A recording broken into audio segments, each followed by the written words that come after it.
Kuzungumza nasi, shujaa wako ni nani mtazamaji? Tuma ujumbe, nikinafasika basi nitakuwa napitia ujumbe wako. Kwa sasa tunachukua mapumziko mafupi, lakini hapa studioni niko na wageni. Niko naye meja mstaafu Sami Peter Mwidhi ambaye na uzoefu mkubwa katika masuala ya uongozi na shahada ya uzamili katika masuala ya uongozi. Yeye vile vile amehudumu katika idara ya usalama kwa takriban miaka 35. Hali kadhalika ni naye mbunge Sara Paulata Korere kutoka Laikipia Kaskazini. Ana historia tumitumi kuhusiana na siku hii, na yeye vile vile ameingia katika daftari za kumbukumbu kama mwanamke ambaye amechaguliwa kuwa kiongozi katika eneo ambalo kidogo wanawatelekeza wanawake, wanaona kama nafasi zao au nafasi yao ni jikoni. Na vile vile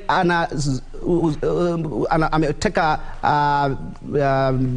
mitandao ya kijamii walipokwenda bungeni akiwa na mtoto akimpakata. Kwa hivyo utakuwa unapata hayo kwa muda usio kwa mrefu. Endelea kutizama KBC Channel 1. Usibanduke.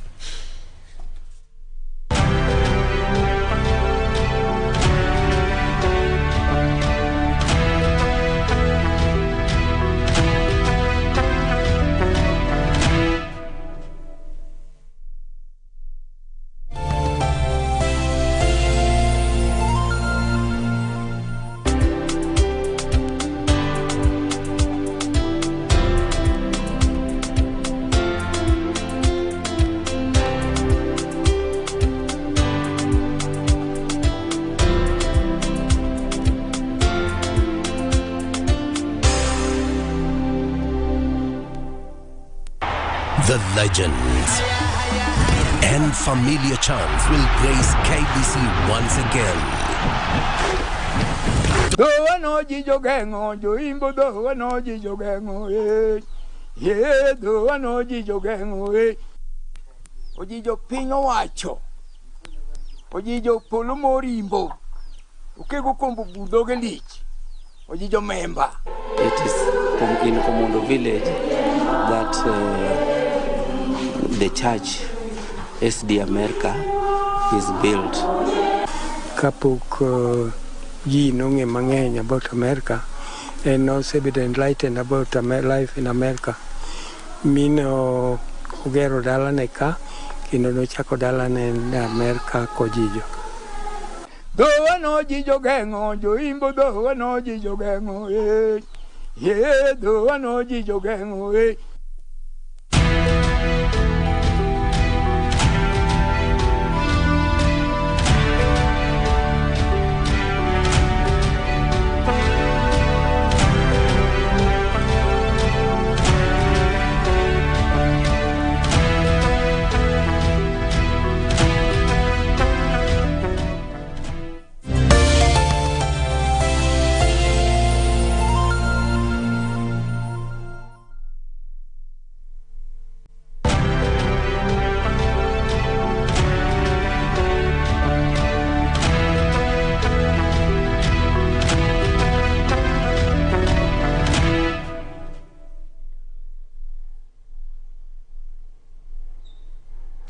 Karibu tena mtazamaji, na shukrani za dhati kwa kuzidi kuweka miadinasi kwenye KBC Channel 1 siku hii ya Mashujaa. Moja kwa moja kwenye kitengo cha mahojiano, kama nilivyodokeza nitakuwa napiga gumzo na meja mstaafu Sami Peter Mwidhi ambaye ni mtaalamu wa masuala ya uongozi. Hali kadhalika niko naye mbunge wa Laikipia North, ukipenda kaskazini kule gatuzi la Laikipia, Sara Paulata Korere. Karibuni sana tena kwenye kitengo hiki cha mahojiano. Naacha nitukue fursa hii kumkaribisha mheshimiwa, manake ndiye amewasili muda mchache tulipokuwa tunazungumza na Michael Mwandiga kutoka kwenye gatuzi la Mombasa.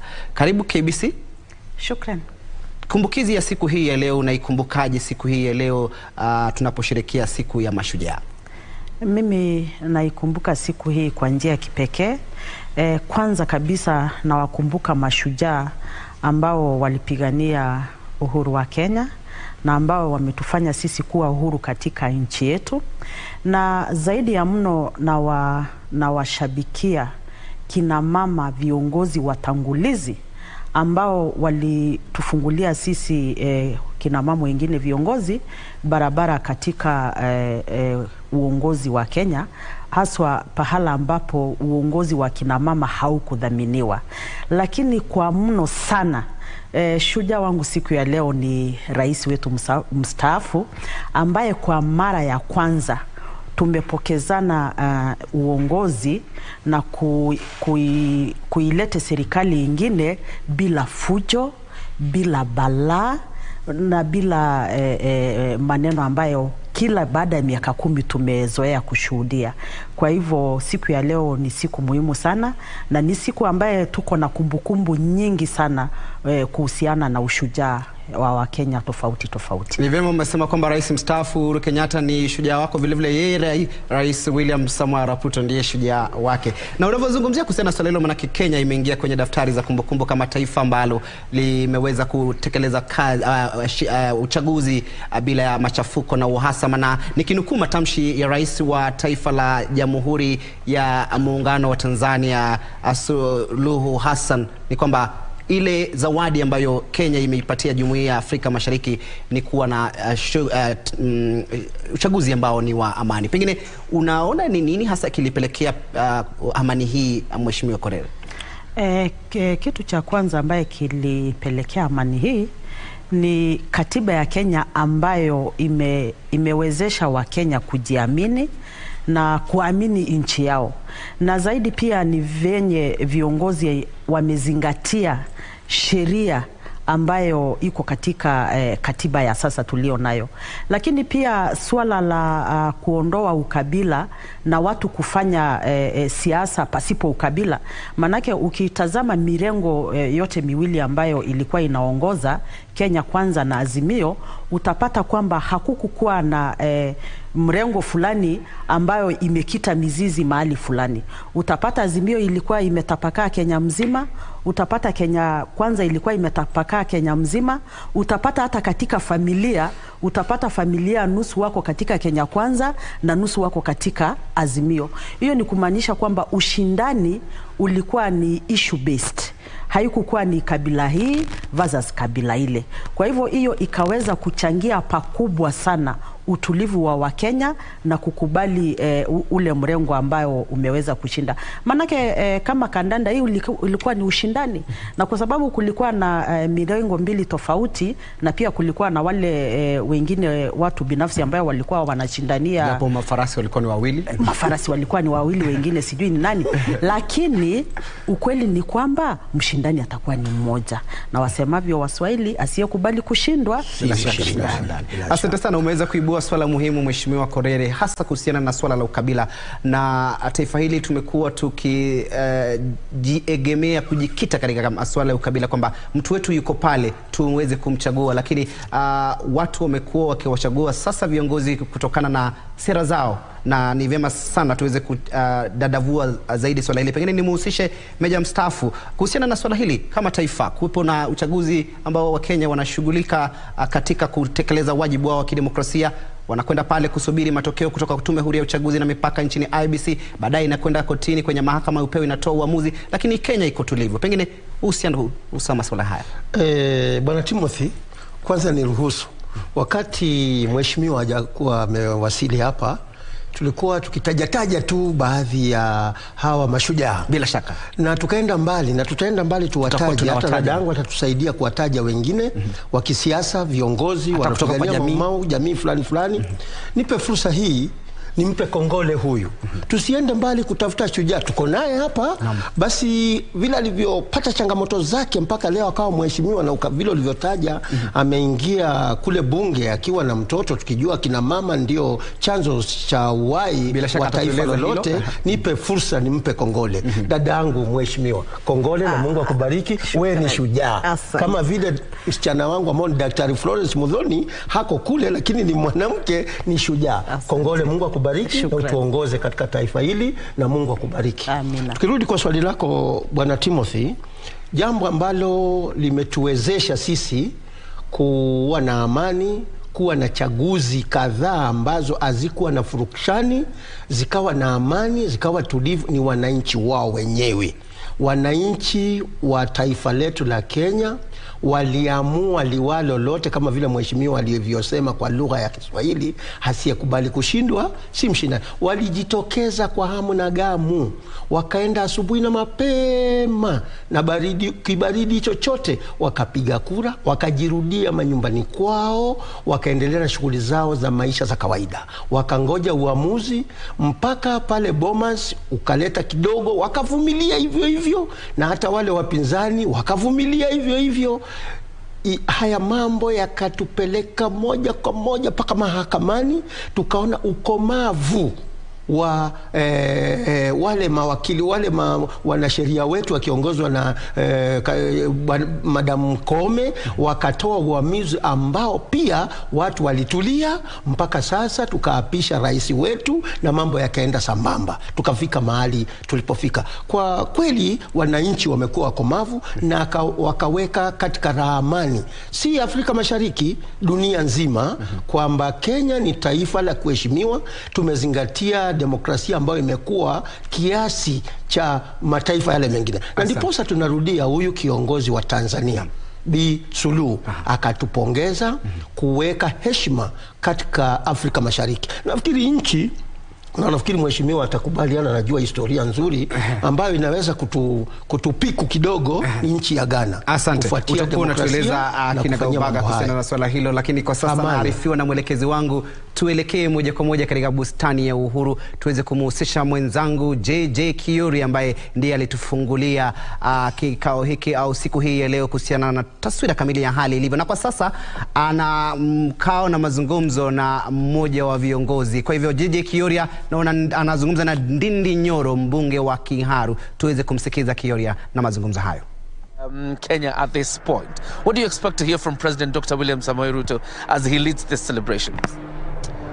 Our theme throughout, from campaign even up to now, most of our energy and time is going into issues about the economy. Because Kioria, from where I start, today's Mashujaa Day celebrations, the heroes is the workers of Kenya. Workers meaning those who are employed and those who are self-employed. And of course the entrepreneurs who are putting their wit and their will and capital into making Kenya a better place in terms of investment and in regards to the economy. And having that as the background and as the basis, I am sure today's speech from the president will basically be more around the economy, about the revival of our economy, about making Kenya a better investment destination, because the problems that we are facing are economic in nature. And the problems that are economic in nature behoves that we have solutions that are economic in nature too. Of course, we have rumors that you will be leading a very critical committee in the National Assembly that will obviously be dealing with appropriation and particularly budget allocation. Obviously, you can tell us whether that is true. But indeed, the priorities of Kenyans and what Kenya Kwanza promised to Kenyans obviously will also fall under you. What is your promise to Kenyans? Kioria, you know, this is Kenya Broadcasting Corporation, a national broadcasting company.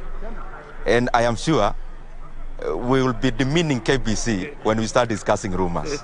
Let us discuss substantive issues. All right. Yeah. So what is your priority, obviously, as a leading member in Parliament, in terms of the promises? As a member of Parliament, we will be doing what we need to do in regards to registration that will guide the policies that the executive of His Excellency the President will be taking. The issue around our farmers, we will be making policies and laws in regards to guaranteed minimum returns. We'll be supporting in terms of the subsidies of agriculture inputs, that is fertilizer and also certified seed, and goes even to livestock in terms of what needs to be done to subsidize the inputs, and also in regards to Haslafat and so many other areas that we need to support in terms of registration. The three arms of government, that is where we are, legislature, the executive, and the judiciary, we don't exist to fight each other. We exist to collaborate for the welfare of the Kenyan people. We'll be doing our bit where we stand. All right. Yeah. Nindinjoro, thank you very much. And happy Mashujaa Day. Nindinjoro, the Member of Parliament for Kiharu constituency.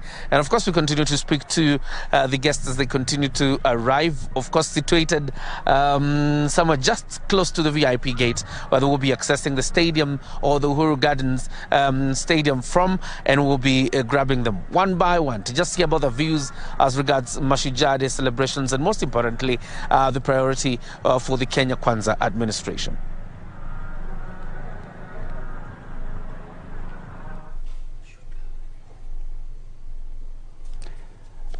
Asante sana mwenzangu JJ Kiori. Mtazamaji, huyo ni mwanahabari wetu JJ Kiori akiwa na mazungumzo ya moja kwa moja na mmoja wa viongozi ambao wameweza kuwasili katika eneo hilo. Bila shaka ni mbunge wa Kiharu Ndindi Nyoro, mmoja wa viongozi mwandani mkubwa zaidi wa Rais William Samoei Ruto, na mmoja ambao amekuwa na msimamo mikali kuhusiana na siasa ya hapa nchini. Kwa hivyo atakuwa anazungumza na wao pindi tu atakapokuwa nafika pale katika uga au bustani ya Uhuru, na kama alivyodokeza vile vile kuna wanahabari wetu tofauti, maeneo tofauti, ili kukupambia wewe siku hii muhimu katika kalenda ya Jamhuri ya Kenya. Kama ndio mwanzo unajiunga nasi, endelea kutuma ujumbe wako kuhusiana na ni nani shujaa wako.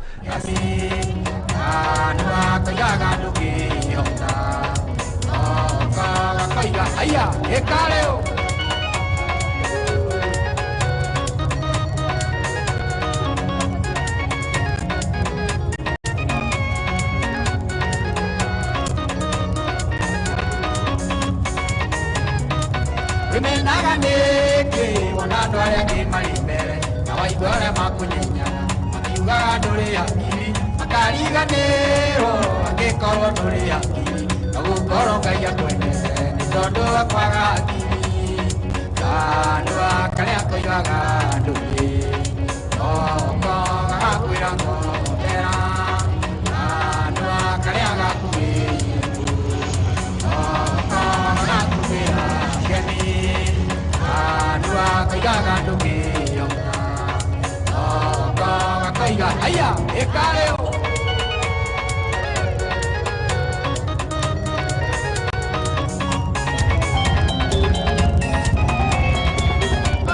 mimi nashangaa kwani tafuta nini, nimeshampata Yesu au ni wasisarenda.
Asante sana, asante sana.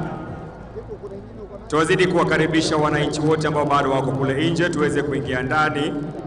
Tunapozidi kujiandaa kwa ajili ya makala haya ya sherehe ya Mashujaa, kauli mbiu chiangu jukumu langu mimi ni shujaa, my responsibility I'm a hero, my country my responsibility I am a hero. Nitaomba nirudi studio kidogo upande wangu wa kulia. Matthew, can we do the Je Wajua before we bring on board the next item? Je Wajua. Simama wewe, simama Wakenya wote, simama. Simama wewe shujaa, simama. Je,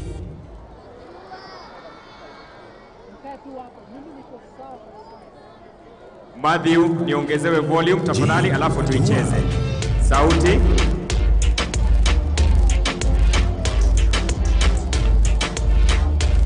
wajua kuwa kwenye historia ya michezo Kenya imebobea kote.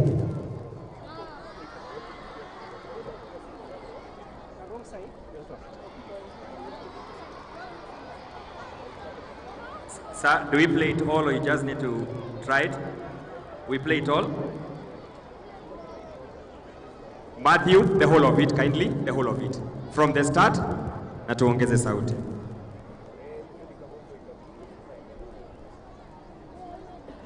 Simama Wakenya wote, simama.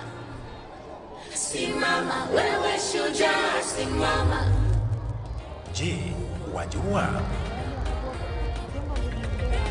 Wajua kuwa Kenya imepokea sifa tele na kuheshimika kote duniani kutokana na ukomavu Start it once again from the top, na tuanze na sauti ya juu. Wakenya walijitokeza kutekeleza. Start it from the start, we started from the start, na tuanze na sauti ya juu. Simama wewe shujaa. simama. Je, wajua kuwa Kenya imepokea sifa tele na kuheshimika kote duniani kutokana na ukomavu wake kidemokrasia? Mwaka huu Wakenya walijitokeza kutekeleza wajibu wao wa kikatiba na kuwachagua viongozi mbalimbali. Hakukushuhudiwa vurugu yoyote wala umwagikaji wa damu katika kipindi chote cha uchaguzi tangu wakati wa kampeni, uchaguzi wenyewe na kutangazwa kwa washindi. Kindly work on clarity. Ina kelele nyingi sana kwa main dais. We work on clarity. Start it from the top but try to work on clarity. Kwa jukwaa kuu ina kelele nyingi. Try it once again na tuipe sauti. Reduce the pace. Reduce the pace and then tuanze. Simama, Wakenya wote simama. Simama, wewe shujaa simama. Je, wajua kuwa Kenya imepokea sifa tele na kuheshimika kote duniani kutokana na ukomavu wake kidemokrasia? Mwaka huu Wakenya walijitokeza kutekeleza wajibu wao wa kikatiba na kuwachagua viongozi mbalimbali. Hakukushuhudiwa vurugu yoyote wala umwagikaji wa damu katika kipindi chote cha uchaguzi tangia wakati wa kampeni, uchaguzi wenyewe na kutangazwa kwa washindi. Wakenya walitikia mwito wa umoja, upendo, amani na utangamano, ishara tosha kuwa demokrasia ya nchi yetu imekomaa. Aidha, Wakenya walishuhudia kuapishwa kwa rais wa 5 kwa furaha na amani katika pembe zote za nchi.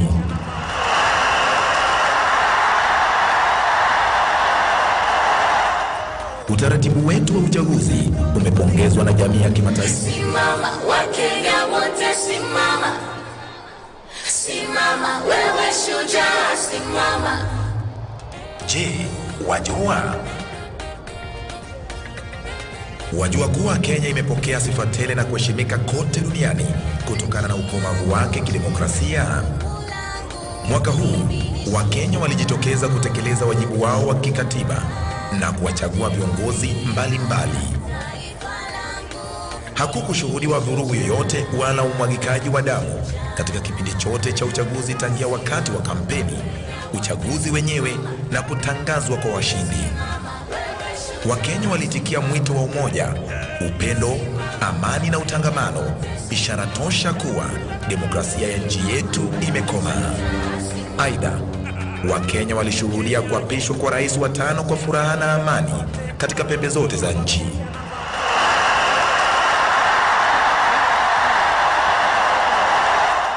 Utaratibu wetu wa uchaguzi umepongezwa na jamii ya kimataifa, kwani unatambua uhuru wa Wakenya katika kuamua hatima ya nchi yao.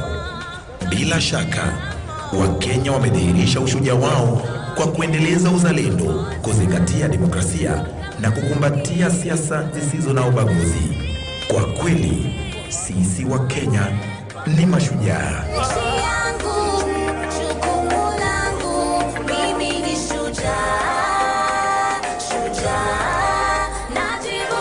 Studio.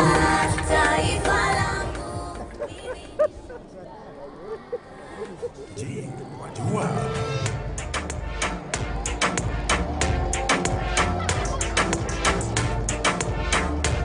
Wajua kuwa kwenye historia ya michezo, Kenya imebobea kote duniani. Mwaka 1968, Naftali Temo na bingwa mahiri Kipchoge Keino walishindia Kenya medali za dhahabu kwa mara ya kwanza.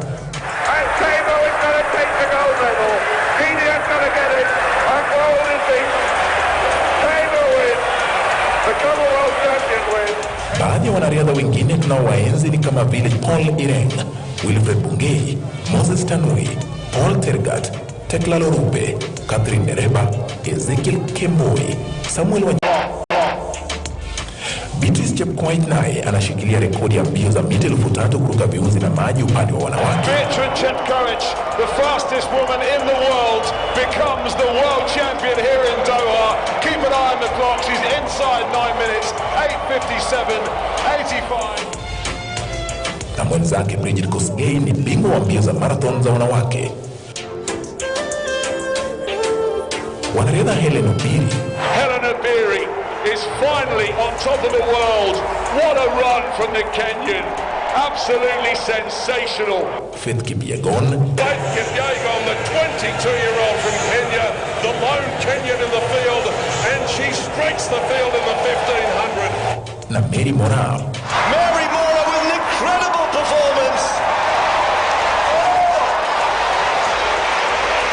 Keely Hodgkinson has to settle for silver again. Thank you so much. Thank you studio. Asante. Kabla ya kuleta ndugu na dada zangu kutoka Vitimbi Crew watuletee onyesho moja lenye mada ya mashujaa, nitaomba wale ambao tumeketi mahala ambapo mashujaa wetu wanafaa kuketi, mkono wangu wa kulia, officers wale wamo hapo wanaomba mtarudi nyuma. Kuna nafasi ambao tuliacha wazi kwa ajili ya mashujaa wetu na kuna wale ambao wameketi hapo tayari. Wataingia ugani hivi sasa ni Vitimbi Crew, watafuatwa na shule yetu ya upili ya Kainuk wakituletea ngoma ya kitamaduni kutoka kwa familia au adhari ya Kiturkana Apokyo. Watafuata Santa Maria Girls kutoka kule upande wa kutuletea wimbo wa tumbo, na kisha Kianyaga Boys High School Moshongwa folk dance. Vitimbi Crew, uwanja ni wenu. Ole madogo. Ndugu yangu mkaka. Nakwambia leo ni siku ile unasikiaga chaji. Leo ni leo wanasema kesho ni Moroko. Na mbona unanyangalia hivyo kweli? Unajua ni vile naona hizi ndevu zako. Sasa nanikumbusha ile senge, unajua ile senge inafanyanga. Bwana unaniita senge? Ndio ni ndevu. Sinanikumbusha hiyo senge yetu. Unajua mwanaume kama ana ndevu ukinawa uso unakaa kama unaosa maembe ama sufuria mpya wewe. Sasa hiyo ni kuniambia wewe ndio umeanza, alafu angalia saizi watu wako na njaa. Kitambi unatoa wapi? Hizi ni minyoo ndugu yangu, siwende upimu. Ni mzuri mtu kuwa na kitambi hata kama ni kadogo. At least sasa nani? Mimi nimekuwa ready tayari. Hii sherehe ya leo unaona nimeng'arang'ara. Kama nywele nimetengeleza, sijui ni wamotelie mnione. Ngoja sikizeni. Mimi kusema ukweli nilikuwa nataka nikuambie hivyo. Leo hakuna kwenda hii mambo ya mashujaa. Kwa sababu wale watu ambao ni mashujaa ni wale watu wazee, watu wa kitambo, wakongwe. Mangadetai malilio lelia kumile sada. Watu wa kitambo. Hatuendi sisi, hatuendi, tunakaa hapa. Mkaka naenda. Tumasume. Na Mutembei. Na acha badana waliaka mimi atafanya nini watu? Mbona nyinyi anakaa hapa anapiga tu mdomo? Mutembei. Wanataka tufanye nini? Why are you putting it out? Mimi naenda sherehe tayari matali. Kwa nini hajafanya kazi? Wewe sikiza manager na usike vizuri bahari yake. Leo atubaji kazi tulikuwa tumeambiwa tujitayarishe. Tupeleke kina mama Kayai ati mambo ya mashujaa. Mashujaa ni wale watu wa kitambo zaidi. No, vile natuona hivi. Tumeamua hatuendi. Hakuna mahali tunaenda. Sasa sisi kwa nini hapana kuenda? Kwa sababu ukiangalia watu kama mama Kayai na huyu Mise. Mise ni gani? Ule chachi wa vioja mahakamani. Mimi wanajua yeye. Habari zenyu? Mko sawa? Mushajitayarisha? Kwenda kwa fanya nini? Ati? Kwenda kwa salimia mgeni kwanza. Mogaka, ni nini kimbelembele wewe? Sorry mama. Mkiona mama Kayai amekuja na mgeni lazima mfanye heshima. Ni kweli. Sasa tuko tayari. Mimi niko tayari. Si tunaenda mashujaa? Twendeni mate. Yani Chema Sunde uko ready? Kabisa mimi ndo naongoja tukimbie twende kabisa tuende huko ndani. Mama Kayai. Kusema ukweli hatuendi. Hapataki tuseme ukweli. Yes, tuseme ukweli inatuweka huko. Kwa nini hamwendi? Angalia sasa kama sisi upande wa kwetu Otenyo alikuwa ule aliua Tio. Ndio. Wewe kwenu alikuwa ni mgani? Lenana. Lenana. Ndio. Wewe wa kwenu alikuwa anaitwa? Wewe ni goitalilana samo Wewe bahali yake hata Chandra Mahmud iko da pacha wa bera wokuweka bado. Haya, wewe mama Kayai si umetoka huyu ni Masinde huko. Bana maneno wa meza. Hao watu walipigania uhuru si walikuwa. Sasa wale wamebaki ni nyinyi. Endeni. Sikia wewe Mogaka. Wewe unaonekana wewe ndio unapoteza hawa wengine.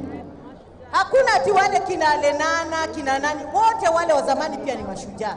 Na sasa pia hata sisi bado ni mashujaa. Kiache. Siwe ni mchekeshaji. tunapika mandazi hapa kwa hoteli. Hata ukipika mandazi pia wewe bado ni shujaa. Manake wewe utapika mandazi, mimi sijui kupika mandazi. Haya, huyu akiwa na ngamia zake bado ni shujaa. Wewe na zile ng'ombe zako. Shujaa. Mimi ni shujaa pia. Tena wewe ndio shujaa mashuhuri. Sio unakimbiaga? Nakimbiaga msanii. Bas, wewe ni shujaa. Nikuulize. Kwa hivyo kila Mkenya ni shujaa. Hata watoto. Kivyake, kila chochote kile unachofanya, amini wewe ni shujaa. Na ni kweli, na hii serikali inatambua hivyo. Kabisa. Niko na swali kwanza. Kwani kama kila mtu ni shujaa basi nini? Night runners na wachawi pia ni mashujaa. Wachana nao. Wachawi na night runners wanakujia wapi kwa ushujaa? Sio kila mtu. Shujaa ni kujenga nchi, hapana kuharibu. Ole matope. Kama ni hivyo tuende kwa sababu kuna hata kitu rais alisema kuna pesa watu wanapewa. Inaitwa hasila fund. Yes. Kutoka Disemba 1. Hiyo hupewi vile unafikiria. Lazima mjiunge kwa kikundi. Na umejiandikisha. Alafu ndio mkienda pale mtapewa hiyo pesa. Na mkipewa, ukishafanyisha biashara, lazima utalipa. Umesema tujiunge vikundi. Tuko hapa sisi ameshika. Sisi hii. Sikilizeni. Nyinyi wateni mchezo. Nyinyi jiungeni hivyo. Mimi na Chemasunde ucha nikueleze. Sisi tutapata katoto mimi na wewe tupewe hiyo pesa. Mimi leo hii lazima katoto. Huyu unapea yeye ndio tupewe hiyo pesa. Wewe Mogaga. Unapata gold ya nini? Gold ya championship. Mimi ni Raila. He's a man of his word. Yes. What do you expect to see you doing now, going forward, now that you've just jetted? Are we going to see some political activity from your side? Breathing fresh oxygen. Miguna is going to take it in, right? And then, you know me, you will see what you see. Yes. Thank you so much. Happy Mashujaa Day. Miguna there speaking to us. Quite a short statement there, but he's saying he's happy to be breathing fresh air in the country after being exiled in 2020. Of gender-based violence. Nobody cares about them. That is how mental health is bad in Kenya. And you know that according to World Health Organization, 1 in every 4 Kenyans are suffering from mental health. So government need to put a lot of effort, a lot of resources to ensure that there's quality mental health services. Just like if you come to Kisumu, you'll get that Kisumu is a big county with over 1.2 million people, and you'll get that the services being offered are offered only in Kisumu city. So within the 47 counties, everybody are coming to Kisumu, but we have Ward 8, which is having only 30 bed capacity. That cannot hold most of the people. Sometimes we do referrals during the therapy that we do with my counselors, but you get that they are being referred back. And also, you know, what's happening also that the referral from Jaramogi is coming back to KCH because Jaramogi Oginga Odinga referral and hospital doesn't have mental health unit. So that's why we are working jointly with the county government to ensure this is done. I can say that county government of Kisumu have really tried because we started this work in 2016 to date. And we've been doing a lot of advocacy with different stakeholders. Because in Kisumu County, we have a mental health stakeholders forum that brings about the civil society organization, the users, the community leaders, politicians, and also the government. This forum has made Kisumu to bring a big change in the community, and we've seen number of things happening. Just like yesterday, we trained over number of community health workers who are going to ensure that mental health are delivered within the community because we embrace community-based mental health services. We also have peer educators who are normally doing peer education in schools. That's why we have number of clubs in school because young people are suffering. We also have a support group in the community because we have young people in the community that they don't have job, they are stressed, and now they are taking them through so that their mental health be in order. Okay, thank you. I will engage you more of about the other activities and engage in, but for the constraint of time, you will allow me to end it there. Keep also those that is Douglas Otieno alongside Maureen talking to us about the kind of efforts they're putting in place, rather to change or have a impact positively on the lives of those around them. And of course, this is a day that we are celebrating our heroes. The two people have engaged here, heroes in one way or another to the people around them there, and to the viewer watching us now, we just may want to encourage you to do whatever is within your means, also to leave a positive mark. Na huyo ni mwanahabari wetu Wycliffe Okech akikuja moja kwa moja kutoka kwenye gatuzi la Kisumu akizungumza na baadhi ya wale mashujaa. Na sasa mtazamaji, tuweze kupata mdahalo kidogo kuhusiana na Miguna ambaye aliteka vyombo vya habari yanaingia homo nchini mtazamaji ili kusherehekea siku ya mashujaa. Hebu tutizame.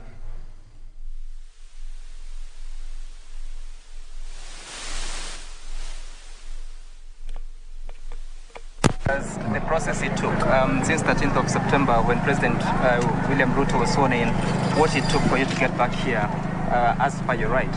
I think what it took actually from the beginning, from the day they blasted through my doors with the bombs up to today, it has taken fearlessness, it has taken persistence, it has taken commitment, it has taken gallantry. And since President Ruto was sworn in, it has taken honesty. He said that he would facilitate my return, and he did. And we have to commend him for that. He's a man of his word. Yes. What do you expect to see you doing now, going forward, now that you've just jetted? Are we going to see some political activity from your side? Breathing fresh oxygen. Miguna is going to take it in, right? And then, you know me, you will see what you see. Speaking the truth. Yes. Yes, thank you. Thank you, gentlemen. Thank you.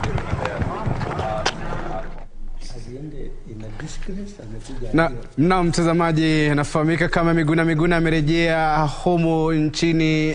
Bila shaka ni mmoja wa wale ambao wamekuwa na misimamo mkali. Alikuwa mwandani mkubwa wa kiongozi wa chama cha ODM, chama cha chungwa, Raila Amolo Odinga, japo mambo yalienda segemnege na yakawa jinsi yalivyo. Na sasa amerejea na kumshukuru Rais William Ruto kwa kuweza kutia ahadi ya kurejea homo nchini, nchi yake ambayo anaidhamini, na siku hii muhimu ya kusherehekea. Mtazamaji, bila shaka tutakuwa tunapata mengi kuhusiana na yale ambayo yatakuwa yanatukia kule katika bustani ya Uhuru. Turejee hapa studioni, niko na mazungumzo, lakini kabla ya kuendelea na mazungumzo tutakuwa tunachukua mapumziko mafupi ili wewe mtazamaji upate angalau fursa ya kuendelea kutuma ujumbe na sisi kupata fursa ya kutilia sharubati. Usibanduke.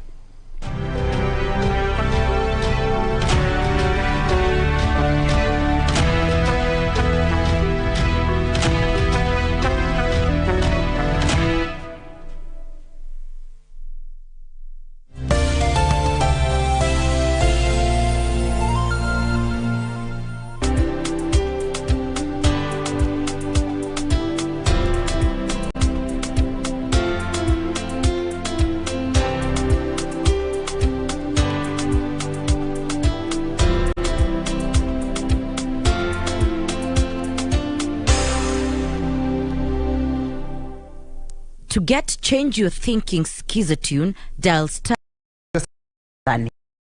Kwamba hawataki fujo. Yule waliomchagua ndio huyo. Wale wengine waliokosa wakawa na subra ya kuwaunga mkono. La mno sasa, maadamu serikali hiko, mimi naonelea mawazo yangu bwana Timothy, ule upande wa upinzani uweze kukomaa kiasi cha kwanza. Anaitwa Pakan, na huyo ndiye amedidesignia hata hii picha, na ninamheshimu sana kwa sababu yeye ndiye ananichoneanga hizi vitu.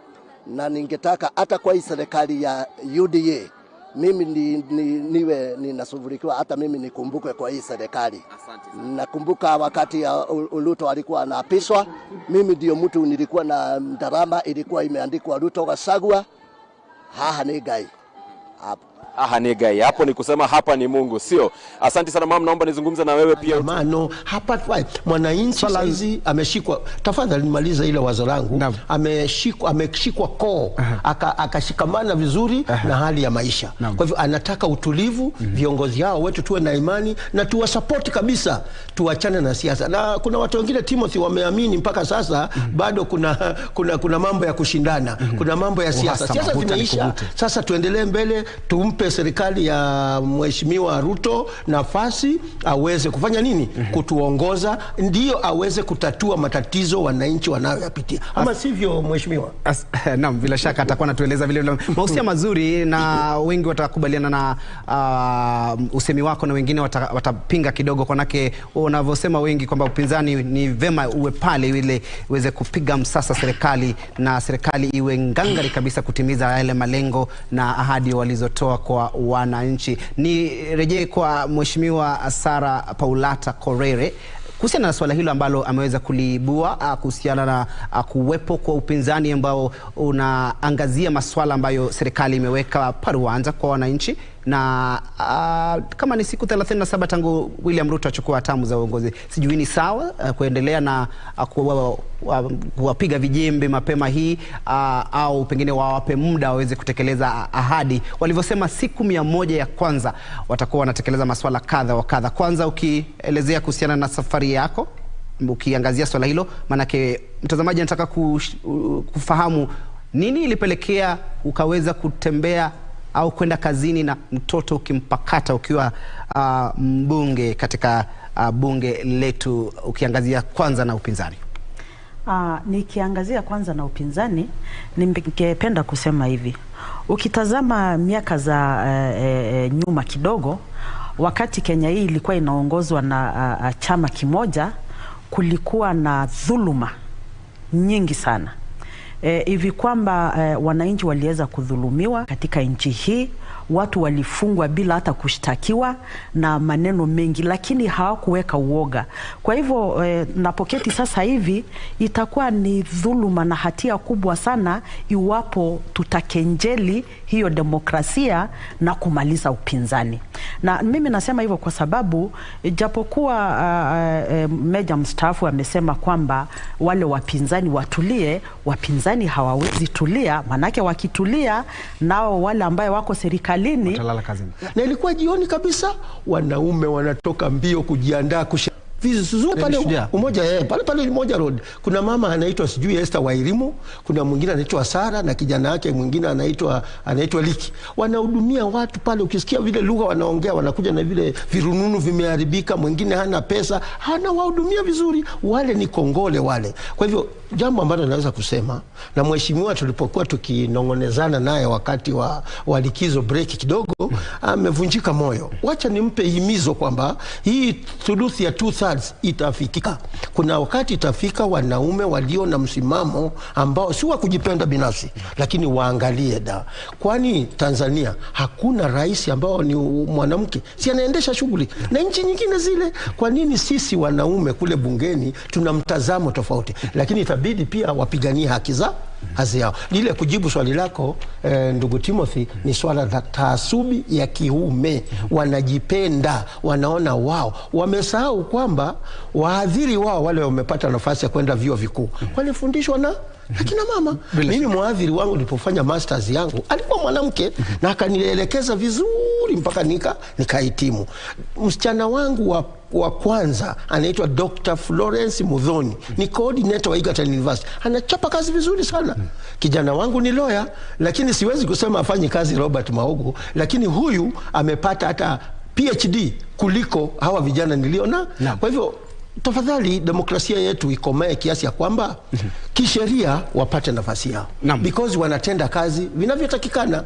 Sasa hivyo wanaume wale wapate changamoto sasa. Wale wanabunge ile ambalo dada yangu Sara yuko pale, waangalie thuluthi mbili bila shaka wapate haki yao, watuongoze. Hakuna tofauti yote mwanamke akituongoza, magari wanaendesha, elimu wanayo. Zile ni roles za kina mama wako nazo, ambazo haziwafungi wao kufanya nini? Kutekeleza majukumu kama wewe, mimi na mimi. Hapa tukiangalia kama hapa si wako, si wale wako pale dada zetu, watoto wetu. Sasa ni kazi gani inawashinda? Kwa hivyo taasubi ya kiume ikome, tuzike kwenye kaburi la sahau. Ile la sahau kabisa, tusiangalie nyuma tena. Na mtazamaji, kama unavyotizama katika kiwambo chako, wananchi kutoka tabaka mbalimbali wanaendelea kufika katika bustani ya Uhuru kusherehekea siku hii muhimu zaidi. Hata wale mavu wanakuja kusherekea uzalendo ulio wa hali ya juu zaidi. Kabla ya kuaga swala hilo la usawa wa kijinsia, pengine mheshimiwa zungumzia swala hili kwamba mwanzo wa kuafiki usawa wa kijinsia inaanza pale kuhusiana na jamii ambazo zina angazia zaidi kupatia elimu kipaumbele, na si tu elimu bali elimu bora hasa ya mtoto wa kike. Umekuwa mmoja wale ambao umepigania zaidi elimu ya mtoto wa kike katika eneo hilo ambalo kidogo wengi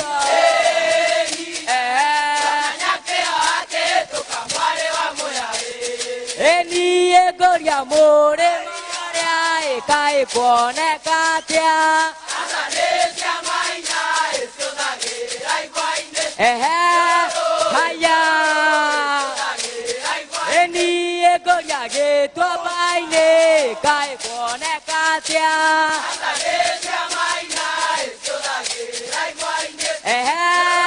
haya ego kone ko gwane ra kudo mai tware ganire oi okone vito okone vito ti kwani koyo hogoragona ire tude hogoragona hikie oi anake mwepo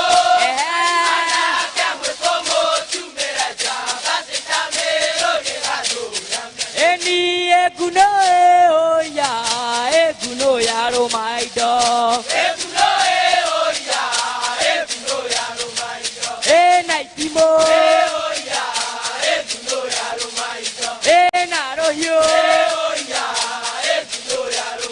eni uafiriki dore hedio gasoka kuae gafiriki ngabisiki ngabie ehuagone moka okafie edeganyaru amahoa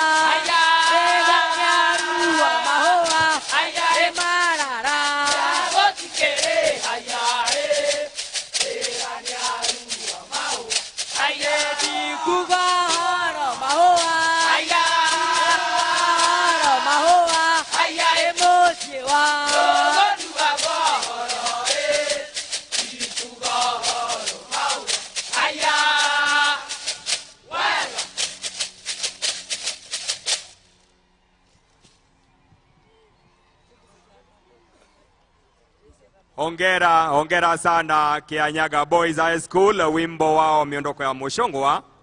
Na nitapompisha mwenzangu nitaomba ndugu zangu ambao wamekaa mkono wangu wa kulia kwenye jukwaa rasmi, kuna sehemu ambazo tutaziacha wazi kwa ajili ya mashujaa. Naomba tuwape nafasi zile. Naona mashujaa wetu wanaingia kutoka pembe mbalimbali za Jamhuri yetu ya Kenya. Hizo nafasi mkono wangu wa kulia kutoka jukwaa rasmi ziachwe wazi kwa ajili ya mashujaa wetu. Mwenzangu Mike.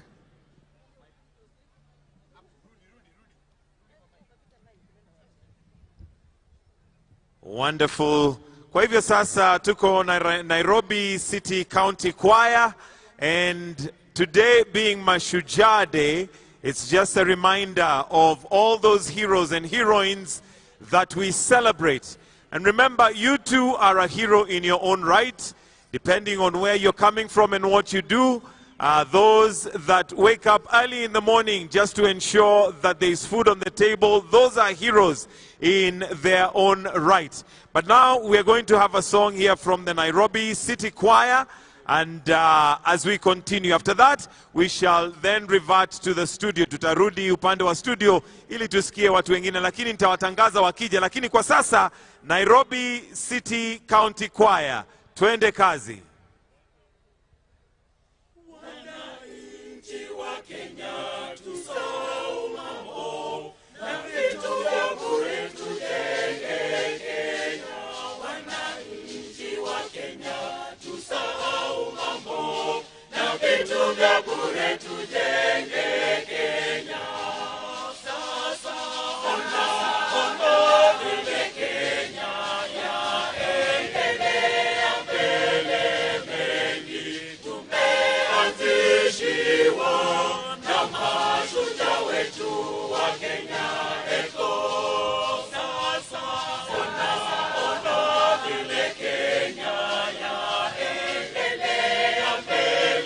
Mengi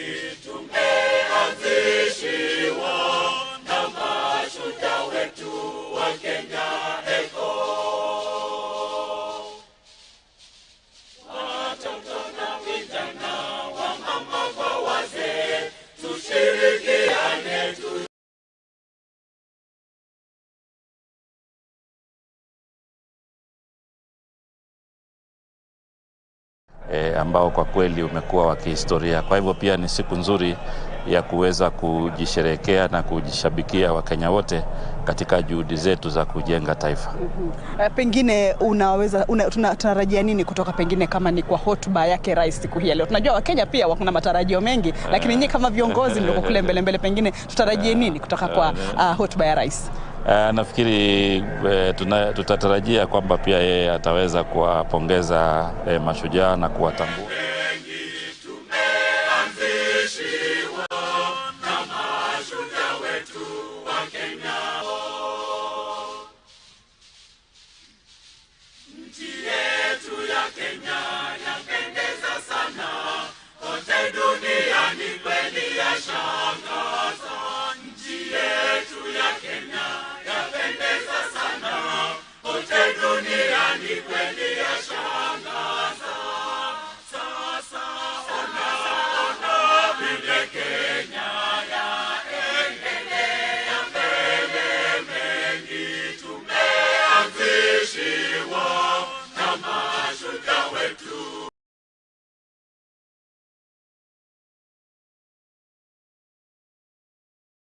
Kuweza kunitambua na kuniteua, hiyo inaonyesha kwamba ana imani kwamba niko na uongozi na ujuzi wa kuweza kuchangia katika maendeleo ya Kenya. Kwa hivyo wakati ambao shughuli za kisheria zitamalizika, nitaweza kutoa mwelekeo kamili wa wizara hiyo, lakini kwa sasa hivi tunangojea bunge letu waweze kutupiga msasa. Na nichukue fursa hii pia kuingiza siasa tu kidogo. Tumeona wapwani wamepata nafasi za mbele zaidi mwaka huu ama katika serikali hii. Wewe ukiwa mmoja wapo, unaona uongozi wa pwani unaelekea vipi ama upande wa pwani utakuwa unaelekea vipi? Nafikiri ni mwamko mpya pia kwa pwani sasa. Nafikiri kwanza kwa niaba ya wapwani nimshukuru Mheshimiwa Rais kwa kuweza kutambua sana jimbo hilo. Lakini ukiangalia katika uteuzi wake ambao ameufanya hivi sasa, ameangazia kila sehemu ya Kenya. Kwa hivyo ni wakati ambao tunamwona rais akiangazia kila sehemu ya Kenya ili kuwajumuisha Wakenya wa tabaka mbalimbali, wa jamii mbalimbali kuweza kuitumikia nchi yao na kujenga maendeleo ya Kenya. Shukran sana gavana, vile waziri Mtelo, na kutakia kila laheri. Naam, nusu tupo katika eneo hili na tutakuwa tunajaribu kuwavuta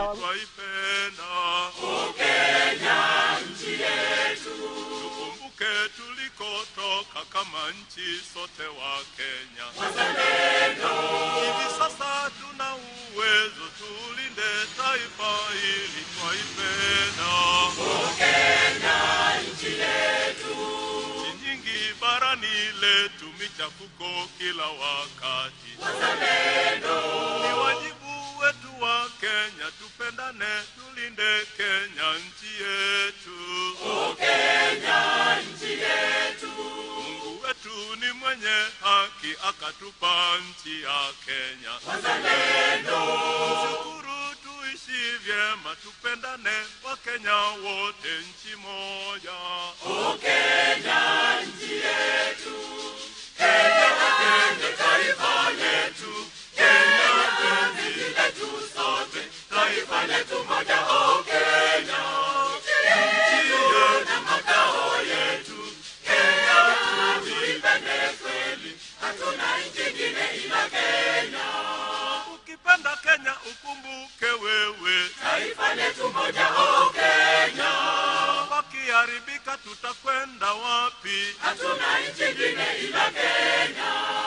Ukifanya siasa ukumbuke wewe, taifa letu moja.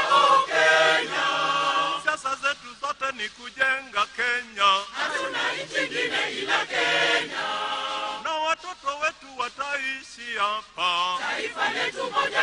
Kenya sisi tunajenga kwa watoto wetu. Hatuna nchi nyingine ila Kenya.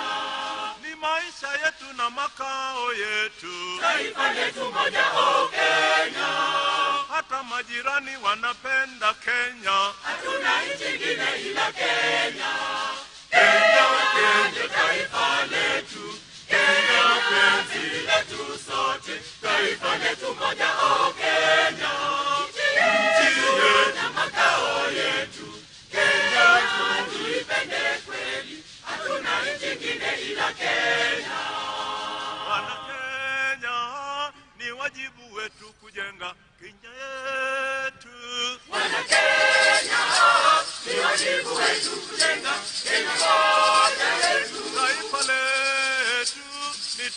pamoja wa Kenya, taifa huru.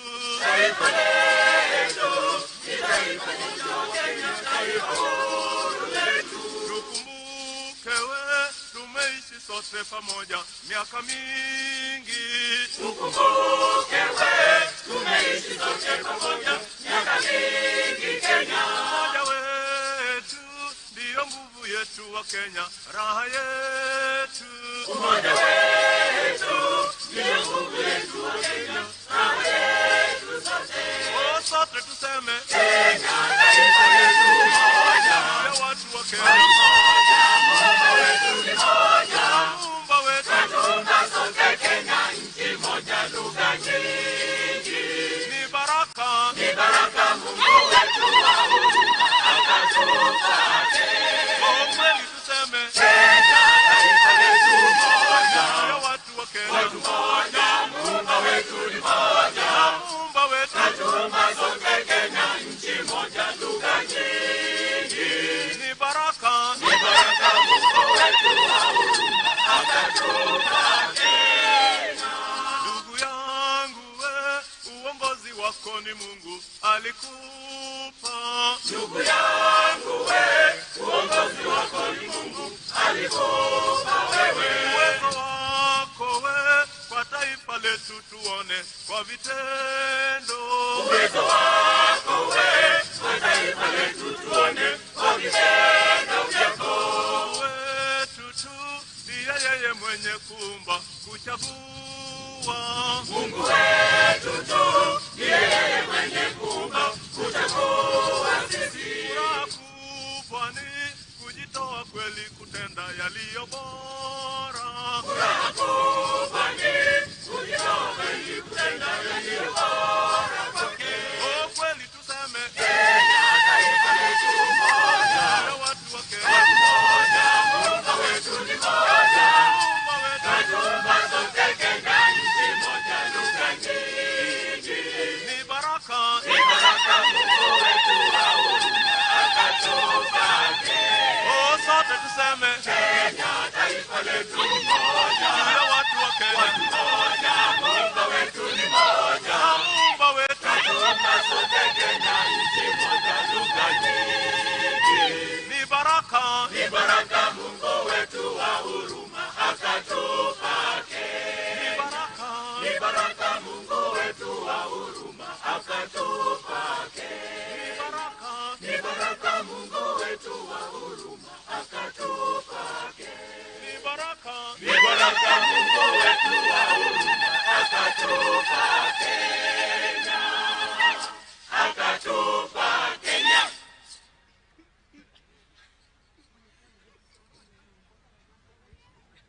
City County Choir na wimbo ambao walikuwa wanatutumbuiza na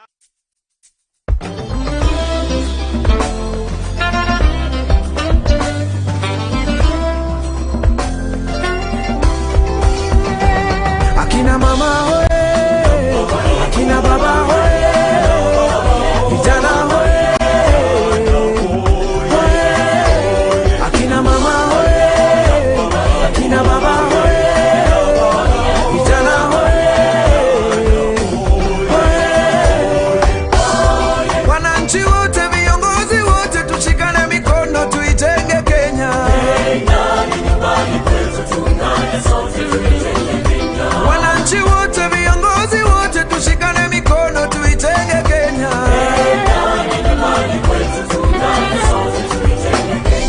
Wanaolala tutoke kwa mitandao, akina mama tufunge maleso, tusiwatukane viongozi kwa mitandao. Let's take a step ya kuleta mabadiliko. Wale wanatoka ghetto wote na wale wata, wale wanatoka village wote na wale wa mtaa, uptown, downtown, round town, downtown, round town, uptown, downtown, round town, downtown, round town.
Tugaga manadie mutare bakinya botini. Wanero giri wakayaba, ibwerero kejwa gidugu.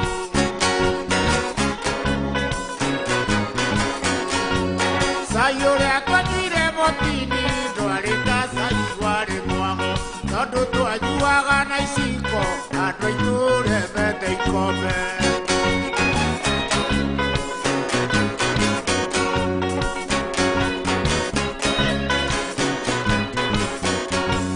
Kukwira twarire botini, dwarita kukuya rinenge.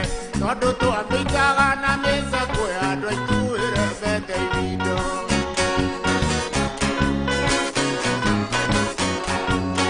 Edini edwabire motini de ajodo nyata sia ngombe. Oshosho de kwe adegidia kavadie chage didida.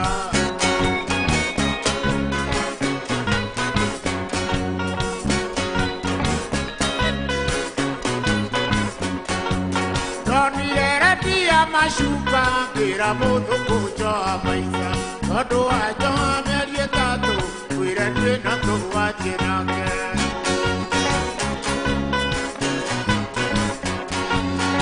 Karea karea gora niye na diete kuodora ine.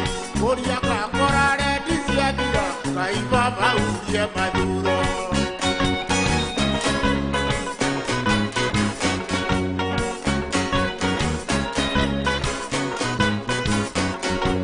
Nete mosai momoro acheri watoraro yoe kagate. Watora kweli utomanagero mosai mwasi alimana dena.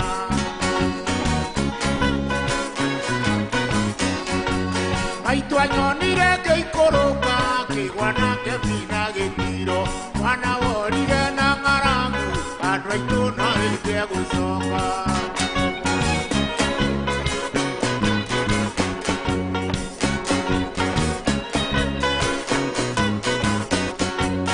Yuma kwa maitu ajiarire durageria tuma kubine ahoya kaya jeteterie oinye kamukora dayo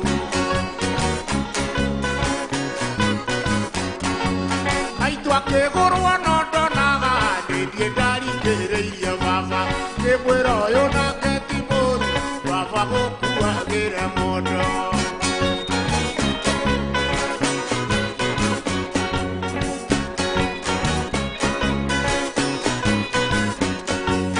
Oire tu jamire re korio nyina de kagona kamwena wana kwadete kanere egwadie kana gwa kuroka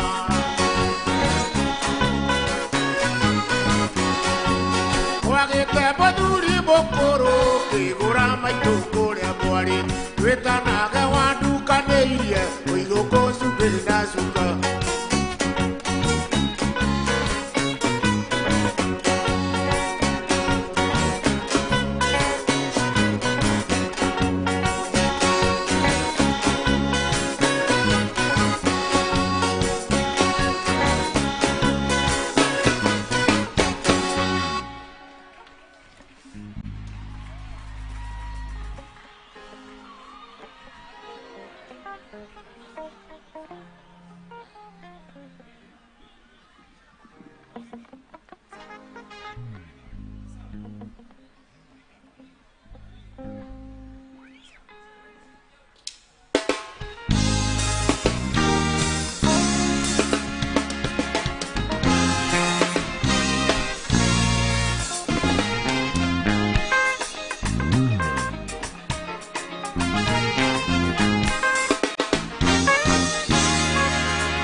Kenya.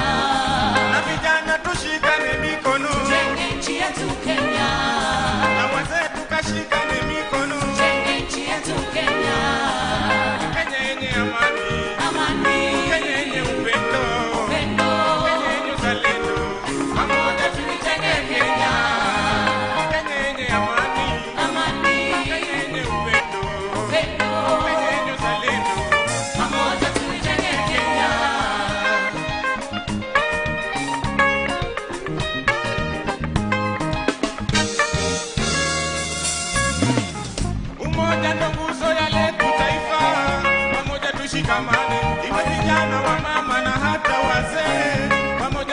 amani, maana Kenya inatuhitaji sisi sote. Pamoja tukasimame kuipigania nchi yetu Kenya, kuziboresha mipaka zetu Kenya na kulinda amani ya taifa la Kenya. Kwa ushirikiano sisi sote Kenya, kuipigania nchi yetu Kenya, kuziboresha mipaka zetu Kenya na kulinda amani ya taifa la Kenya. Kwa ushirikiano sisi sote wa Kenya, kina mama tushikane mikono, tujenge nchi yetu Kenya. Na vijana tushikane mikono, tujenge nchi yetu Kenya. Na wazee tukashikane mikono, tujenge nchi yetu Kenya. Kenya yenye amani, amani. Kenya yenye upendo, upendo. Kenya yenye uzalendo, pamoja tuijenge Kenya. Kenya yenye amani, amani. Kenya yenye upendo, upendo. Kenya yenye uzalendo, pamoja tuijenge Kenya.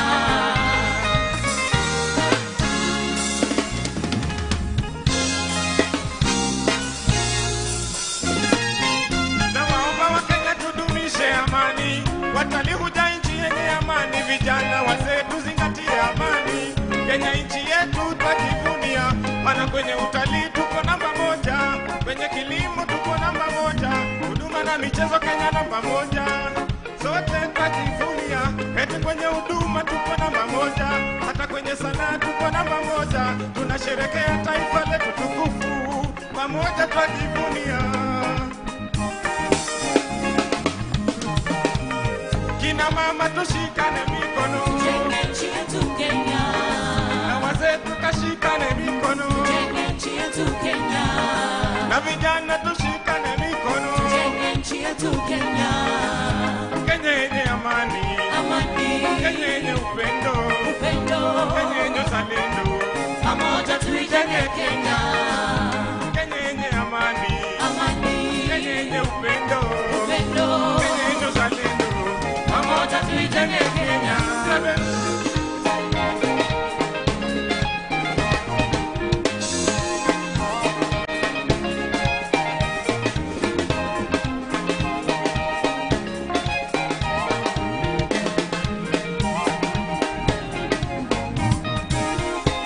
Kenya ni nchi yangu, mimi na wewe. Kenya ni nchi yangu mama, taifa langu. Kenya ni nchi yangu mama, mama, mama, mama, mimi na wewe. Kenya ni nchi yangu dada, dada, dada, dada, taifa langu. Kenya ni nchi yangu mama, mama, mama, mama, mama, mimi na wewe. Kenya ni nchi yangu mama, taifa langu. Haya, tuwapongeze kwa makofi. Asante sana. Kama una kijibendera, hebu peperusha angani nione, peperusha kwa vigelegele, wanafunzi kwa vigelegele. Wacha nione upande huu wa kulia kwa vigelegele, peperusha. Asante. Studio.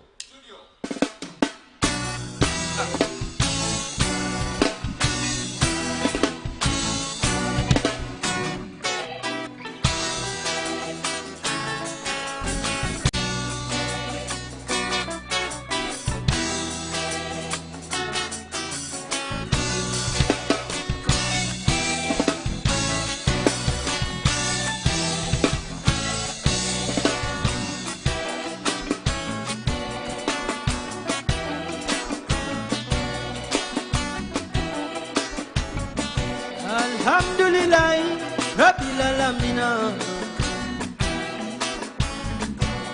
Alhamdulillah Rabbil Alamin. Alhamdulillah Mwenyezi Mungu naomba sije nipata mimi lenye fanasa. Ole wa roho nishasema kabisa, nafsi kwa kweli ni mtihani raba. Ngoza tunjia wajalaliwe rabana, ngoza tunjia wajalaliwe rabana.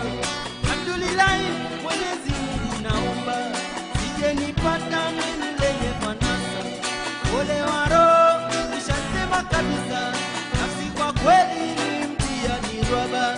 Ngoza tunjia wajalaliwe rabana, ngoza tunjia wajalaliwe rabana. Alhamdulillah Rabbil Alamin.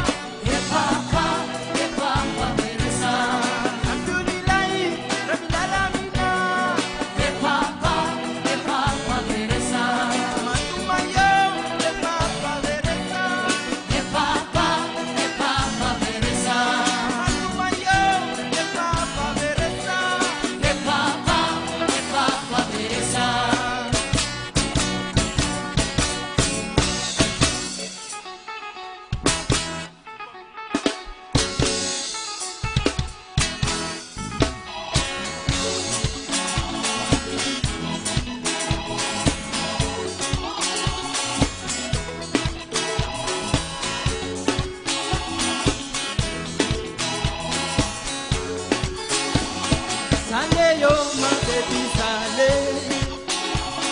Sale yo my baby sale. Ay ay ay ay ay sale. Ay ay ay ay ay sale. Sale bu my baby sale bu nangama.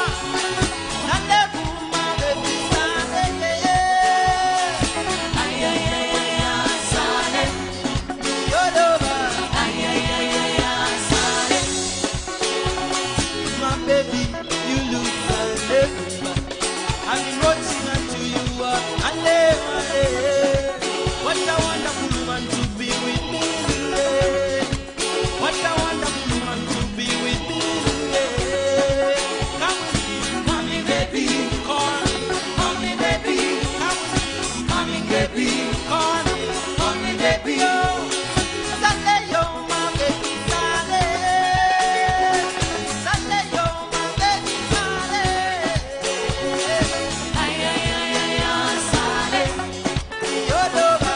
Ay ay ay ay ay sale.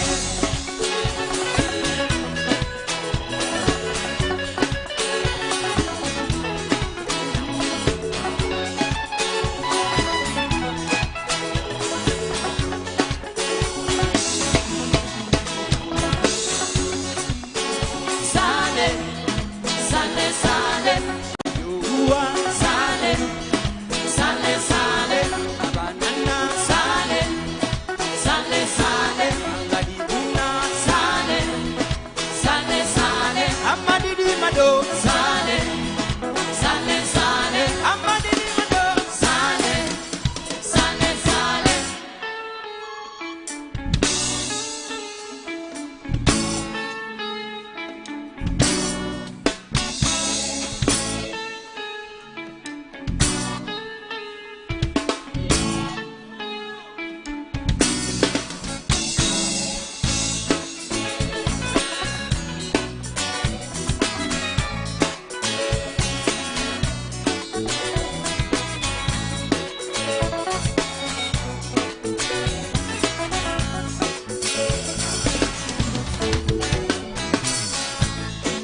Nakutimtani, baby wanje nakuyenza. Nakutimtani, baby wanje nakuyenza. Abantu bose babolanga, baby nakuyenza.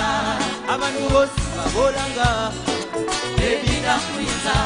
Shibala shoti shamanya, baby nakuyenza.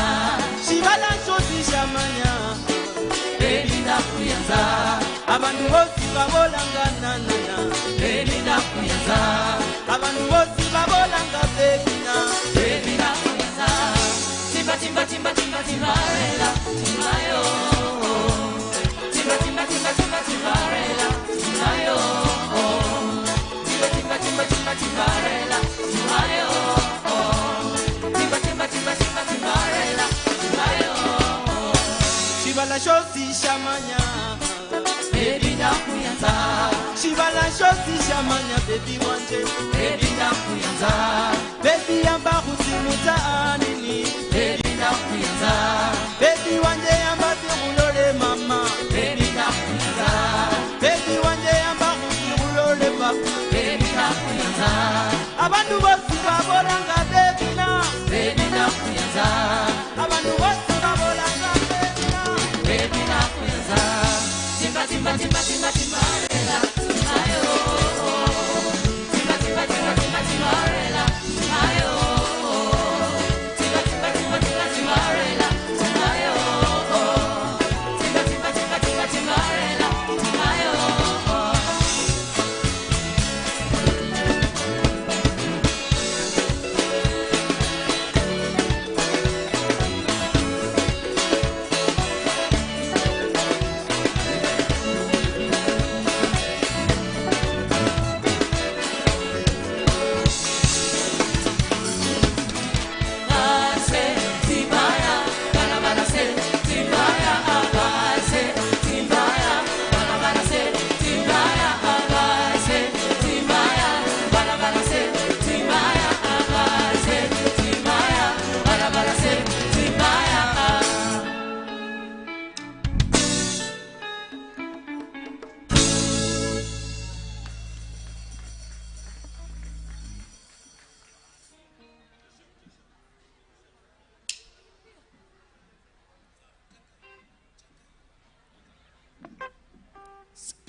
Thank you very much. That is groups that had come. Wananchi wote, viongozi wote, tushikane mikono tuitenge Kenya.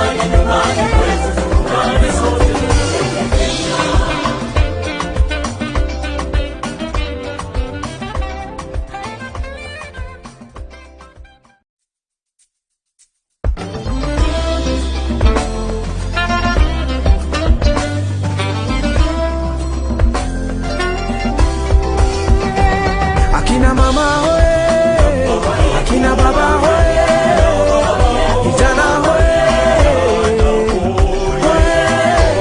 akina mama hoye, akina baba hoye, vijana hoye,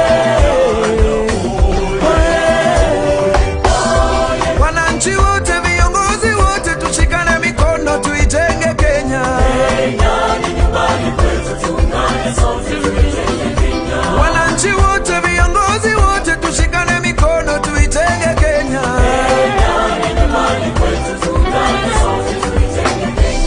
Wanaolala tutoke kwa mitandao, akina mama tufunge maleso,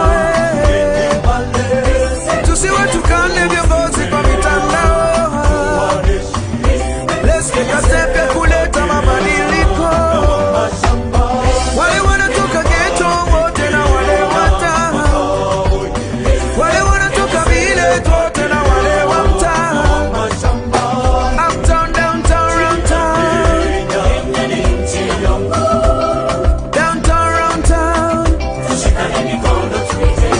uptown, downtown, round town, downtown, round town. Wananchi wote, viongozi wote, tushikane mikono tuitenge Kenya.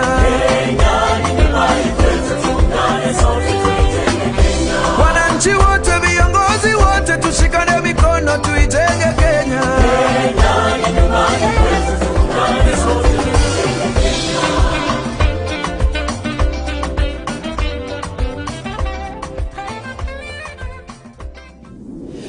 Twendele Mashujaa. You have to educate these people, me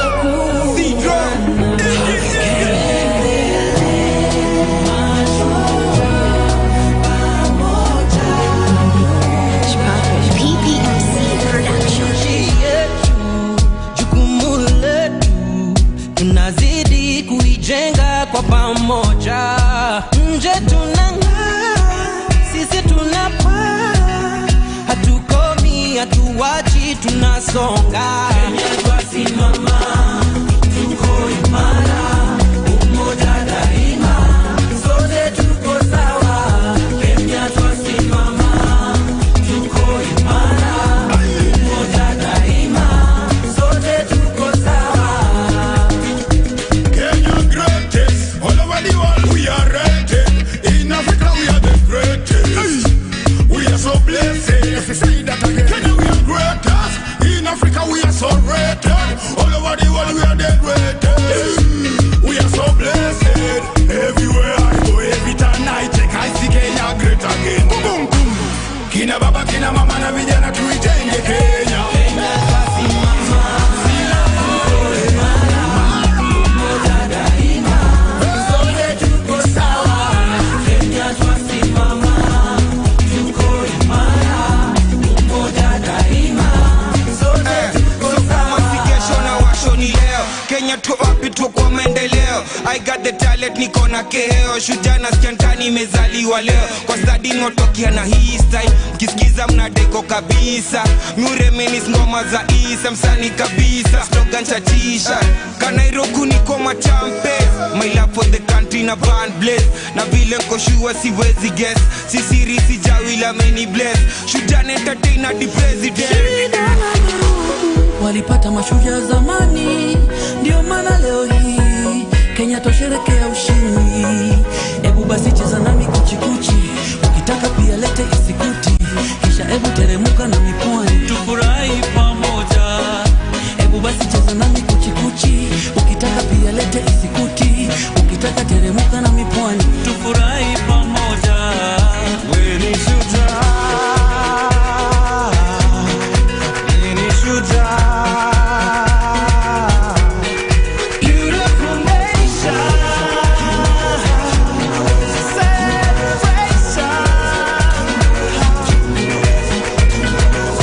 one thing that I know, no matter where we go, forever to fight for, forever to fight for. What's in my Kenya? Kenya twasimama, tuko imara, umoja daima, sote tuko sawa. Kenya twasimama, tuko imara, umoja daima, sote tuko sawa. Kenya twasimama, tuko imara, umoja daima, sote tuko sawa.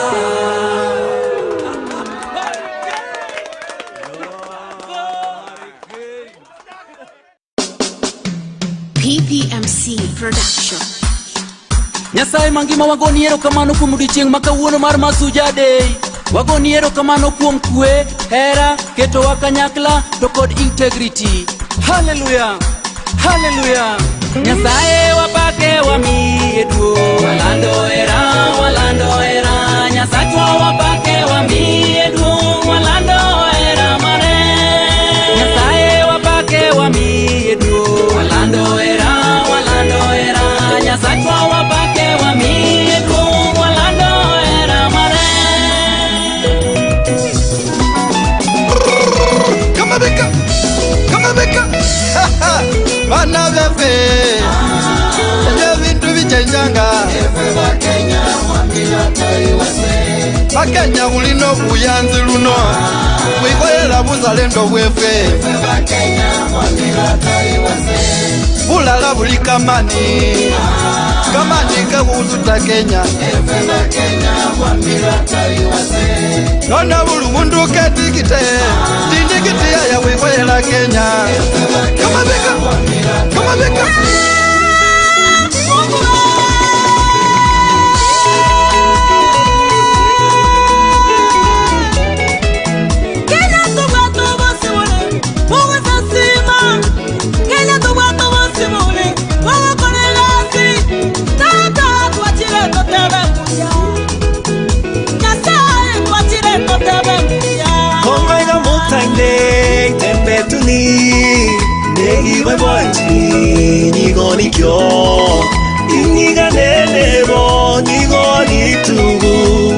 Sky meru emenyo. Wewe ni shujaa, na mimi ni shujaa. Kenya yetu pamoja tusonge mbele. Nondo idhia Kenya, nipata na mugo. Nipata na Kenya, niende idhia mugo. Manando mangambo, mepata na Kenya. Ingela Kenya sio Kenya, kila pande duniani. Newe kaka ime Mashujaa ove, newe okoleto wibere ito, newe okoleto wimwenda wito, tutokorange maida move.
Utawala Band. Sound engineer for Utawala Band. Thank you. Thank you very much. Asante, tuendelee.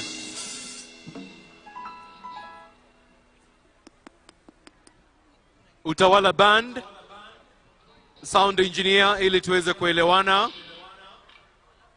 Sauti iweze kutanda hadi huku Utawala Band. Sound engineer. Thank you. Tuendelee tafadhali.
Natambua kuwasili kwa Jaji Mkuu na Rais wa Mahakama ya Juu, Mheshimiwa Martha. Karibu sana.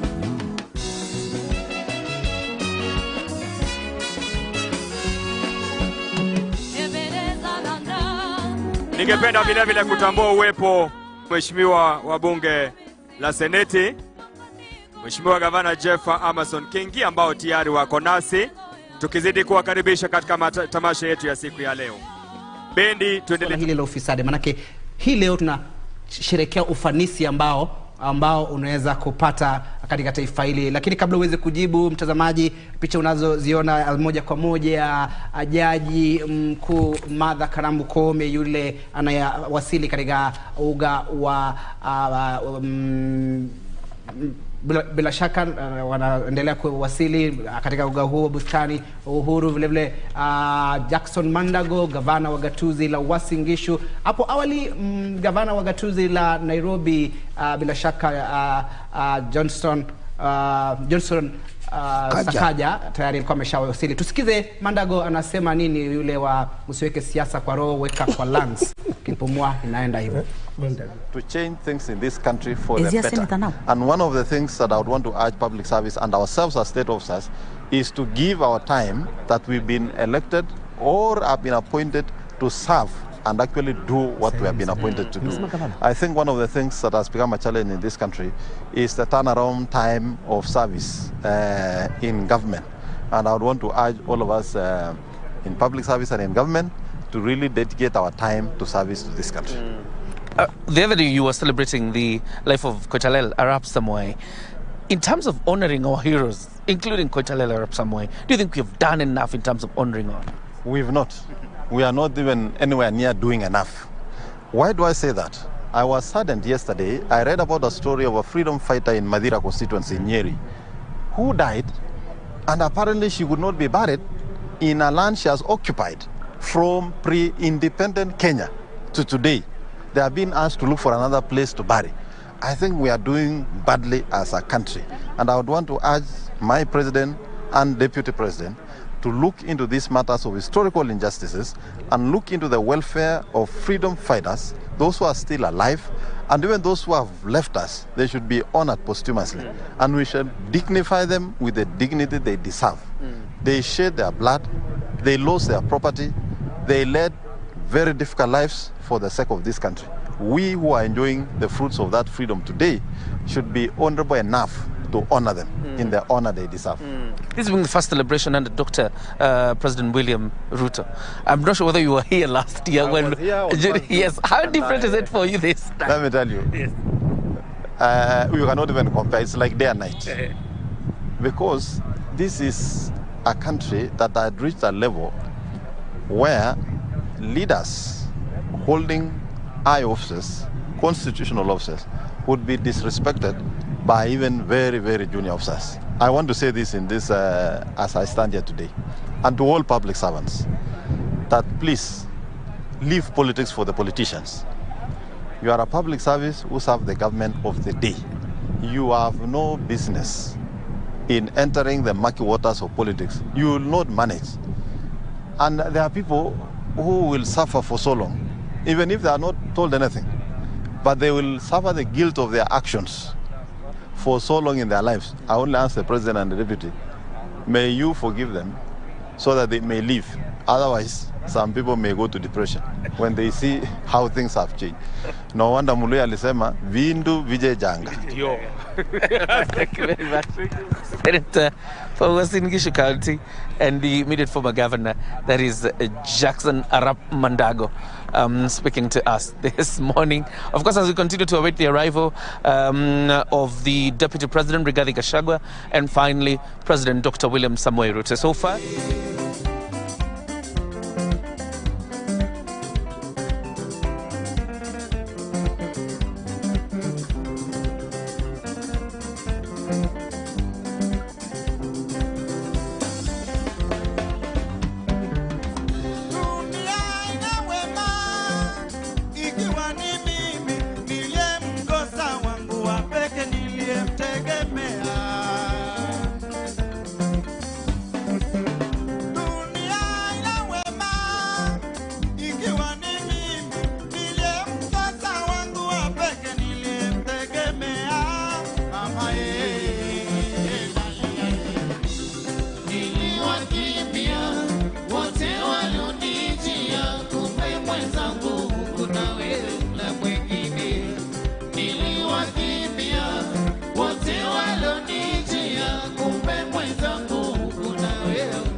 Asante, asante.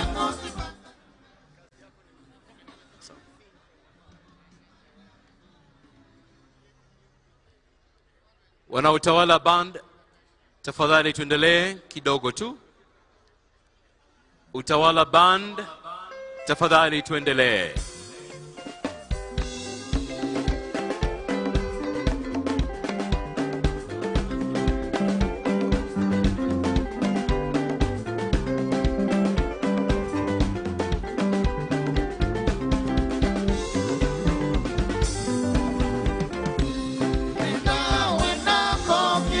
And the other, the presidential standard, the yellow presidential standard of President Dr. William Samoei Ruto. And of course, this is a closest indication just yet that he's about to make it here.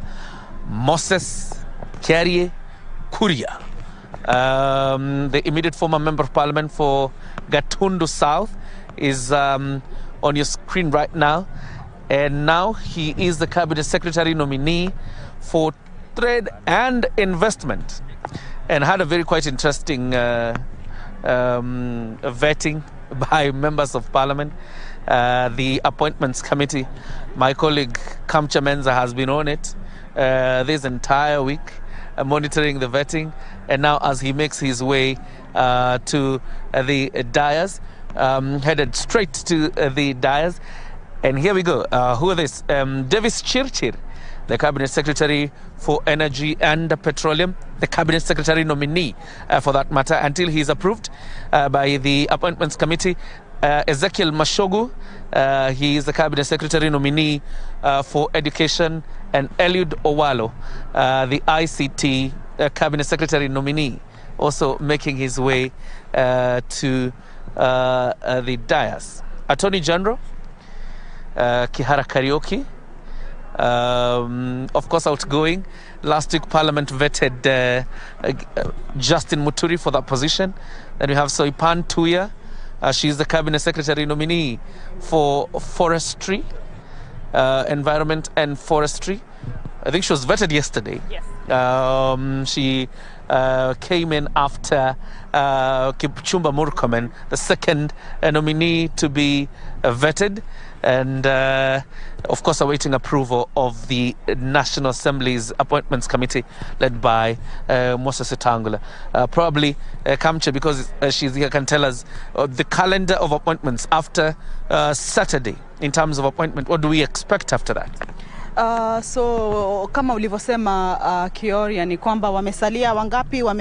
Ni mawaziri wateule wangapi? 22 na tayari 15 tayari wameshapigwa msasa, walishafika mbele ya kamati ile ya uteuzi ya bunge la kitaifa, na waliosalia ni 7. Tunafahamu kwamba watawagawanya wale 7. Kawaida tumeona wakifanya 5 kwa siku, 5 kwa siku kufikia saa kama 15, lakini tunafahamu kwamba wale 7 waliosalia watagawanywa, watabakua, watakwenda 4 Ijumaa, alafu kisha watamalizia na 3 ile Jumamosi, wako wamekamilisha wale 7, alafu kisha tume itaenda kwenda mbele kwenda kuandika ripoti yake na kuwasilisha katika bunge la kitaifa. Alafu kuna ile inaitwa kama ni voting ama kama ni ile wabunge pia watatoa maoni yao. Manake kumbuka ni mahojiano ambayo yamefanywa kwa njia moja kwa moja na kila mmoja ameweza kushuhudia, ameweza kusikia. Kwa hivyo ile kamati tu imesimamia tu yale mahojiano, lakini si kwamba ndio itakuwa iko na final say, bali watakuwa wanaandika ripoti yao. Alafu kisha wale wabunge watakuwa wanaweza pia kueleza zaidi. Kwa hivyo tayari tumeshaona mawaziri mbalimbali wameshafika, ama wale walioteuliwa, wale walioko mamlakani kwa sasa walioteuliwa, ambao wengi wao pia wameshapigwa msasa, wameshafika hapa. Hiyo ni ishara kwamba hafla hii ipo tayari kuanza, ama pia tunaweza kusema kwamba ule msafara wake rais hauko mbali kuondoka katika ikulu kuelekea hapa katika huu uwanja wa Uhuru Gardens, ambapo shughuli hii imepangwa. Kwa hivyo tunaona kwamba hawapo mbali, tayari wameshafika wengi. Na mbona mwenzangu Kiora anajaribu kumleta karibu. How are you? For 1 minute anaenda yeye.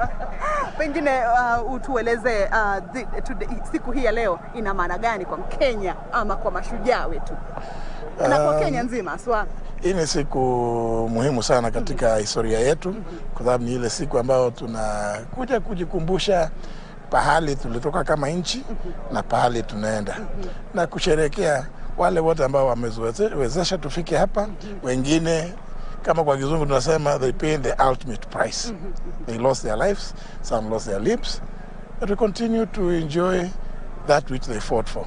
And this is to remind us that we must not take anything for granted. Yes. Unaona kama tumewakumbuka mashujaa wetu ipasavyo miaka hii yote kufikia sasa? Well, labda hapa na pale kumekuwa na mambo kama kasoro kidogo, kwa kama vile hatujawakumbuka vizuri pasavyo, lakini tukienda mbele nafikiri ni vizuri tugange yajayo, sio? Kwamba henceforth we shall always remember that heroes and heroines are important for our nationhood. Thank you. Wakenya wamefika na matarajio mengi. Pengine unaona watazungumziwa nini na rais? Kidogo tu kwa kifupi tu. No, you see, he has arrived, the DP has arrived. Shukran sana, shukran.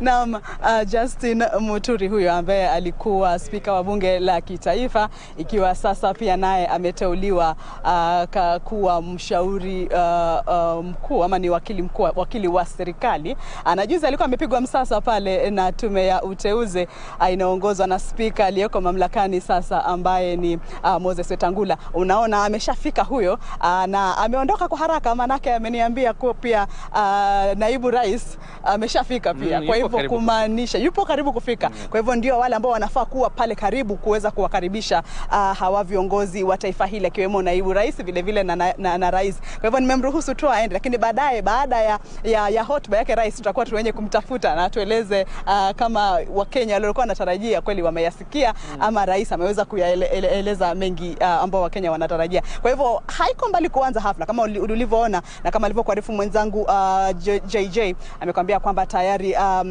jaji mkuu ameshafika hapa, spika wa mabunge yote mawili, seneti la kitaifa pia ameshafika hapa, naibu jaji mkuu ameshafika hapa, umeshaona viongozi mawaziri waliomo mamlakani walioteuliwa wote wameshafika. Kwa hivyo tunaweza sema kwa sasa kwamba wale wote waliotarajiwa kufika kabla muda mchache tu kabla kuwasili kwake naibu rais na rais tayari wameshafika. Hiyo inamaanisha nini? Ni kwamba hafla basi haipo mbali kuanza, na tupo hapa. Hili ndilo lango kuu, unaona wote wamepitia hapa kuelekea katika mahali anapokaa. Kwa hivyo pia tunatarajia kwamba ama inaeleweka kwamba rais na naibu rais watakapofika watakuwa ni wenye kupitia hapa na tutakuwa tunakuletea picha hizo kwa njia ya moja kwa moja. Mwenzangu Jacob.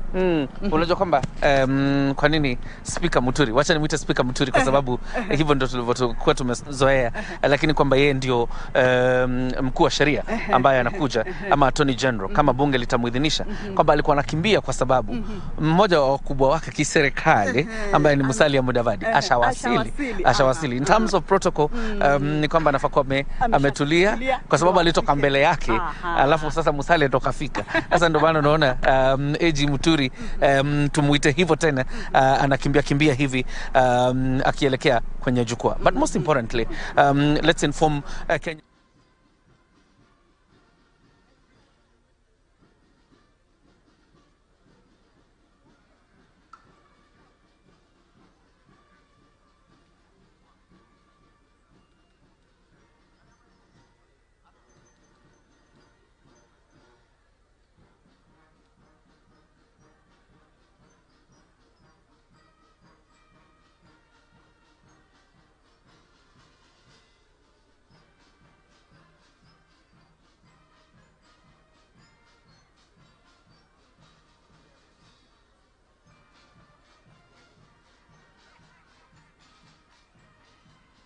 To happen. Walikuwa watu ni Naam, Kioria kama ulivyosema, ilikuwa sherehe hizi hatuzioni zikiwa zinachangamkiwa kama zinavyochangamkiwa sasa. Picha zilizoko kwenye uwanja ama uga huu wa Uhuru Gardens basi ni picha ambazo zinaonyesha kwamba watu wamejitokeza kwa wingi, ikiwa sasa ni kama Uhuru tumepata kama alivyosema Kioria. Maana unakumbuka wakati wote alikuwa idadi ya watu kufika kwenye uwanja ambao tunasherehekea, maana ilikuwa tuliendelea kusherehekea, lakini idadi ya watu waliofika kwenye uwanja ilikuwa imepunguzwa kabisa, ilikuwa imekatizwa. Na watu walikuwa wakifika lazima wavae barakoa, mara sijui lazima mkae mbali na mwenzako ama mambo kama hayo. Lakini kwa sasa tunaona Wakenya wanasherehekea kwa njia iliyo huru, kujiachilia, kujimoyamwa wenyewe tunasema Waswahili. Yani kila mtu ajimoyamwa kusherehekea siku hii ya Mashujaa. Kwa hivyo ndivyo kama unavyoona tayari yale ni mazoezi kule uwanjani ambayo yanaendelea na vikosi mbalimbali, kikosi cha wanamaji, na tunazo picha za rais akitoka kwenye State House sasa hivi ndizo zinazoendelea kwa sasa. Rais William Ruto anatoka katika ikulu ili kuelekea hapa. So we have live pictures from State House as President Dr. William Samoei Ruto makes his way to the Uhuru Gardens. That means in about 5-10 minutes, considering the fact that the roads are clear, he will be making his way here to Uhuru Gardens. But of course will be preceded by the arrival of his deputy, that is Rigathi Gachagua. And of course, as we were saying, we were obviously dealing with the question of what President Uhuru Kenyatta did. That is the fourth President Uhuru Kenyatta did during the Mashujaa Day celebrations, the lifting of COVID-19 restrictions. So it's 1 year of freedom. So if you were to say so, because you remember even church attendance was limited in terms of worship, in terms of entertainment, there was also a limitation. But now here we are 1 year later, and of course now under a new administration led by President Dr. William Samoei Ruto. And of course you continue to see the live pictures from State House as President Dr. William Ruto exits State House headed towards Uhuru Gardens for the commencement of the 12th Mashujaa Day celebrations under the 2010 Constitution. You will remember before that used to be what you would call Kenyatta Day. Now we are celebrating Mashujaa Day, the 12th under the regime of President Dr. William Samoei Ruto. Let's just have a quick look at the program in terms of how it will be looking this morning. Other than the pictures you're seeing on your screen, after the arrival of all guests, of course, and once the president has arrived, you will see his mounting of the ceremonial Land Rover, of course, set out for the commander-in-chief. And after that, the president will be escorted by the chief of defense forces, while Her Excellency, the First Lady, that is Mama Rachel Ruto, is escorted to the presidential dais. Then His Excellency the President will greet Wananchi, and that's how the program will be looking at. But for now, let's hand you over back to studio. But before you do that, the arrival of the Deputy President, Rigathi Gachagua, making his way to Uhuru Gardens. This is the Deputy President, Rigathi Gachagua, making his way, and that means in about 5-10 minutes we receive President Dr. William Samoei Ruto. The convoy led by the three outriders allocated to the Deputy President, now headed straight to the dais, and that is the Deputy President, Rigathi Gachagua. Such a mad dash for his security officers as they head towards the dais. But now to continue monitoring the arrival of President Dr. William Samoei Ruto. You also have live pictures from State House as he has already exited, now on the way here, and therefore hand you over back to Timothy Kipnusu in studio, as of course as he ushers us into Uhuru Gardens. Kipnusu. Asante sana mwenzangu JJ Kuria kwa ufasaha na ustaha wa taarifa hizo, kutueleza kuhusiana na yale yanaendelea. Kama unavyotazama mtazamaji, picha za moja kwa moja, msafara wa kiongozi wa taifa Rais William Samoei Arap Ruto ukielekea katika sherehe za Mashujaa katika eneo la Uhuru Gardens, ukipenda bustani Uhuru, ili sherehe hizi zianze rasmi.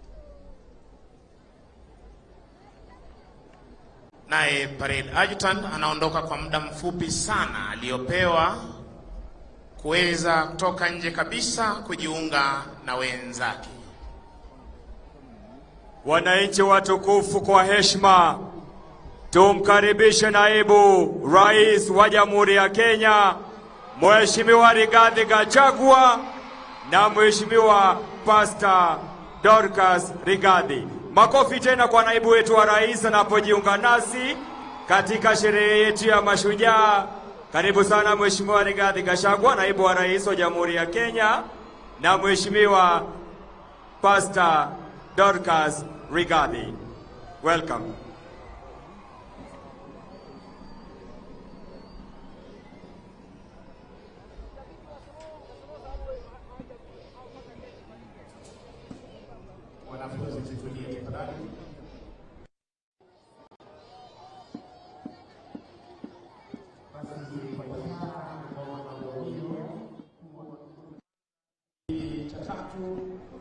Pamoja na parade adjutant wakiweza kuchukua nafasi zao ndani ya gwaride hii.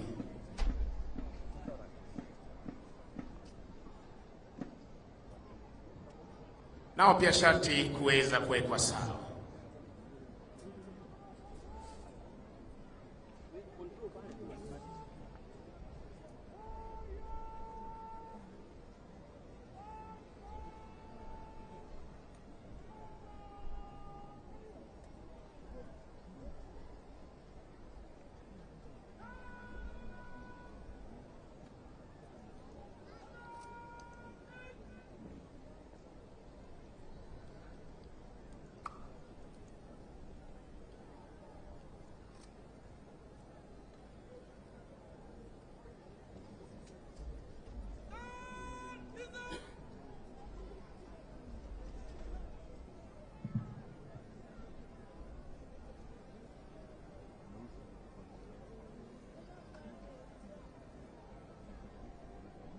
Mheshimiwa naibu wa rais, Mheshimiwa jaji mkuu na rais wa mahakama ya upeo nchini, spika wa bunge yote mawili, bunge la taifa na bunge la seneti, gavana wa jimbo la Nairobi, maafisa wa ngazi za juu, majeshi ya ulinzi walio mamlakani na waliostaafu, itifaki zote zilizingatiwa, mabibi na mabwana. Karibuni leo tarehe 20 Oktoba mwaka huu 2022 kwa sherehe za Mashujaa katika bustani ya Uhuru na makavazi rasmi ya taifa la Kenya. Wima uwanjani ni gwaride la heshima linaandaliwa na majeshi ya ulinzi ya Kenya.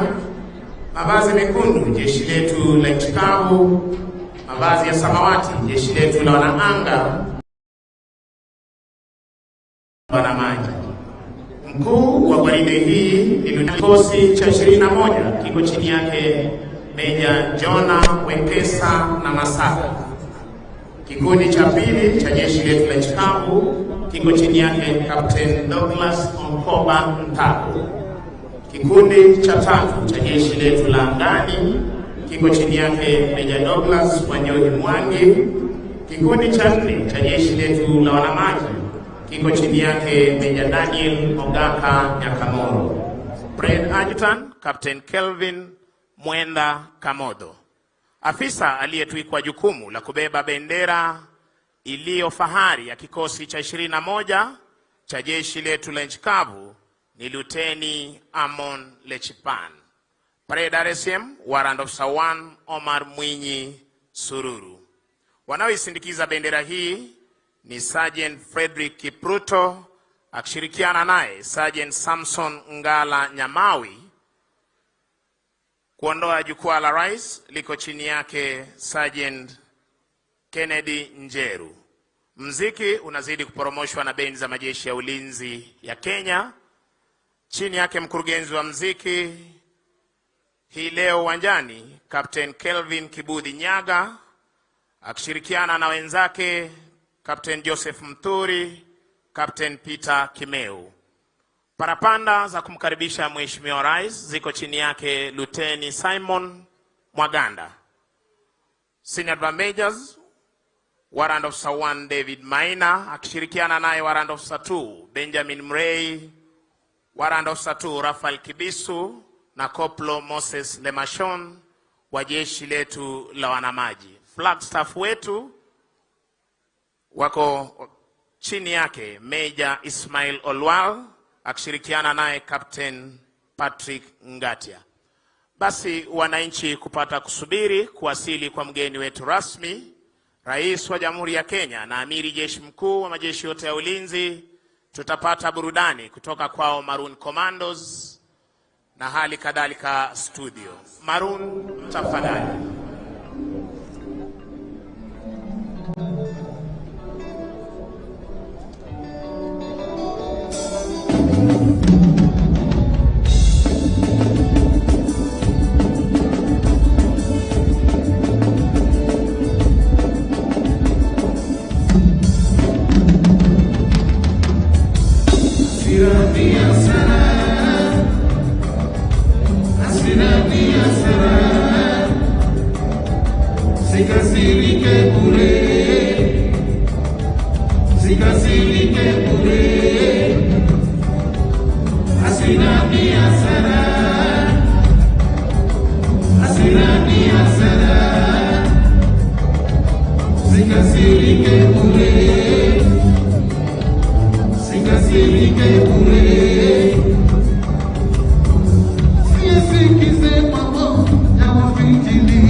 fikira zangu ziko kwako,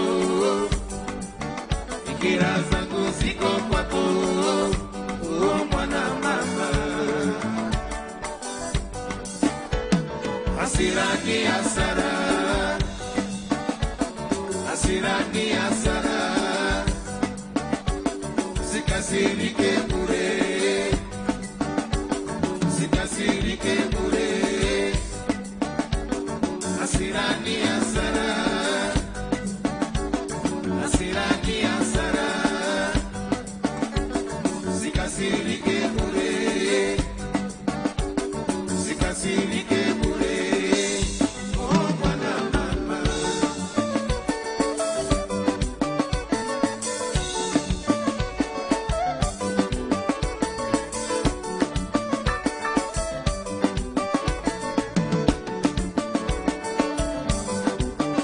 Asante sana Maroon Commandos. Asante sana Maroon Commandos. Basi wakati wowote tokea sasa tutakuwa tunampokea mgeni wetu rasmi siku ya leo, na kilele cha sherehe hizi itaweza kuwa ni hotuba yake Mheshimiwa Rais na Amiri Jeshi Mkuu majeshi yote ya ulinzi. Wananchi tunazidi kuwakumbusha wale ambao wamevalia kofia za chepeo ama kofia zisizokuwa rasmi kuweza kuzivua wakati wa wimbo wa taifa na wimbo wa Jumuiya ya Afrika Mashariki. Na hali kadhalika kuwakumbusha kwamba mgeni wetu rasmi atakapokuwa anajiunga nasi rasmi kuweza kumkaribisha kwa shangwe na vigelegele na kuweza kupeperusha bendera zetu tukiweza kusherekea siku ya Mashujaa.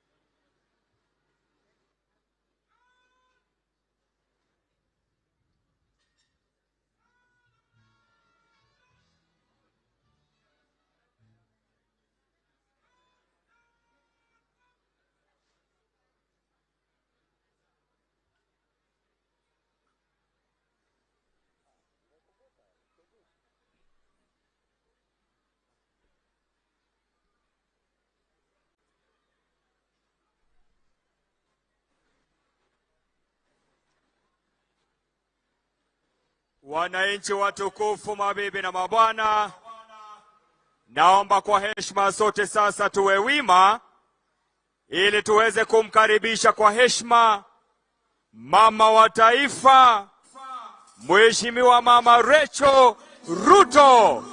Tusimame kwa heshima kuu tunapomkaribisha mama wa taifa anapojiunga nasi. Makofi kwake mama taifa.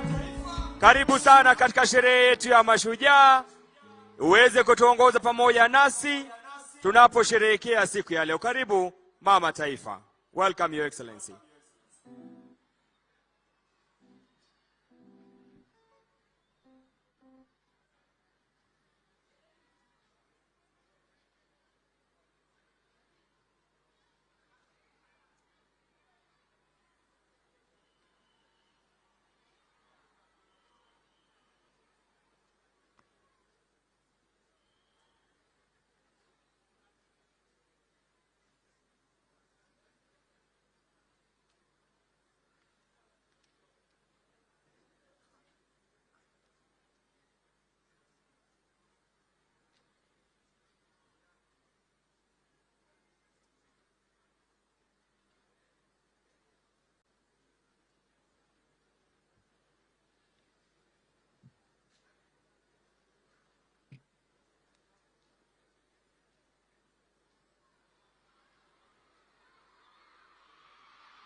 Kwa parapanda hizo ni ishara kwamba mgeni rasmi amejiunga nasi. Mabibi na mabwana, tusimame sote na kwa furaha tumkaribishe Maroon Commandos. Tuende moja. Karibu. Karibu. Moja. Karibu. Wapi shangwe na vigelegele wanafunzi wetu?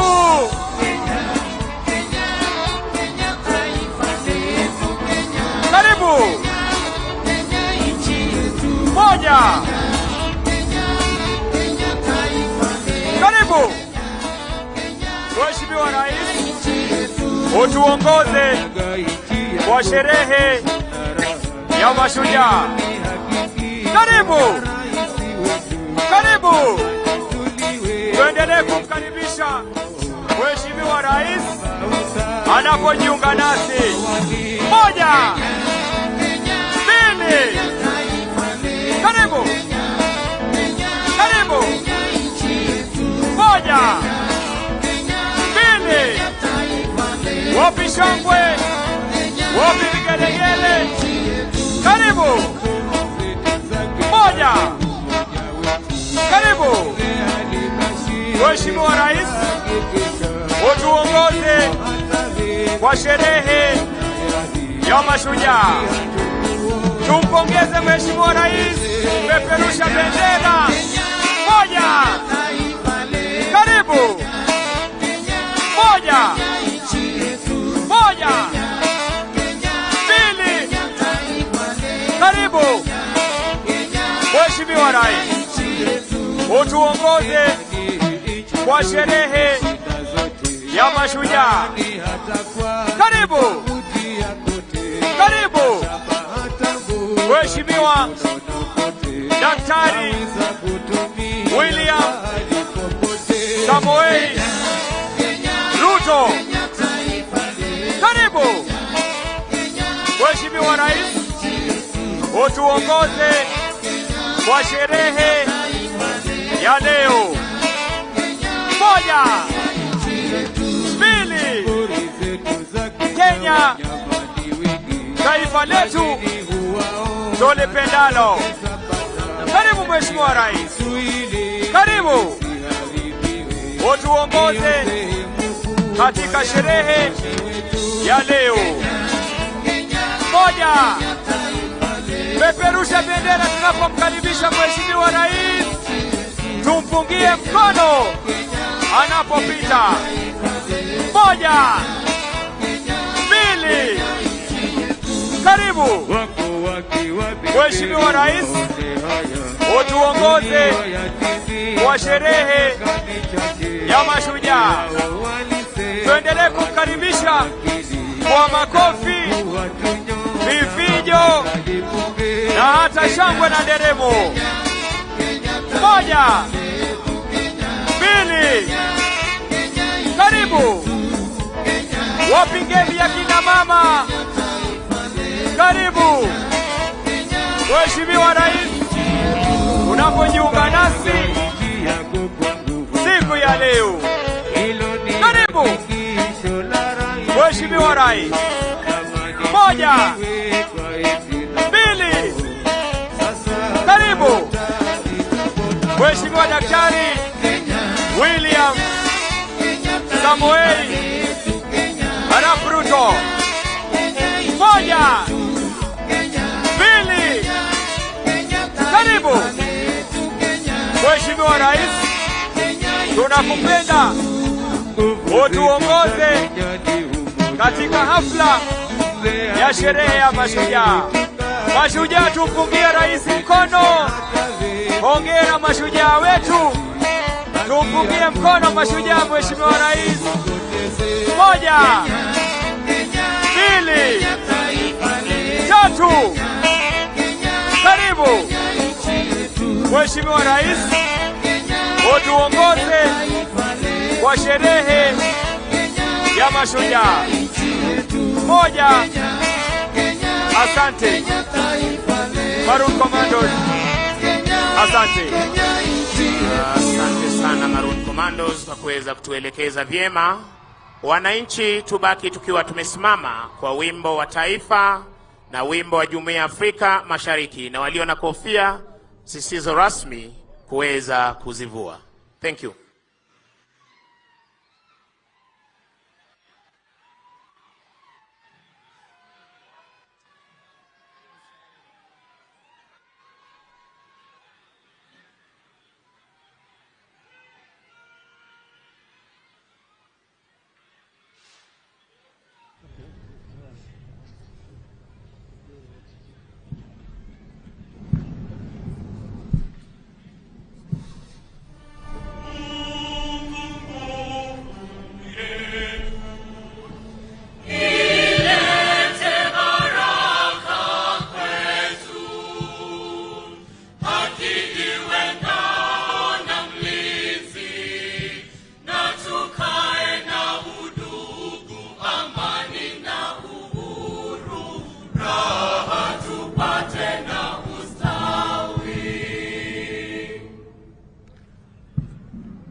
Gwaride hivi sasa kija kumwomba kwa heshima Rais wa Jamhuri ya Kenya na Amiri Jeshi Mkuu wa majeshi yote ya ulinzi idhini ya kuweza kukagua gwaride la heshima lililoandaliwa na majeshi ya ulinzi ya Kenya.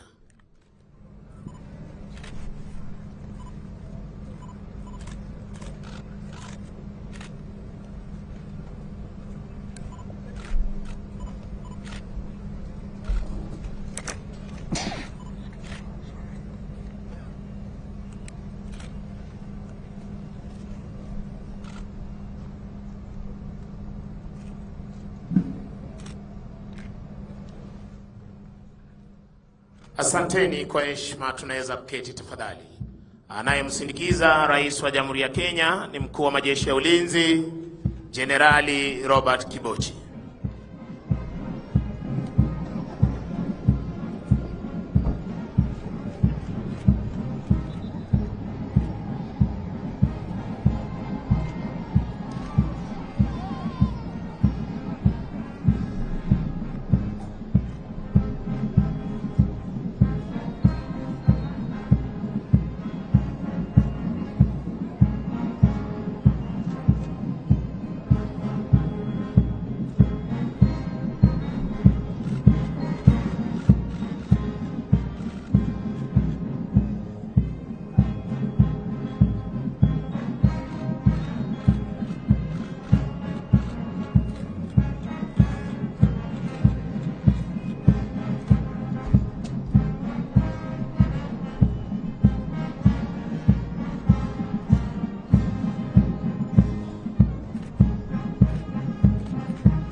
Bendera ya kikosi hupewa heshima ya hadi ya juu unavyoshuhudia hivi sasa uwanjani, Mheshimiwa Rais akipeana heshima yake.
wa gwaride hivi sasa akiomba idhini ya kuweza kuondoa gwaride hili uwanjani punde tu Mheshimiwa Rais atakapochukua nafasi yake kwenye jukwaa maalum.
Basi kwa desturi za kijeshi, sharti bendera ya kikosi kuwa mbele ya gwaride unavyoshuhudia hivi sasa, toka kwake Kala Officer pamoja na Parade RSM wakichukua nafasi yao ndani ya gwaride hii.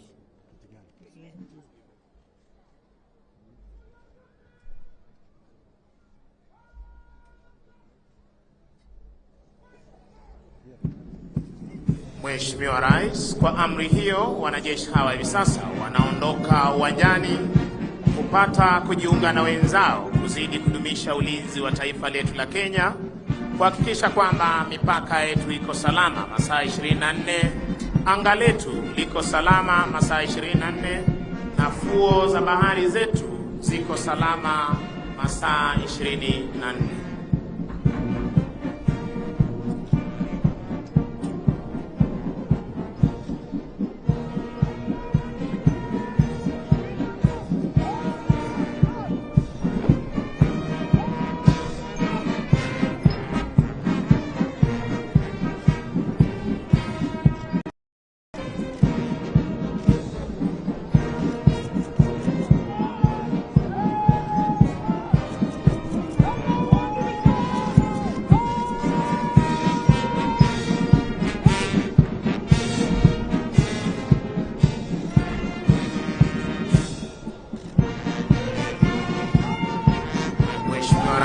Mkuu wa gwaride hii ni Luteni Kanali Gilbert Kinanga, afisa anayebeba bendera iliyo fahari ya kikosi cha 21 Luteni Amon Lechipan.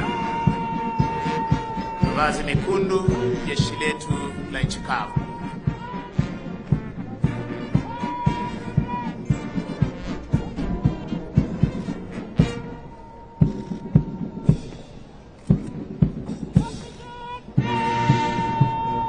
Kikundi cha 3, mavazi ya samawati, jeshi letu la wanaanga.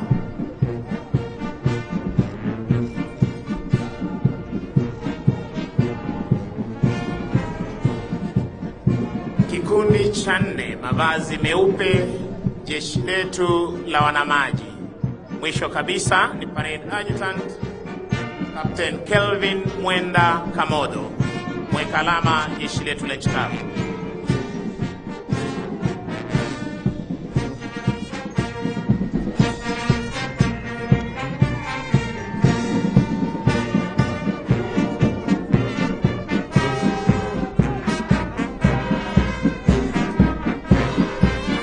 Mheshimiwa Rais, linafuata gwaride la vikundi pamoja na asasi nyingine za usalama, liliandaliwa na majeshi ya ulinzi na hali kadhalika asasi nyingine za usalama. Kwa mengi zaidi nitampisha Koplo Jabiri Banzi. Asante mwenzangu. Mheshimiwa Rais, linafuata gwaride la vikosi vyetu vya usalama wakiongozwa na jeshi letu la nchi kavu wakiwa kwenye mavazi yao mazito ya kivita. A Company wakiongozwa na Meja Benjamin Kipkosgei.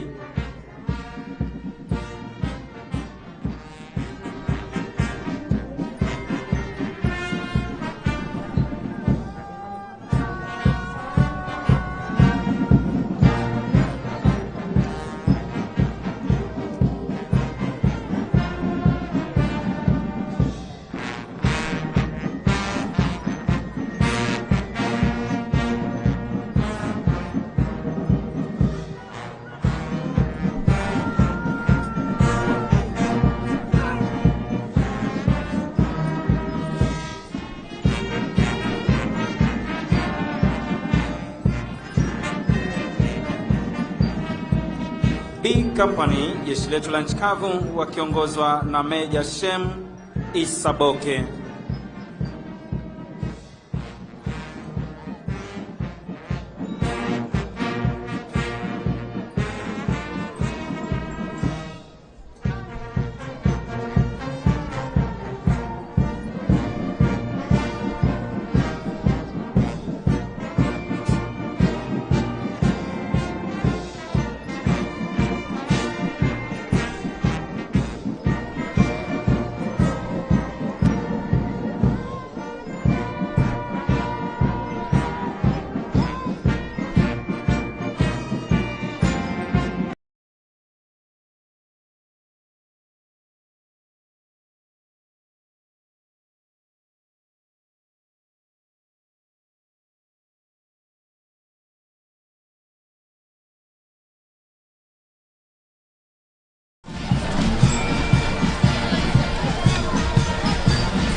Mheshimiwa Rais, vinafuata hivi sasa vikundi vya polisi wa taifa.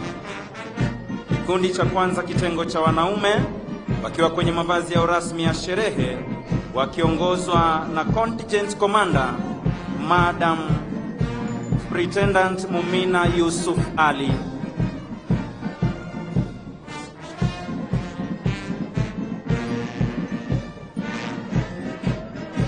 Kikundi cha pili kitengo cha kinadada wakiongozwa na Chief Inspector Sandra Asubila.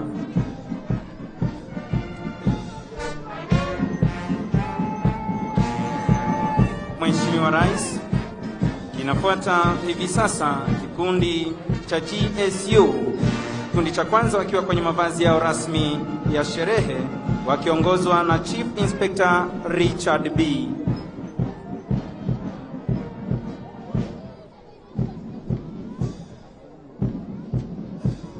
Kikundi cha pili wakiwa kwenye mavazi yao mazito ya kikazi wakiongozwa na Inspector Wilson Onimbo.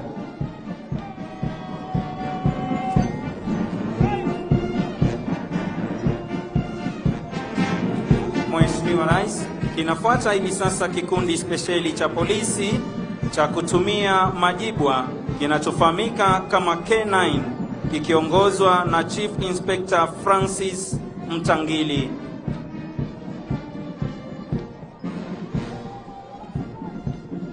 Mheshimiwa Rais, inafuata hivi sasa ni vikundi vya askari wa utawala Administration Police. Kikundi cha kwanza wakiwa kwenye mavazi ya rasmi ya sherehe wakiongozwa na Superintendent Enos Maloba.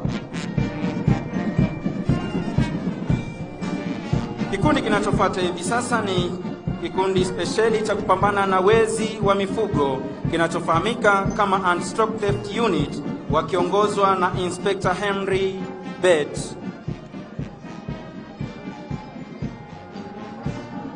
Kinafuata hivi sasa kikundi cha Rapid Deployment Unit wakiongozwa na Inspector Martin Gitonga.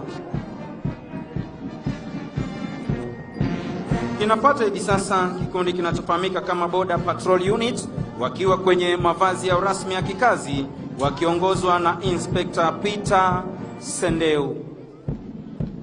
Mheshimiwa Rais, kinafuata hivi sasa kikosi kinachochunga fuo zetu za bahari kinachofahamika kama Kenya Coast Guard kikiongozwa na Luteni daraja la pili Galgalo K. Galgalo. Mheshimiwa Rais, hivi sasa vinafuata vikundi vya askari wa magereza. Kikundi cha kwanza kitengo cha wanaume wakiwa kwenye mavazi ya rasmi ya sherehe wakiongozwa na Superintendent Peter Okuku. Kikundi cha pili kitengo cha kinadada wakiwa kwenye mavazi ya rasmi ya sherehe wakiongozwa na Chief Inspector Florence Wasike.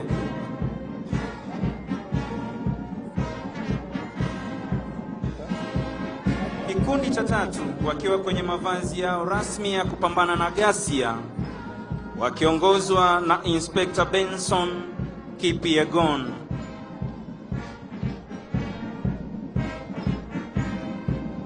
Mheshimiwa Rais, kinafuata hivi sasa kikosi kinachochunga mbuga zetu za wanyama kinachofahamika kama Kenya Wildlife Service wakiongozwa na Assistant Warden 1 Stephen Okoth.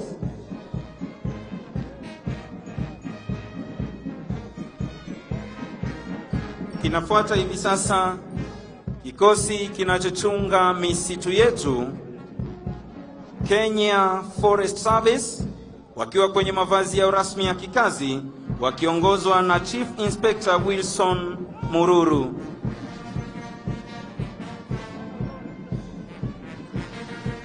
Mheshimiwa Rais, hivi sasa vinafuata vikundi vya vijana wa huduma kwa taifa wakiwa kwenye mavazi yao rasmi ya sherehe. Kikundi cha kwanza kitengo cha wanaume wakiongozwa na Chief Inspector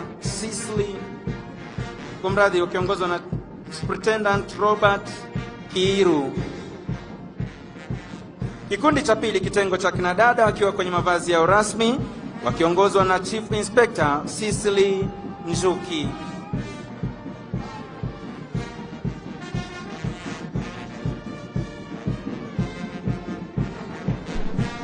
Kikundi cha tatu kitengo cha wanaume wakiwa kwenye mavazi yao rasmi ya kikazi wakiongozwa na Chief Inspector Gideon Kiprono.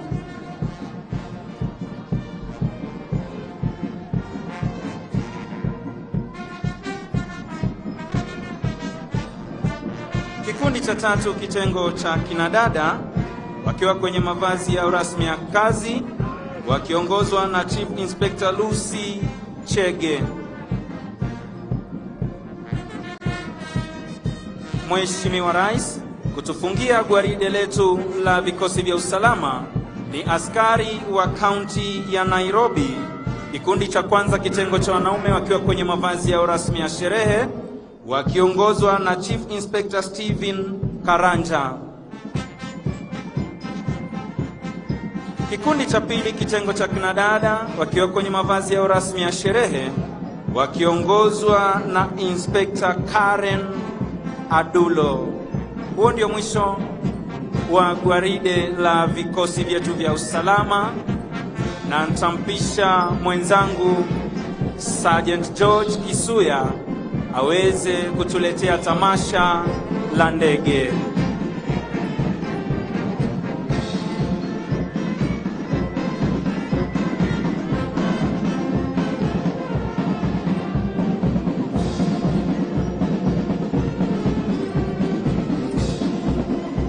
Na Mheshimiwa Rais, linalofuata sasa ni onyesho la ndege zetu za kivita, ndege ambazo zitapita mbele ya jukwaa hili.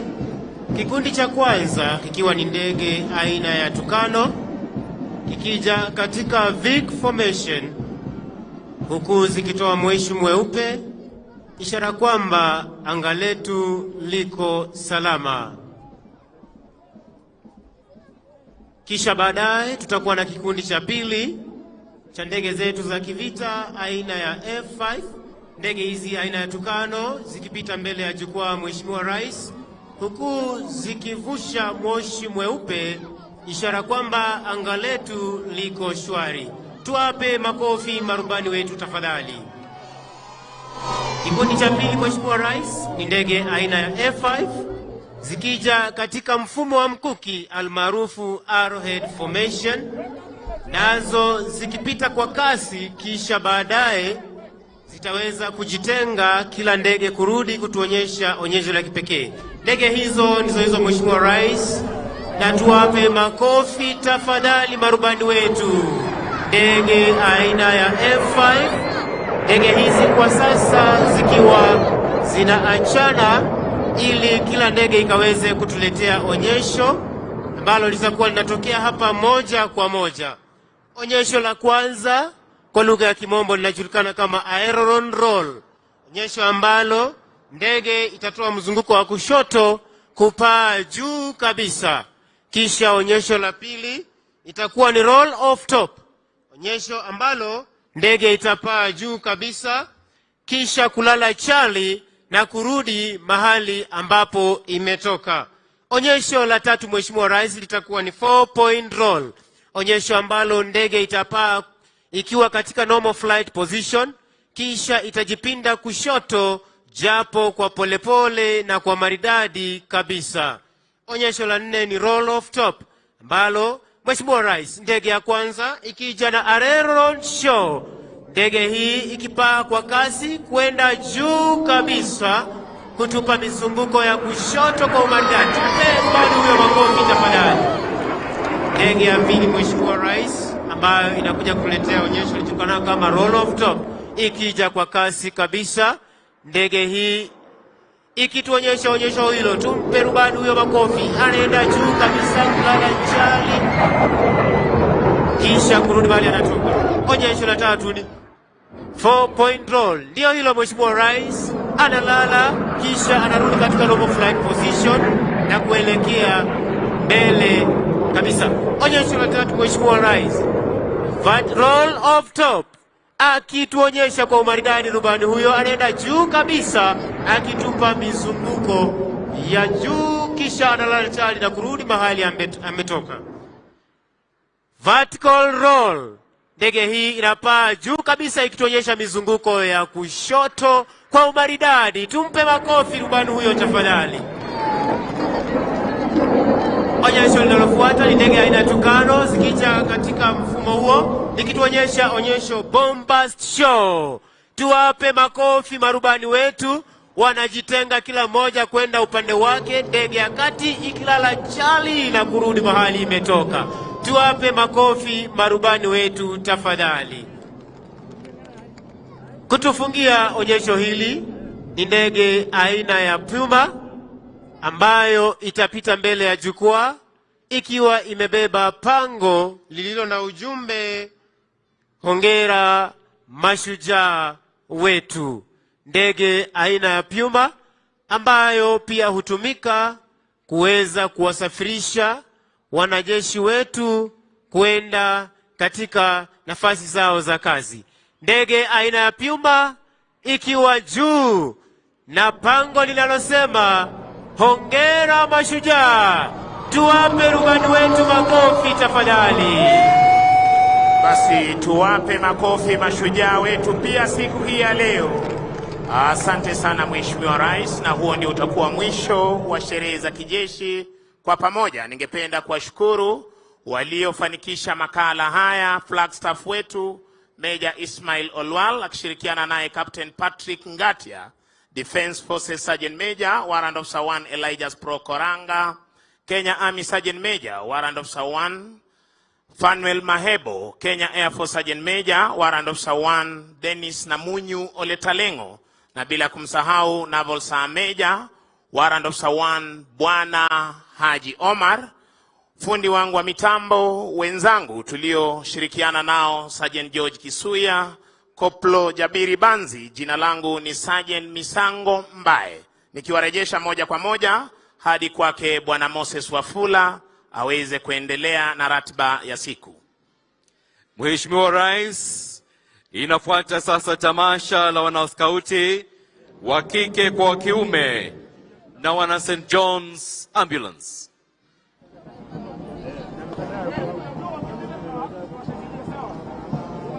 Mheshimiwa Rais, chama cha wanaskauti kilianzishwa humu nchini mnamo mwaka wa 1910 kikiwaleta pamoja wana Kenya wa jinsia ya kike na kiume. Mheshimiwa Rais, ujio huu uliwawezesha vijana kuchangia pakubwa katika ustawi wa nchi na kujiweka katika upeo wa juu wa vijana hawa kutoa ufanisi wao duniani. Kauli mbiu yao Mheshimiwa Rais ni kuboresha dunia. Utume wao yani mission ni kufunza watu wachanga ili wawe wa manufaa kwa jamii. Mlinzi wao akiwa ni Mheshimiwa Rais William Samuel Ruto, na hii leo Mheshimiwa Rais vikosi vyao ni karibu 4 hivi. Mheshimiwa Rais, the Kenya Girl Guide Association kimekuwepo humu nchini tangu mwaka wa 1922 kikiwa sasa na wanachama wa zaidi ya wanaskauti 1300. Madhumuni yao Mheshimiwa Rais yakiwa ni kuwezesha wasichana wadogo na wa umri wa makamo kutambua uwezo wao kama viongozi na raia wanaowajibika duniani na kuwapa jukwaa la kusikilizwa na hivyo kushawishi masuala yao wanayoyajali.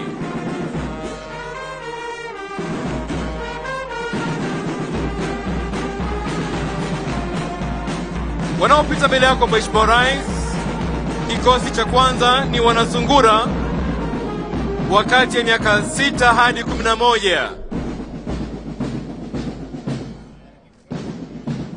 Wanafuatiwa na wanachipukizi scouts wakati ya miaka 12 na 15.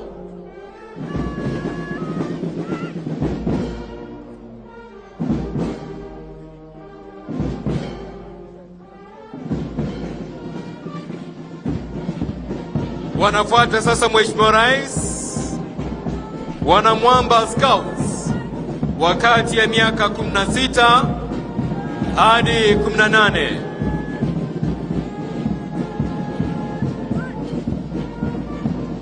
Na wanafuatia sasa jasiri scouts wakati ya miaka 19 hadi 26.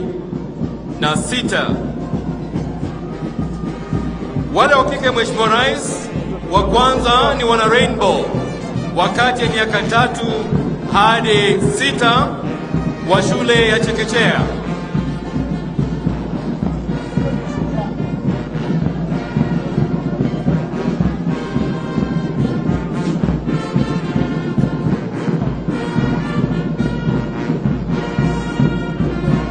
Wale wa kwanza Mheshimiwa Rais ni wana Rainbow wakati ya miaka 3 hadi 6 wa shule ya chekechea.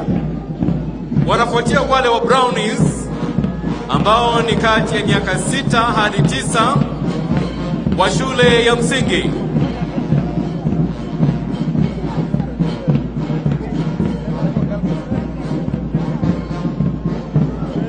Mheshimiwa Rais wanafuata Girl Guides wakati ya miaka 10 hadi 14 wa shule ya msingi wa juu. Na wanafuatiwa karibu sana Mheshimiwa Rais na wana Young Leaders wakati ya miaka 18 hadi 35 wa shule ya kiwango cha juu na wale wanaofanya kazi. Mheshimiwa Rais, wale ambao wamevalia mavazi meupe na meusi ni wana St. John's Ambulance ambao ndio wanatufungia tamasha hizi.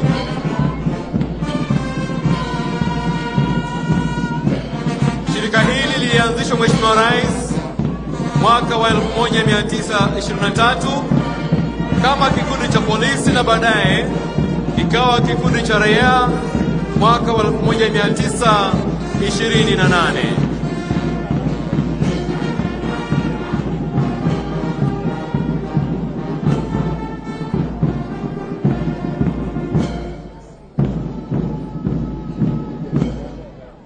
Wanaoporomosha bendi Mheshimiwa Rais ni wana Starehe Boys na Starehe Girls ambao wametamba kote duniani Mheshimiwa Rais, wakipeana maonyesho kama haya katika nchi kama vile Korea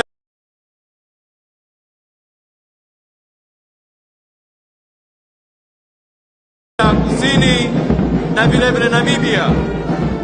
Tuwapongeze kwa makofi mabibi na mabwana, tuwapongeze kwa makofi jamani.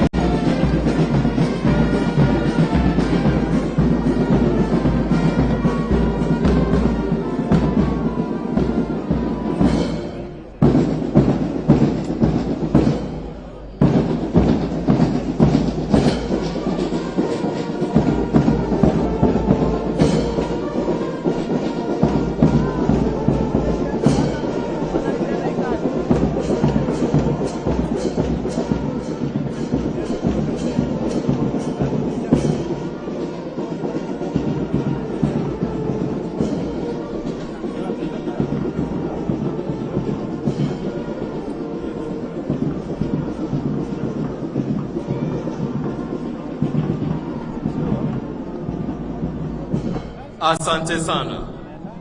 Sote kwa heshima tutulie kwa maombi.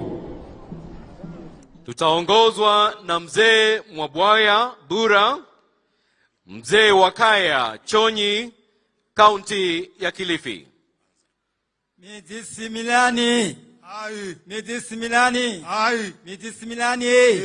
Uchisimila. Ahole. Malamadzo. Agadze. Sigomai. Agafiuke.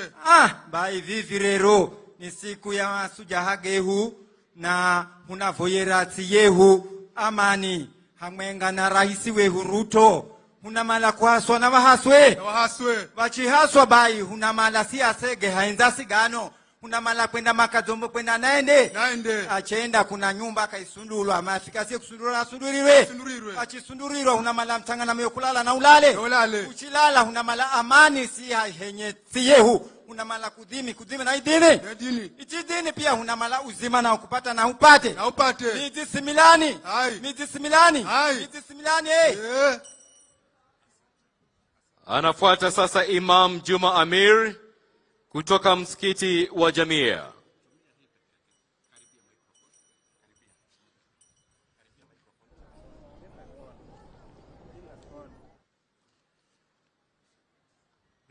Bismillahirrahmanirrahim. Subhanallah walhamdulillah wa la ilaha illa Allah wallahu akbar. Kwa jina la Mwenyezi Mungu mwenye rehema nyingi, mwenye kurehemu, leo tunaadhimisha na kuitambua siku ya mashujaa katika jamhuri yetu ya Kenya. Mungu tunakuomba uibariki nchi yetu yote na wananchi wetu wote. Mungu tukushukuru sana walipopatikana mashujaa waliojitolea kwa nguvu na roho zao, nchi hii ilipata heshima kubwa na mafanikio mengi tunayojivunia nayo leo. Mungu tukuomba uizidishie nchi yetu hii ya Kenya mafanikio na ufanisi wa watu wetu na maisha bora kwa jamii zote nchini. Ewe Mola mwenye uwezo mkubwa, mpe mafanikio na mzidishie busara njema rais wetu Dr. William Samoei Ruto na fikra njema katika uongozi wake na kuipeleka Kenya mbele. Bwana Mungu, tunakuomba wape viongozi wetu wote katika ngazi zote za utawala na fikra bora, busara na juhudi njema za kufanikisha uongozi mwema katika nyanja zote za maendeleo yetu. Nikimaliza, ewe Bwana Mungu mtukufu, tuondolee ukame unaotupa madhara mengi. Utupe mvua njema, mvua yenye kuenea jamhuri yetu yote bila ya mafuriko wala maudhi mengine wala madhara kwa yoyote yule. La mwisho, utupe amani ya kudumu. Tupe amani ya kudumu, tuishi katika shughuli zetu mbalimbali kwa ufanisi na utulivu na ushujaa kama wa waliopita. Asanteni. Atakayefunga kurasa la maombi ni Askofu Abraham Mulwa wa kanisa la AIC. Let us pray. Our gracious Lord and Savior Jesus Christ, praise and honor is to your holy name. This day we remember men and women who braved themselves over 70 years ago to fight for the liberation of our country, Kenya, from the colonial rule. May your favor, O God, be upon all of us, even this day. Our Lord and our God, this day we approach your throne of grace and mercy, and thank you for giving us our new president, His Excellency Dr. William Ruto, after the recent concluded elections. May your face shine upon him, his government, and the people of the Republic of Kenya. Our Father in heaven and our God, we pray that you encourage him to be strong, courageous, and to keep your word. This moment we do remember and pray for the people who are undergoing difficulties of famine, drought, and pestilence in many parts of our country. That, dear Lord, you will intervene and provide, because your name is Jehovah Jireh.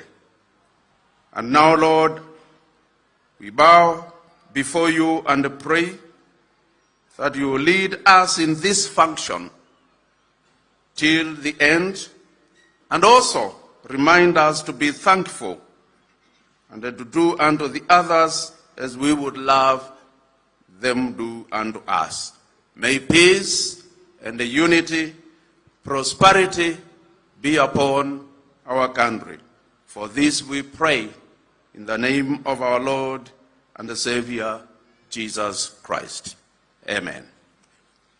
Mheshimiwa Dr. William Samoei Ruto, Rais wa Jamhuri ya Kenya na Amiri Jeshi Mkuu wa Majeshi ya Ulinzi, Mheshimiwa Mama wa Taifa Mama Rachel Ruto, Naibu wa Rais Mheshimiwa Rigathi Gachagua na Pastor Dorcas Gachagua, Mheshimiwa Spika wa Bunge la Kitaifa na Bunge la Seneti, Jaji Mkuu na Rais wa Mahakama ya Juu, Gavana wa Jimbo la Nairobi Mheshimiwa Johnson Sakaja na viongozi wote waliochaguliwa, mabalozi na maafisa wakuu wa kidiplomasia. Upande wako wa kulia Mheshimiwa Rais, tunao mashujaa ambao wanawakilisha mashujaa wengine kutoka pembe zote za nchi ya Kenya. Nikipenda wasimame na ukupungie mkono Mheshimiwa Rais, tuwapongeze kwa makofi tafadhali mashujaa wetu. Asante, tafadhali tuketi. Wananchi wa Jamhuri tuipendayo ya Kenya, mabibi na mabwana, Mheshimiwa Rais, nikubalie kwa unyenyekevu mkubwa mno niweze sasa kumpokeza mwenzangu Mike Getone atuongoze kwa kipindi cha burudani. Asante Mheshimiwa Rais. Shukran mwenzangu Moses Wafula. Mheshimiwa Rais, kwa niaba ya kamati andalizi ya tamasha ya siku hii ya leo, sherehe ya mashujaa, naomba unikubalie tuweze kuwaandalia burudani fupi. Na kulikujua jamvi letu siku hii ya leo ni wanafunzi wetu wa msingi ambao wako kwenye Kenya Federation of Roller Skaters, ambao ni seniors na juniors. Ikiwa mko tayari, mtupe onyesho lenu. Watakaoanzia sasa, Mheshimiwa Rais, ni wale wanafunzi wetu wadogo au watoto wetu wadogo ambao wako kwenye shirikisho hili la mchezo wa skating au mchezo wa kuteleza tu juu ya ardhi, hapo awali ukijulikana kama mchezo wa ice skating.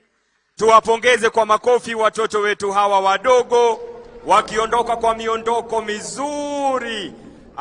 Naona kama ni speed ya 60 km/h. Hongera sana watoto wetu wadogo. Mheshimiwa Rais, wanaofuata sasa ni the seniors ambao wanaingia kwa miondoko mizuri. Mandhari yao ya kwanza ikiwa ni miondoko ya nyoka nyoka. Wakija mbele ya jukwaa lako Mheshimiwa Rais kutupa burudani. Nikufahamisha tu Mheshimiwa Rais ni kwamba hawa ni mashujaa wetu watakao tuwakilisha hata nchini na hata kule nje. Mchezo wao wa kwanza ni mviringo na wale wengine wakipiga densi, ikiwa tu ombi lao ni kuweza kuboresha mchezo huu ambao umeibuka tu majuzi na ukapata sifa zake. Skating ni mchezo ambao vijana wadogo hata wakubwa wameingia ili kuweza kuwakilisha taifa letu hapa nchini na hata nje. Tuwapongeze wanapoondoka uwanjani the skating team. Mheshimiwa Rais, wanaoingia sasa ni muungano wa wanafunzi 500 wa shule 10 za msingi ambao wamejiandaa kwa burudani siku ya leo. Mkiwa tayari, ugani wenu.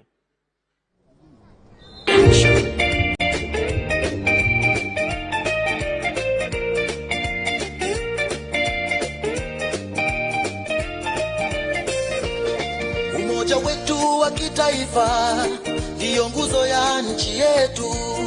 Tukiungana sote pamoja, tutaijenga Kenya yetu. Kwa amani na upendo, tuendeleze utu wetu. Haya yote tukizingatia, baraka tele tutapokea. Vijana, wazee, kina mama, tunaweza tukiungana. Furaha, usawa na ustawi, Mungu Baba tatujalia. So full of, njooni wazalendo sote tuimbe. So full of, njooni wazalendo sote tuimbe. Harambee, pamoja tutafika kilele. Harambee, na Kenya tutaishi milele. Harambee, pamoja tutafika kilele. Harambee, na Kenya tutaishi milele.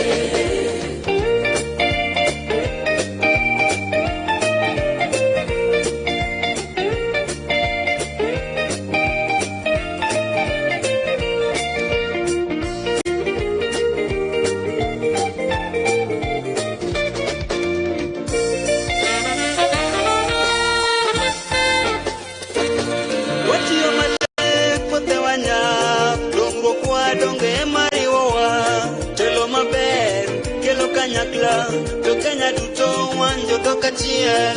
Forori witone moradime, toikaranye hamwe na thayo. Maya mothene magegania, tuini tuothe twi hamwe. So full of, njooni wazalendo sote tuimbe. So full of, njooni wazalendo sote tuimbe. Harambee, pamoja tutafika kilele. Harambee, na Kenya tutaishi milele. Harambee, pamoja tutafika kilele. Harambee, na Kenya tutaishi milele. Harambee, pamoja tutafika kilele. Harambee, na Kenya tutaishi milele.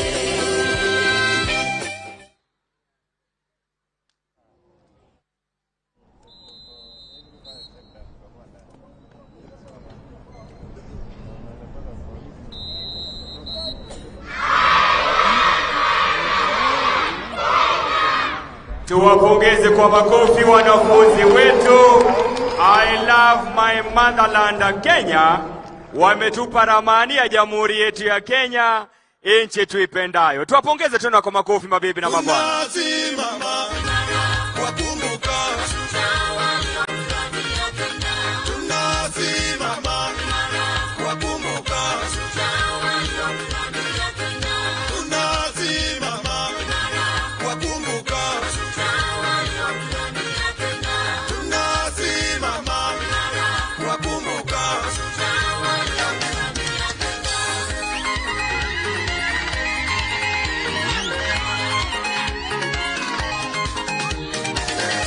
Tunashukuru Mungu amelinda Kenya, oyerende Kenya yaito wanazoea wanangongo.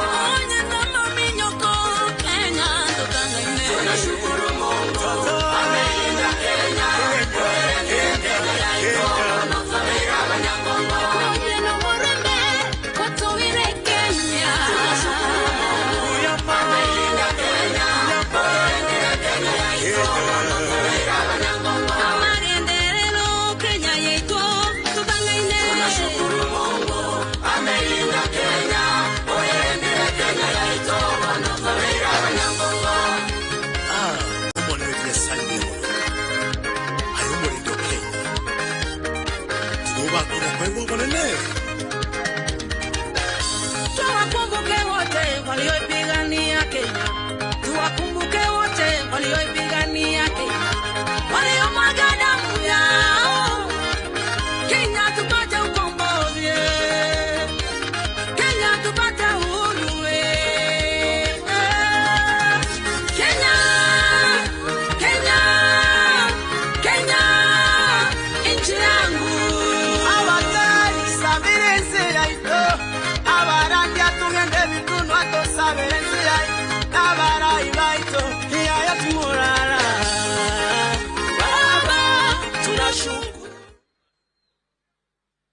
mashujaa. Kauli mbiu mwaka huu, nchi yangu jukumu langu, mimi ni shujaa.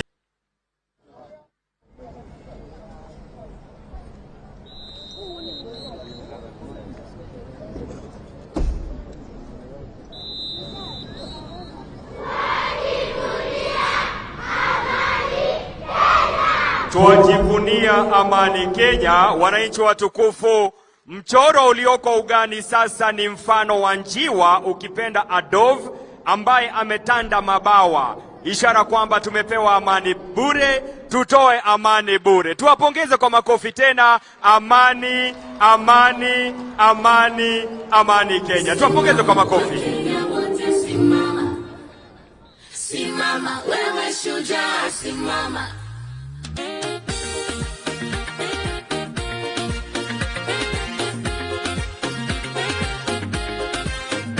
Nchi yangu, jukumu langu, mimi ni shujaa, shujaa. Najivunia taifa langu, mimi ni shujaa, shujaa.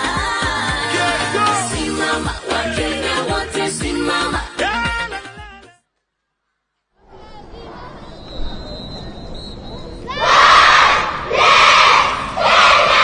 God bless Kenya. Ni ujumbe kutoka kwa watoto wetu kwamba Mungu aibariki Kenya yetu. Tuwapongeze kwa makofi wanapoondoka uwanjani.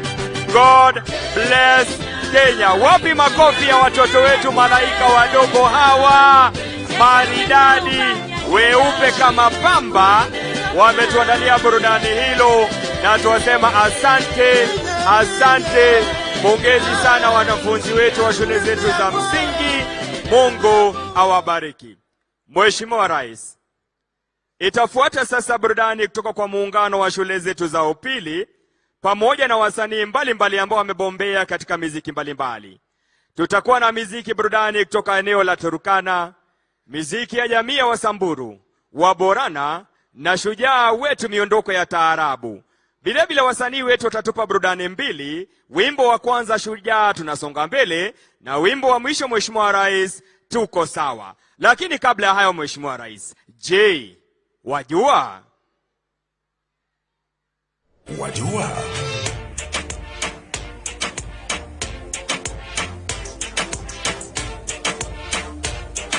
kuwa kwenye historia ya michezo Kenya imebobea kote duniani.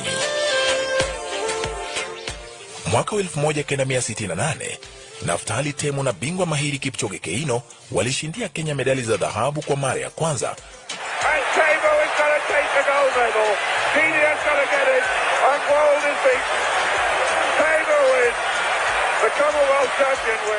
Baadhi ya wanariadha wengine tunaowaenzi ni kama vile Paul Ireng, Wilfred Bungei, Moses Tanui, Paul Tergat, Tekla Lorupe, Catherine Dereba, Ezekiel Kemboi, Samuel Wanjiru, Vivian Cheruyot, Pamela Jelimo, Daniel Simiu, Margaret Muriuki na wengineo. Kipchoge smiles for the last time. Let's keep an eye on the clock, just outside 2:01. Kipchoge is a history maker in Berlin yet again. Eliud Kipchoge anashikilia rekodi ya dunia katika mbio za marathon, huku David Rudisha akiweka rekodi ya mbio za mita 800. It's David Rudisha, 1:40.91 is shown on the clock.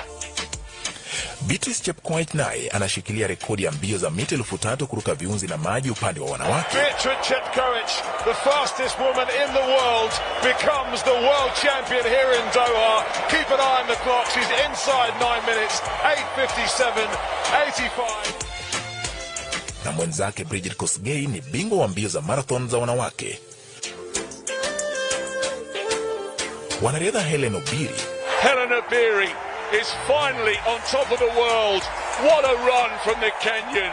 Absolutely sensational. Faith Kipyegon. Faith Kipyegon, the 22-year-old from Kenya, the lone Kenyan in the field, and she streaks the field in the 1500. Na Mary Moraa. Mary Moraa with an incredible performance.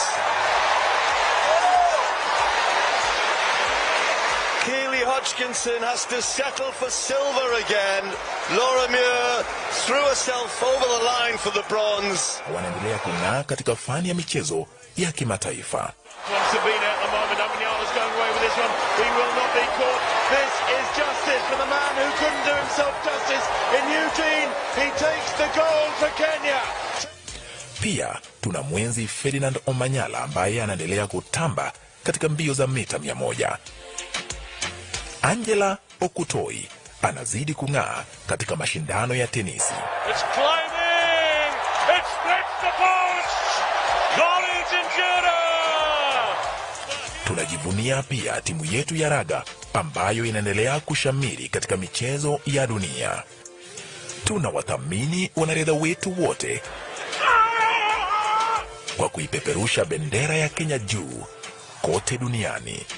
Hakika nyinyi ni mashujaa wetu. Ipeperushwe juu sana, bendera yetu Kenya ipeperushwe juu sana. Trio Meals.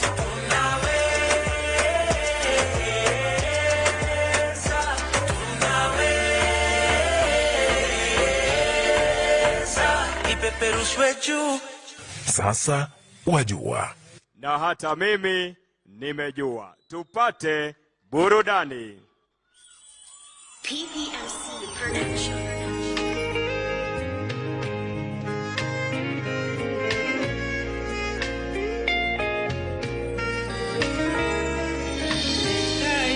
Nyasaye Murungu ngai were ndo baadhi ya majina yako Baba. Alayo sikadana karibi njiru simale nurakabi waramama nutisi ya Allah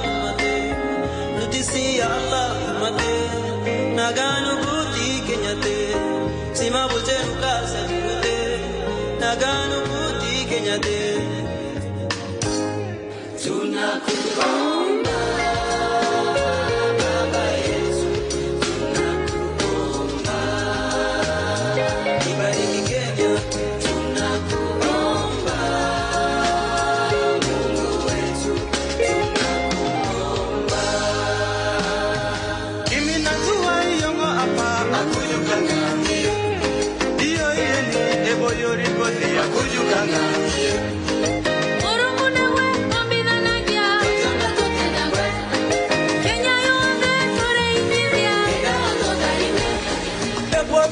Akeni kini hapo yako epoto bibeyoko anyu ne boyoni epoto bibeyoko anyu ne giyokotela epoto bibeyoko akeni kini Kenya hapo boyoko kaja kone ayemina etao Kenya hapo boyoko kaja kone ayemina etao Kenya hapo boyoko kaja kone ayemina etao Kenya hapo boyoko kaja kone ayemina etao.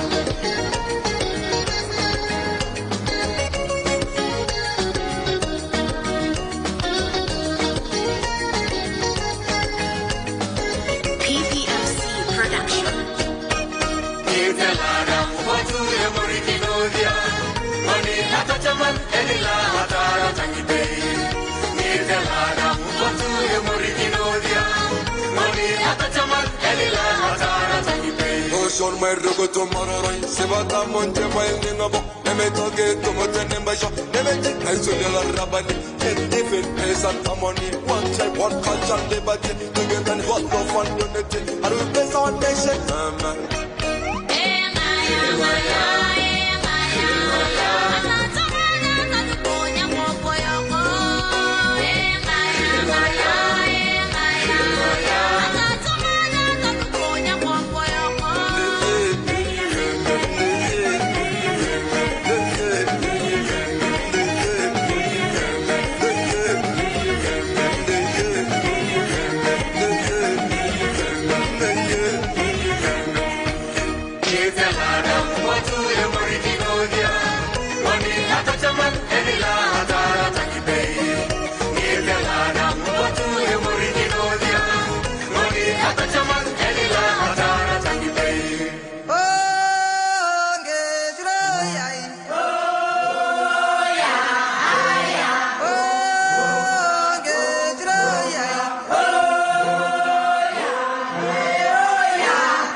Nyasaye mangima wagoni erokamano kuom odiochieng' ma kawuono mar Mashujaa Day.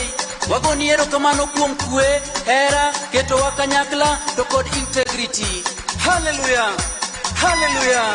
Nyasaye wapake wamiye duong'. Walando hera, Nyasachwa wapake wamiye duong'. Walando hera mare. Nyasaye wapake wamiye duong'. Walando hera, Nyasachwa wapake wamiye duong'. Walando hera mare. Come on, Vika. Another face.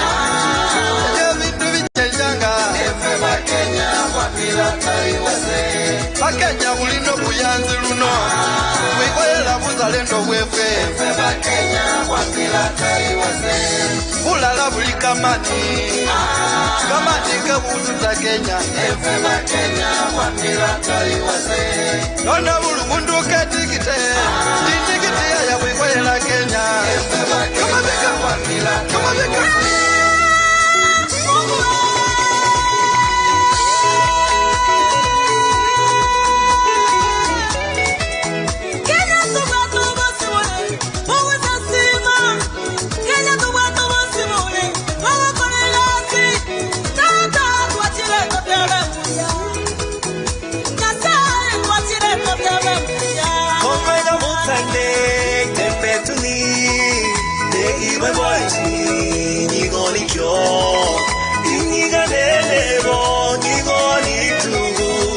the sky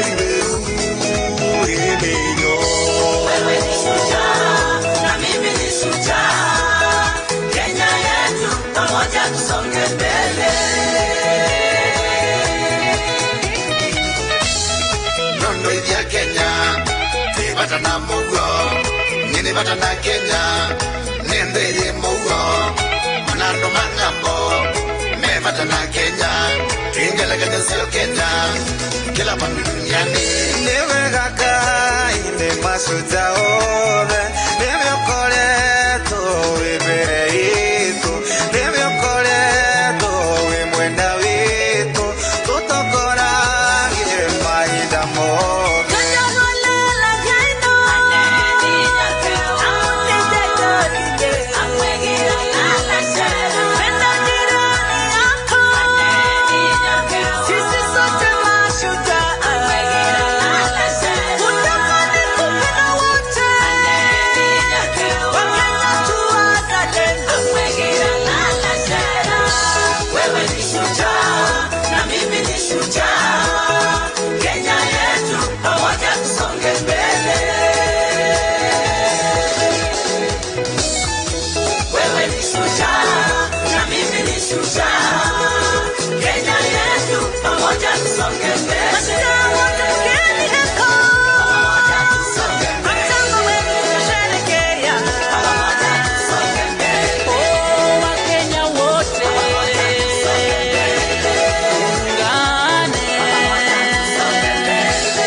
so blessed. Yes, we say that again. Kenya, we are greatest. In Africa, we are so rated. All over the world, we are dead weighted. We are so blessed. Everywhere I go, every time I check, I see Kenya great again. Boom, boom. Kina baba, kina mama, na vijana tuitenge Kenya. Kenya, basi mama.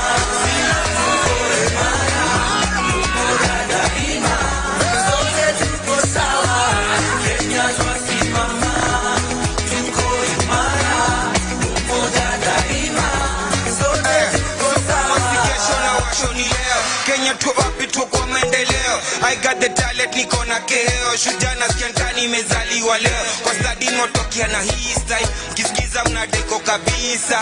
Muremeni ngoma za Isa. Msani kabisa. Slogan chatisha. Kanairoku niko machampe.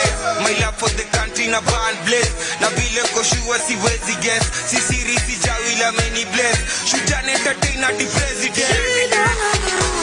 Walipata mashujaa zamani, ndio maana leo hii Kenya tosherekea ushindi. Hebu basi cheza nami kuchikuchi, ukitaka pia lete isikuti, kisha hebu teremuka na mikono tufurahi pamoja. Hebu basi cheza nami kuchikuchi, ukitaka pia lete isikuti, ukitaka teremuka na mikono tufurahi pamoja. Wewe shujaa, wewe shujaa.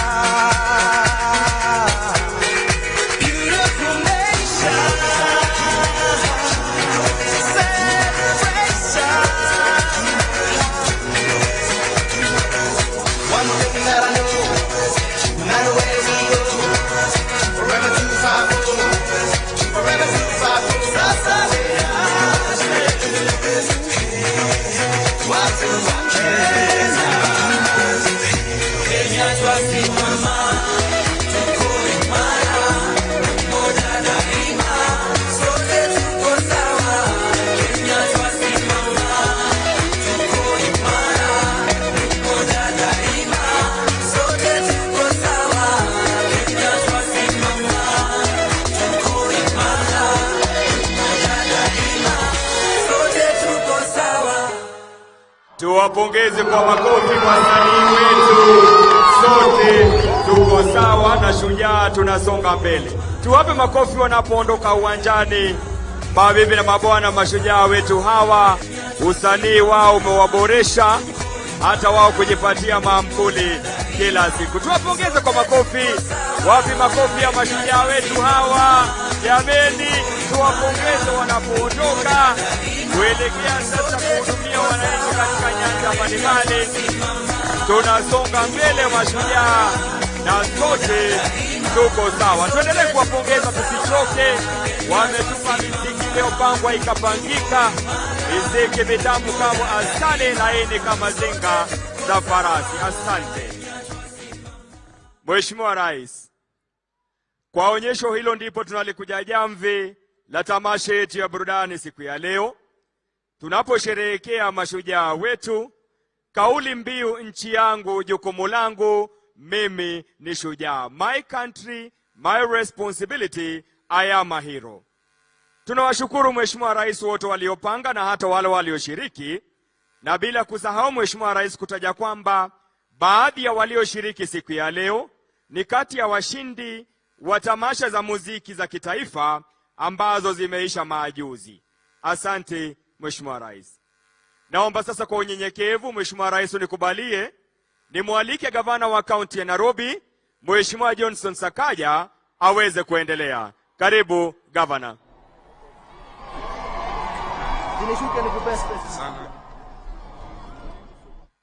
Mheshimiwa Rais wa Jamhuri ya Kenya na Amiri Jeshi Mkuu wa jeshi zetu za ulinzi, mama wa taifa mpendwa Rachel Ruto, naibu wa Rais Rigathi Gachagua na Pastor Dorcas Gachagua, maspika wetu wa bunge la kitaifa na bunge la seneti, jaji mkuu, mawaziri na mawaziri wateule wakiongozwa na waziri mkuu mteule Musalia Mudavadi, wabunge, magavana na wananchi kwa jumla, hamjambo. Mheshimiwa Rais, leo hii ni jukumu langu kwanza kukupongeza na kukukaribisha na kuwakaribisha nyote katika jimbo la Nairobi kwa sherehe yako ya kwanza kama rais baada ya kuapishwa ya Mashujaa Day. Sherehe hii inafanyika katika kiwanja ya kihistoria ya Uhuru Gardens ambapo bendera ya Kenya ilipandishwa mara ya kwanza kwa sababu ya juhudi ya mashujaa wetu.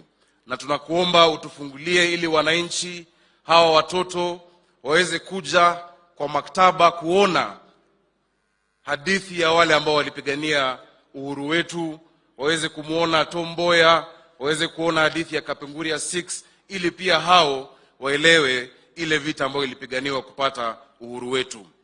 Mheshimiwa Rais, tunajua kwamba kwa leo Wakenya hawawezi kurudi kwa misitu kupigania uhuru, lakini tunaweza kuwa mashujaa katika nyadhifa zetu mbalimbali.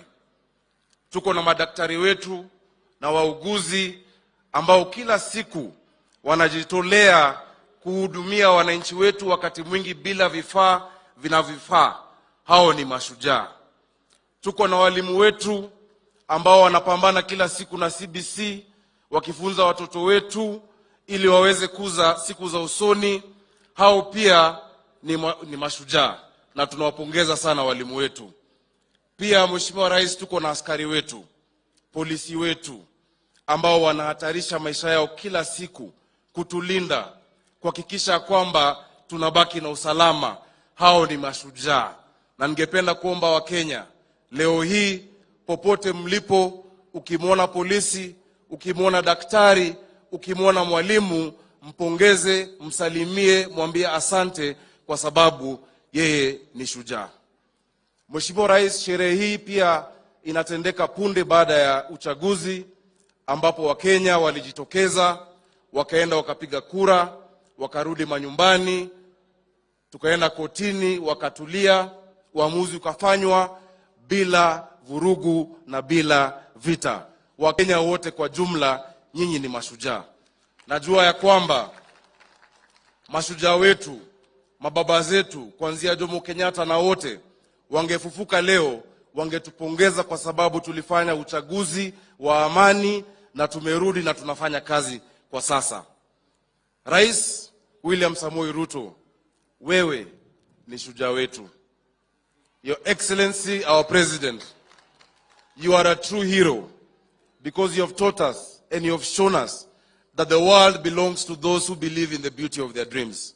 That today these children can dream to be anybody that they can be in this world.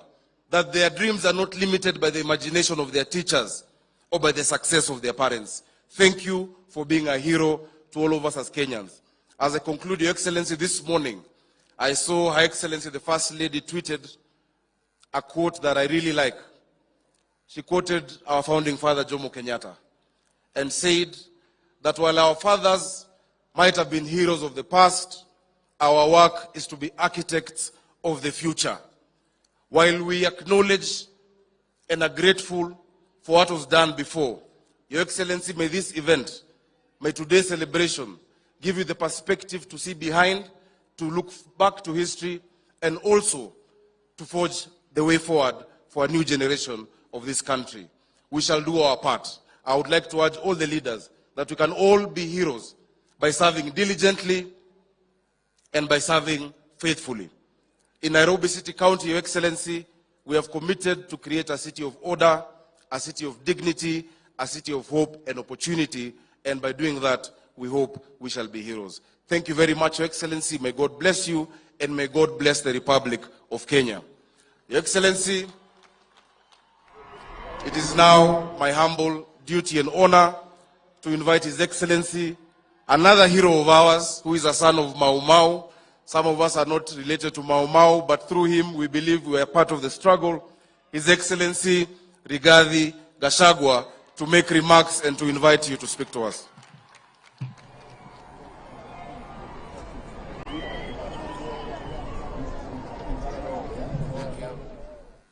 Your Excellency, the President of the Republic of Kenya and the Commander-in-Chief of the Kenya Defense Forces, Dr. William Ruto, Your Excellency, the First Lady of the Republic of Kenya, Mama Ruto, the Chief Justice and President of the Supreme Court, Lady Justice Martha Koome, Speakers of the National Assembly and the Senate, the Governor of the Nairobi City County, Your Excellencies, Ambassadors, High Commissioners and members of the Diplomatic Corps, elected leaders, distinguished and invited guests, dear Kenyans, ladies and gentlemen. Kenya hoye! I'm delighted to join all today in marking this year's Mashujaa Day celebrations at these historic Uhuru Gardens.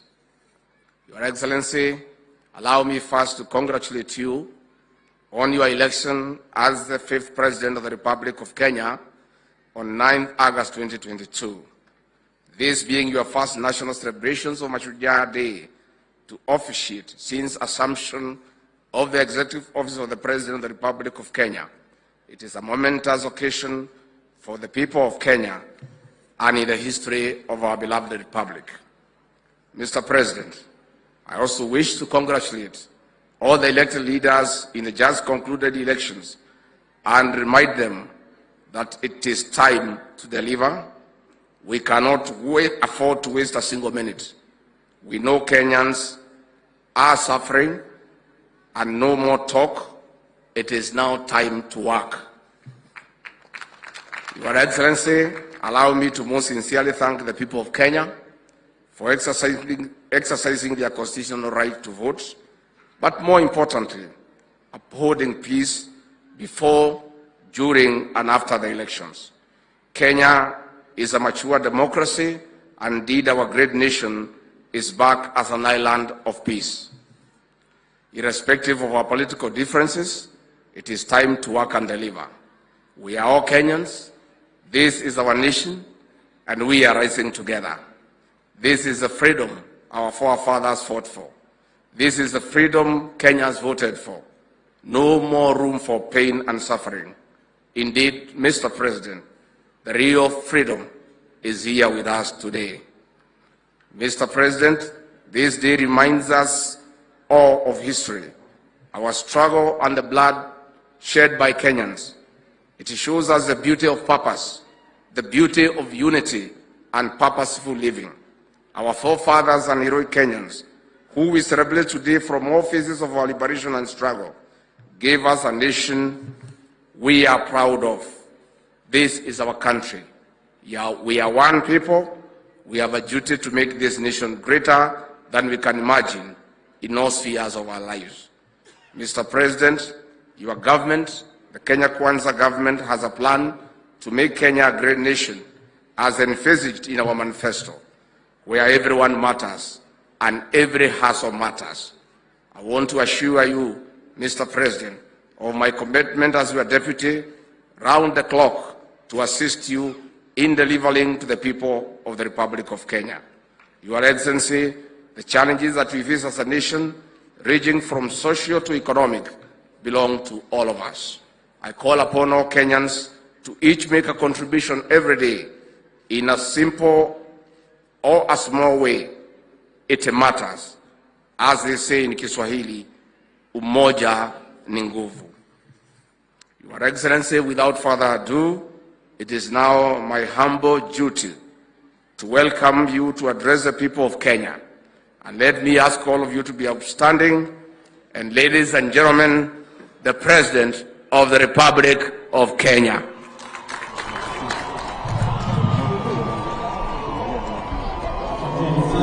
Please take your seats.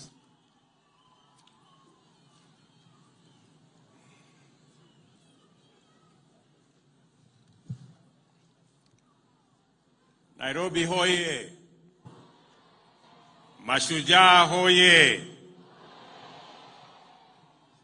Kwanza mimi nataka tuwapigie makofi wale waimbaji waliotuimbia hapa, walifanya kazi mzuri sana. We celebrate our artists. We celebrate those who have made presentation to us. It was quite a feat and I could see a lot of science behind the presentation and the performance that they showed. Let me also take this very early opportunity to thank God for making the child of a simple Kenyan to be the President of Kenya. Let me take this opportunity to thank the millions of Kenyans who woke up early, lined up for many hours to vote for me and to vote for all the leaders that are today elected in the Republic of Kenya. My very deep and sincere gratitude to the millions of Kenyans who have elected us into office. Let me state at this very early opportunity that all of us, elected, nominated, and appointed, are today the privileged, because the people of Kenya have bestowed on us the challenge of leading our country into the new horizon. Let me also say that those we have been elected on both sides of the divide, together we must shepherd this country into a safe and prosperous future. I want to state that I will work with all the leaders who have been elected in all formations for the good and for the prosperity of our country. I am tremendously privileged to join you and our visitors today as we commemorate the 59th anniversary of Mashujaa Day. It is with great humility that I preside over this year's celebration for the first time as president, and I am humbled and grateful for the honor to be your leader. We solemnly observe this important day every year in order for us to reflect upon where we have come from as a nation. We mark this day to consider the troubled road we trod through, the sorrowful wilderness of cruel colonial injustice, and the price that we paid in blood, toil, anguish, and death for us to be a free people. We take this opportunity to also celebrate the histories of our heroes and heroines who sacrificed valiantly in our freedom struggle. Their character, and most particularly and importantly, the values and principles which inspired, sustained, and vindicated them so that we may emulate them by leading lives worthy of their sacrifice. We also ask ourselves today, what must we do to transmit this noble history and ensure that future generations appreciate us, not only as worthy heirs of our illustrious ancestors, but also as skillful stewards of their heritage. We do this in pursuit of a solemn covenant proclaimed in the preamble of our Constitution, and I quote, that we, the people of Kenya, shall honor those who heroically struggled to bring freedom and justice to our land by adopting, enacting, and giving the Constitution to ourselves and to our future generations, end of quote. Our Constitution articulates a vision of Kenya our heroes and heroines would have approved, a Kenya worth fighting for and worth paying the ultimate price for. It is their legacy to us and it sets the stage for us to continue their patriotic work in that noble spirit that roused the first freedom fighters to resist colonial rule and their successors to reject post-colonial repression. Our heroes and heroines were neither elected nor appointed.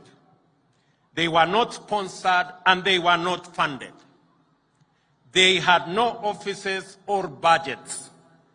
They were ordinary people invested in the struggle to make good their unwavering belief that all people are equal and all deserve to live in freedom.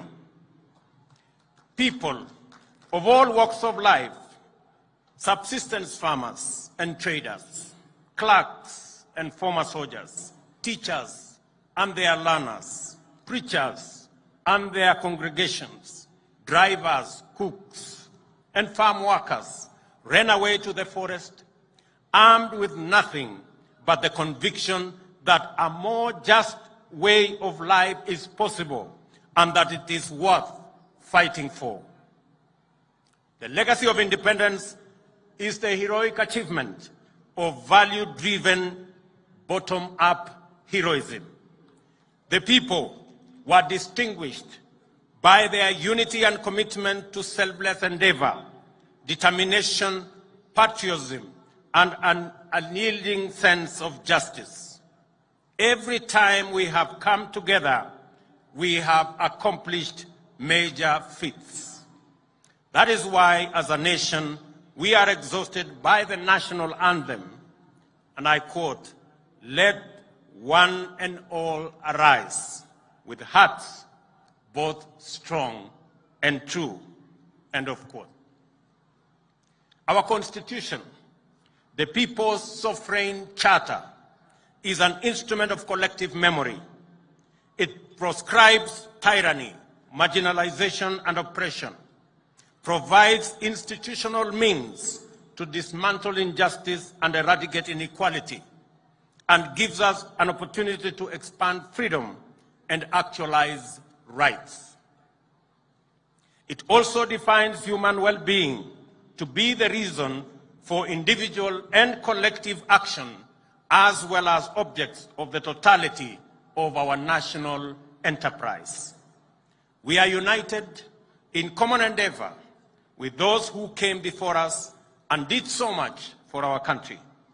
We may define ourselves as a nation proudly standing on the foundation of the Constitution, united in pursuit of the well-being of every citizen. The principal reason for promulgating our Constitution then was to inscribe the values which animated our history of accomplishments and to project them in a manner that resonates across generations. The national values and principles of governance set out in Article 10 form the soul of this dispensation. They define the parameters of patriotism, exemplary service, selfless sacrifice, and profiles us in terms of who we are and who we ought to be individually and as a nation. We can and we must employ these values as beacons for identifying people whose contribution honor the memory of our heroes and heroines and bring greatness to our nation.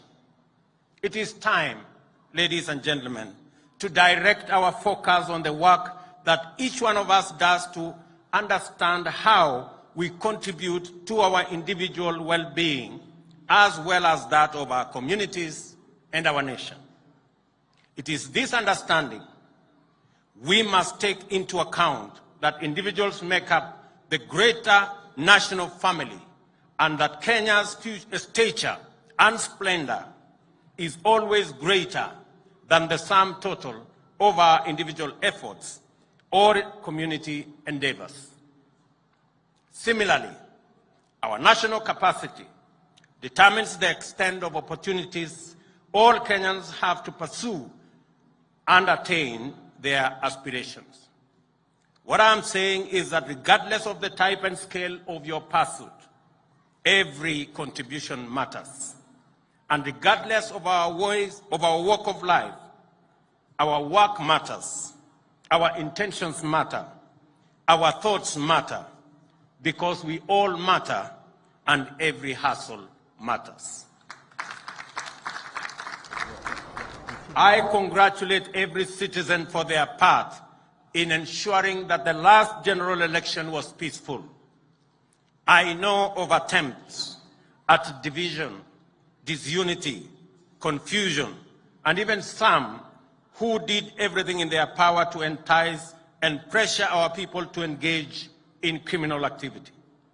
But I also know that despite a competitive campaign period characterized by intense rivalry, Kenyans resolved in unison to remain peaceful, united, and compassionate. We set a new standard for ourselves: issue-based campaigns, transparent elections, and a peaceful outcome. I salute all Kenyans who set out every day, everywhere, doing ordinary things in inspired and extraordinary ways to fend for themselves and their families, thereby keeping our country going. I commend those whose work involves service to others. I celebrate those who volunteer and give, expecting nothing in return. Yet they serve selflessly. From the farmers who feed our nation to the drivers who connect all parts of our country by conveying people and goods, educators who impart knowledge to our infants in kindergartens, children in schools, and youth in tertiary institutions, medical staff in wards and in fields and training institutions, workers in quarries and construction sites, artisans on the side streets, in their small sheds and in large workshops, traders on the side streets in rural and urban markets, and all the way to the Nairobi Security Exchange. Professionals who give their best in every sector of national endeavor, and our men and women in uniform whose bravery and commitment continues to set the gold standard for sterling devotion to our flag. This nation salutes your service and celebrates your contribution. Ladies and gentlemen, because of the contribution of Kenyans elsewhere, our country continues to make great strides towards socio-economic transformation, shared prosperity, and enhanced well-being for our nation. In the East and Horn of Africa, the larger Africa continent, and globally, this nation expresses our values with greater clarity, and the state projects our aspirations more emphatically. Ladies and gentlemen, it is now time to lay the foundation for our future. Agriculture, as the lead sector to the economic transformation of our country, is the place to start, owing to its potential for high and quick returns on investment. But the situation in the country is wanting, and we have a severe food shortage as a result of prolonged drought in Kenya and the larger Horn of Africa region, the worst in nearly half a century, with 3 years of consecutive failed rain. Coupled with this are the extremely high global fertilizer prices. Our government's initial intervention to mitigate these challenges has been to step up food supply in northern Kenya and other regions and ensure better coordination between government and development partners. And I want to thank my deputy for being an able connector between these partners. We thank our partners for their input that has gone a long way in relieving this dire situation. World fertilizer prices have more than doubled in the past 2 years since COVID-19. The prices were passed on to farmers and the cost skyrocketed to more than 7,000 for a 50-kilogram bag. This had a huge impact on productivity of farmers last year. For example, maize production suffered a deficit of 10 million bags. Our government's first intervention to address the fertilizer challenge and make it available to counties and regions that plant in the short rains was to import 1.5 million 50-kilogram bags and distribute them at a lower price of Kenya shillings 3,500 per 50-kilogram bag. We have also made arrangements to make another 6 million bags of various types of fertilizer available for the long rain season. We have also asked county governments to work with us on the last mile delivery to centers close to farmers so that fertilizer can be easily accessible. These, however, are short-term measures, and we have to take very bold steps to end the perpetual cycle of hunger and dependency on rain-fed agriculture. We must eradicate hunger in our country in the shortest time possible. To do this, we have the following plan.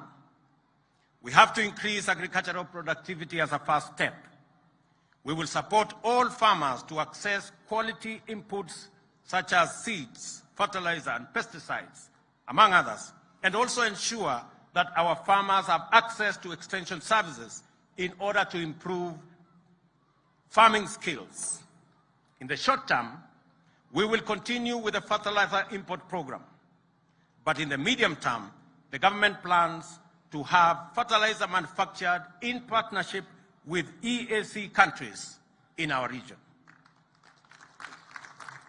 On seeds, our government will work with local research institutions and both public and private sectors to scale up seed multiplication for all crops. However, irrigation is the ultimate solution in guaranteeing food security in our country. In 2017, the government set out to build 57 dams to harness water for irrigation and domestic use. Many did not even start. Few are complete, while the rest are ongoing. The huge capital outlay required for dam construction in the context of competing budgetary priorities poses a huge challenge to this program. And to address this challenge, we are working on innovative investment mechanisms through public-private partnership to construct at least 100 dams. Consequently, it would be possible to progressively irrigate the 3 million acres already identified as irrigable land. In the next 3 years, the government plans to double the land under irrigation to 1.4 million acres. Of this, 200,000 acres will be under rice irrigation and 500,000 under other food crops. Rice production in Bunyala, the Tana Delta, Rahola in Garissa, Mwea and Ahero will take priority as these are areas that have already mechanisms for us to upscale. Our dairy farmers struggle with the high cost of feed and challenges of storage, preservation of milk, and access to markets. To assure them that they are on our priority list, we have taken immediate steps to reinstate the stalled milk coolers program, and the distribution of 650 milk coolers will resume shortly. In our plan, we have identified dairy and livestock economy as subsectors with the quickest economic turnaround time, and we will become key drivers, and they will become key drivers in improving food security, creating jobs, and boosting our exports. we have equally committed to close the housing gap, which stands at 2 million units as at now. Our target is to increase the supply fourfold, from 50,000 units every year to 200,000 units every successive year. Already, 2,592 units have been completed, 40,000 are under construction, and over 500 units that require financial backstopping and funding for bulk infrastructure are now being worked on and are in the pipeline. I am happy to report today that the interest in the housing sector has grown immensely, and that many private investors, including pension funds, have submitted proposals on the housing projects they would like to invest in. We will work together on these projects to facilitate their realization. It is clear from engagements with investors that the government needs to evolve from being a mere enabler to becoming a sponsor of major projects.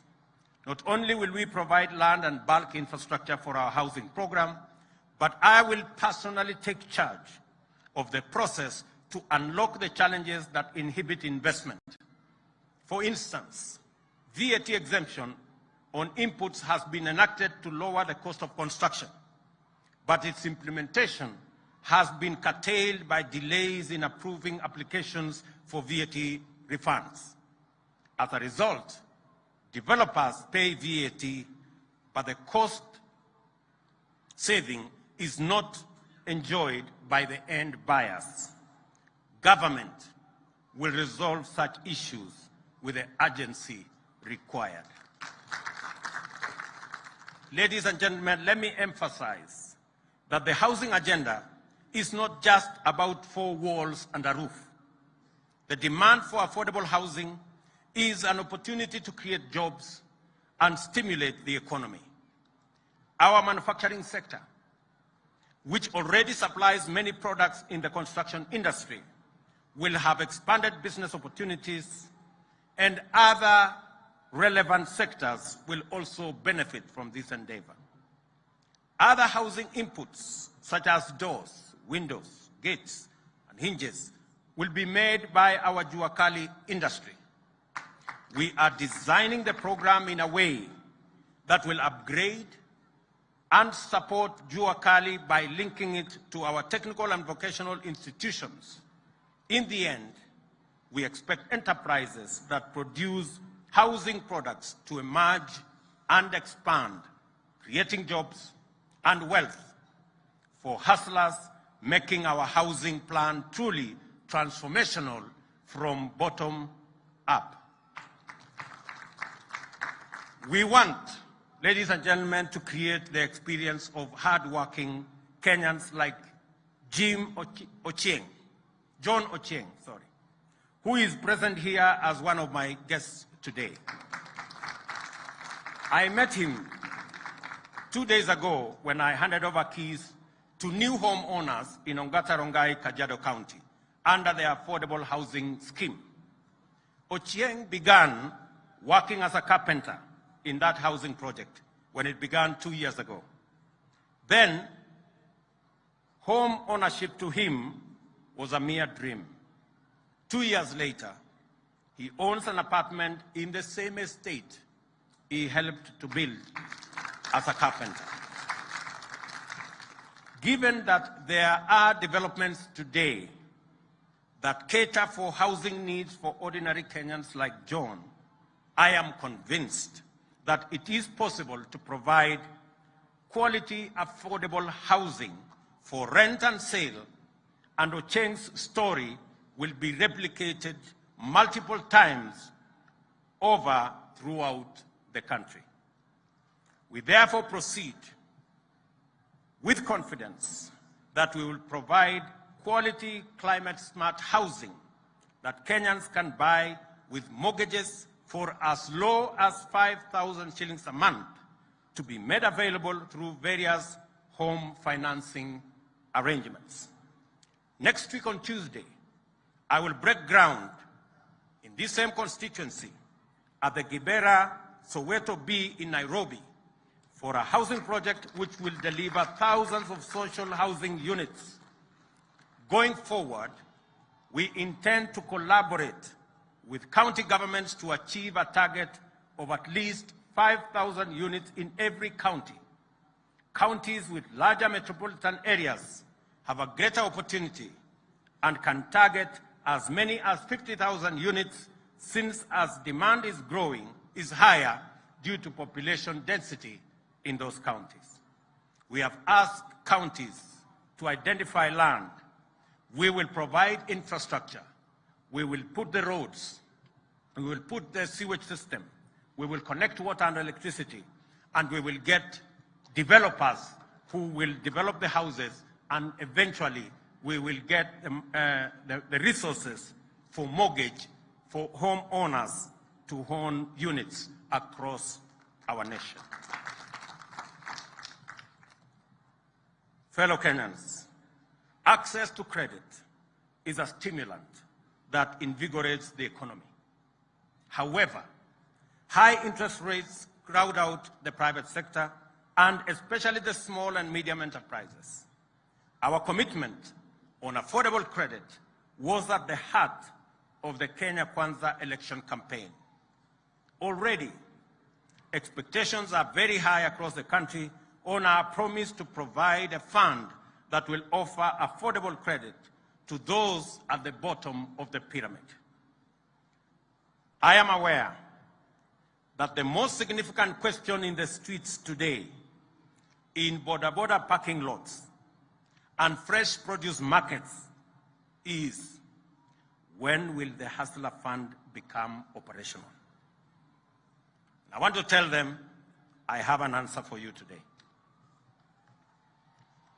Even before the fund is set up, we have made several interventions to make credit accessible. Safaricom, and I want to thank them, and their financial partners have brought down the cost of Fuliza by reducing interest rates by 50%. As part of that agreement, 4 million borrowers who had been blacklisted will be freed from the yoke of Credit Reference Bureau in the coming days. We have also secured an agreement with CRBs that they will abandon the punitive penalty of blacklisting borrowers and move to a credit scoring system that makes borrowers eligible for credit even as they work to improve their credit worthiness. As a result, no citizen will be excluded from the credit system.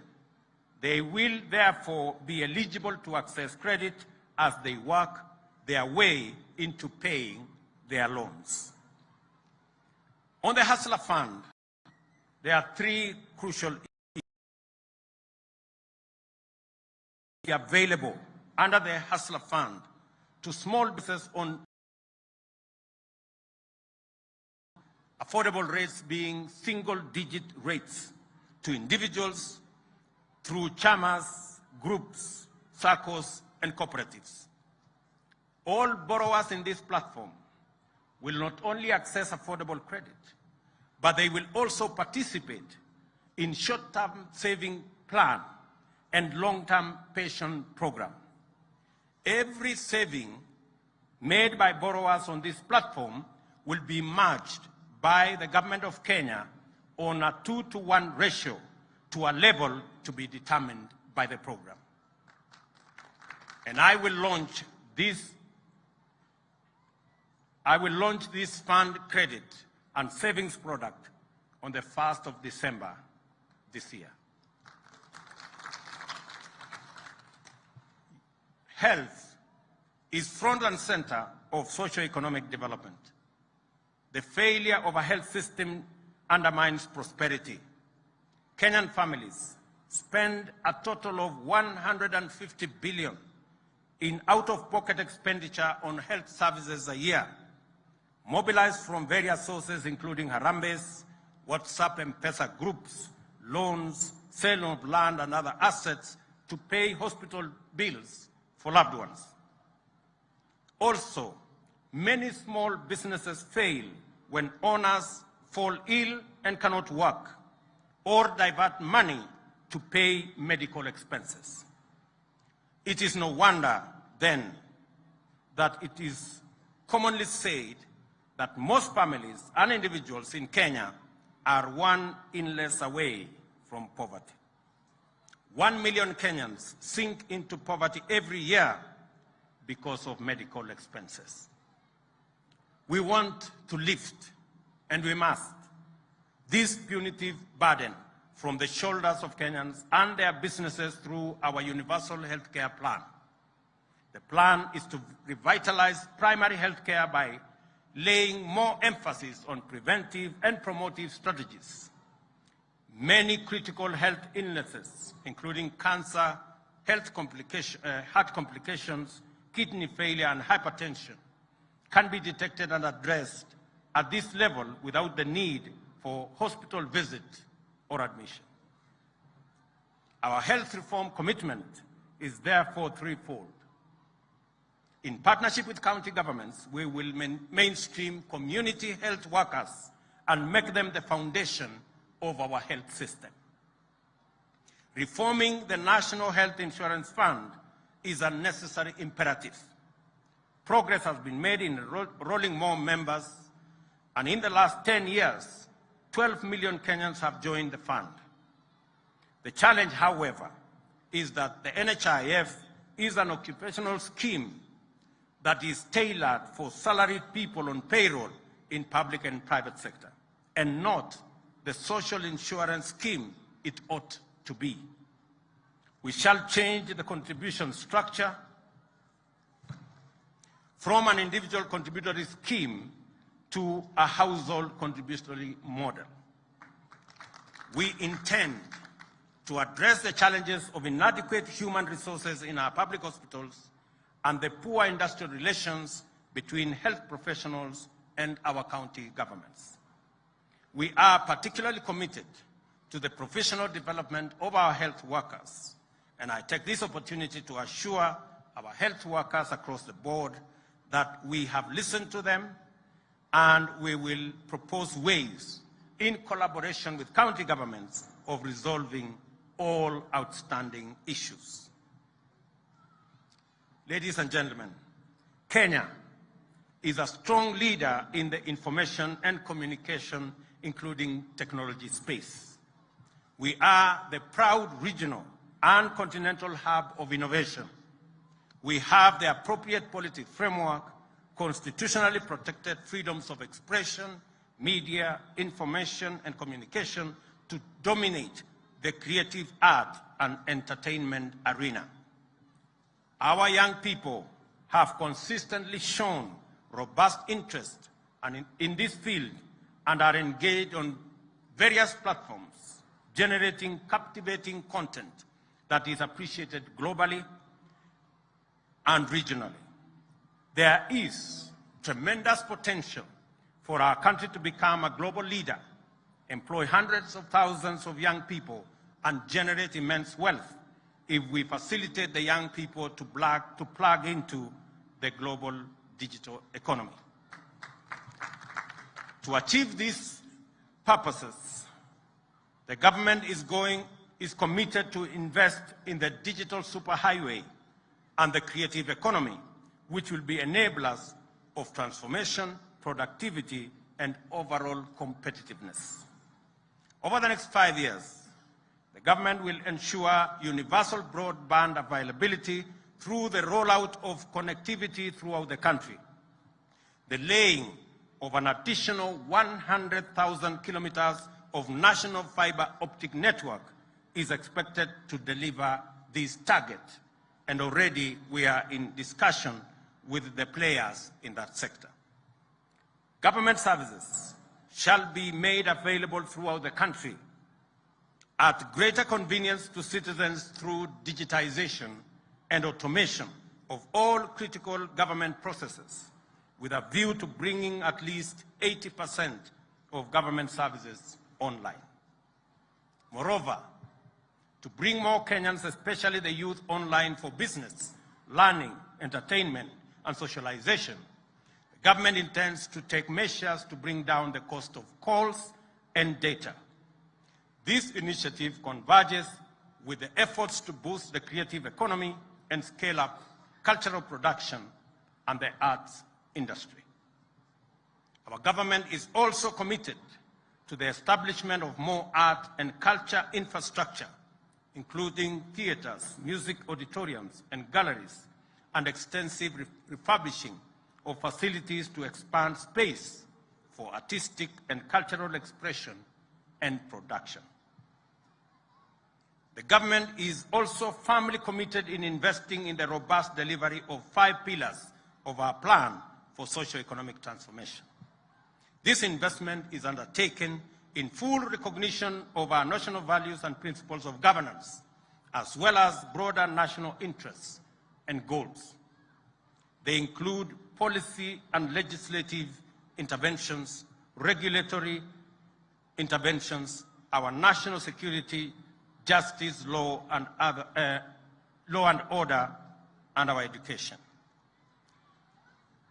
Ladies and gentlemen, there are parts of this country where personal safety and security are precarious and life expectancy is low. Poverty and the cost of living are high because markets and supply chains have been disrupted or threatened by insecurity in these areas. The well-being of residents in these areas is as paramount as that of every other citizen in Kenya. They too deserve to live and work in safety and dignity and to happiness without let or hindrance. And yet, terrorists, bandits, cattle rustlers, and all manner of violent criminals have held them back, extinguishing or deferring for far too long, too many hopes and dreams as the rest of the country makes progress. It is time for this lawlessness to stop and stop for good. Our government has undertaken necessary personnel realignment in the security services to facilitate the rapid achievement of our objectives in this sector. On my first day in office, I executed the instruments to actualize the financial autonomy of the National Police Service and have given the necessary directives to enable it rapidly achieve national security strategic objectives. These actions extend to the facilitation of the Director of Criminal Investigations to expeditiously resolve investigations to a standard that can support effective prosecution and secure convictions. The independence of the National Police Service is essential for its institutional credibility and efficiency, citizen safety and welfare, and effective maintenance of law and order. A professional police service fosters harmonious relations with citizens and communities, cannot be weaponized in pursuit of divisive or partisan agenda, and can never resort to disastrous policies like extrajudicial murder as part of policing. I believe we can keep this country safe and secure without tormenting our people. We can efficiently and effectively suppress crime, monitor and disrupt and apprehend criminals without abducting, torturing, killing, or causing citizens to disappear. It is time to retire these terrible tactics and professionalize our criminal justice system. That is why my government is taking strong measures to facilitate the enhancement of capacities. Immediate measures be undertaken to disband the Special Services Unit in the Directorate of Criminal Investigation, and with urgency, investigations must be commenced so that those found culpable are held to account. There must also be robust mechanisms throughout the police service to maintain high professional standards, scrupulous adherence to the rule of law, accountability for actions and decisions, and operational transparency. At the terminal end of this chain, the government has also undertaken its obligations to observe judicial independence while actualizing the judiciary fund, enhancing budgetary allocation to enable it to invest in infrastructure and facilitate the appointment of more judges, to expand access to justice. Effective deterrence of crime requires robust prosecution, while economic efficiency, investor confidence, and competitiveness all depend on effective dispute resolution. A well-resourced, independent, impartial, and thoroughly professional judiciary is indispensable for good governance, law and order, and is also essential for financial sustainability, transactional effectiveness, and business competitiveness. The institutional independence of the judiciary must be upheld at all times, and the independence of judges respected as the minimum gesture of the rule of law in Kenya. Ladies and gentlemen, the fight against corruption must be won. Our government intends to wage this fight and demonstrate its commitment to zero tolerance to corruption by making all public servants accountable and submit to the oversight of Parliament and other constitutionally mandated institutions. We are committed to the rule of law, fidelity to constitutional due process, and implementation of judicial decrees and orders. Most critically, under my administration, there shall be no interference with or any attempt to control, direct, or undermine independent institutions, including those in the justice, law, and order sector. The National Police Service, the Office of the Director of Public Prosecutions, the Judiciary, the Ethics and Anti-Corruption Commission shall perform their duties independently and professionally, and likewise subject themselves to oversight by appropriate agencies. This is our vision for ensuring that the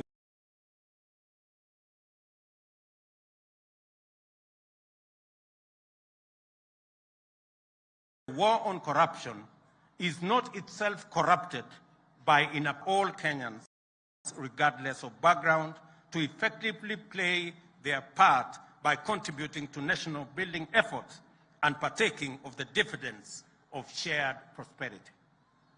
High quality and relevant education is vital in imparting the necessary skills and competencies to our learners from pre-primary to tertiary levels in order to enable citizens engage meaningfully with the world of the present and the world of the future.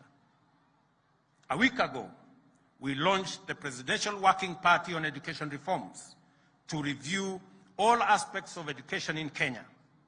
Its findings and recommendations shall inform subsequent necessary interventions to ensure that Kenya delivers the caliber of education, skills, and training needed to successfully pursue sustainable development. As we do that, ladies and gentlemen, we are equally concerned about climate change and its impact on Kenya generally and our arid and semi-arid regions in particular.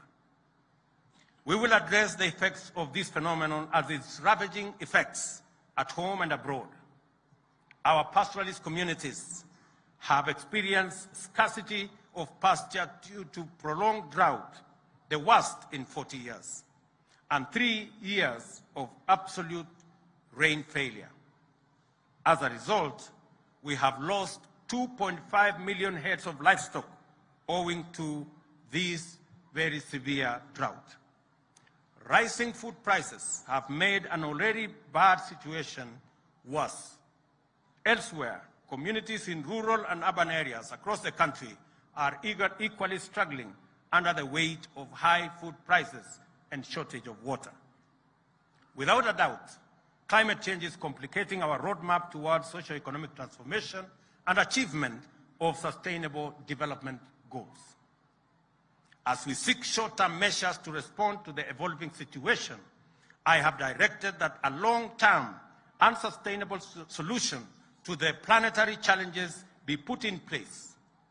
The ultimate solution includes greening our country to more than 30% of tree cover by 2032. The central role forests play in addressing the effects of climate change has become more prominent now than ever, thanks to their unparalleled capacity to absorb, store carbon, and regulate climate. Of the 59.2 million hectares land in Kenya, only 5.2 hectares are under forest cover. The remaining 54 million hectares are largely in arid and semi-arid areas. The 10 counties with the highest forest cover are Nyeri, Lamu, Vihiga, Kirinyaga, Elgeyo Marakwet, Meru, Embu, Murang'a, Kilifi, and Nyandarua. On the reverse, the 10 counties with the lowest tree cover are Marsabit, Mandera, Wajir, Isiolo, Siaya, Migori, Busia, Machakos, Taita Taveta, and Uasin Gishu. I call upon the Council of Governors to facilitate more discussion to achieve parity in tree cover by using peer-to-peer learning and exchange of information.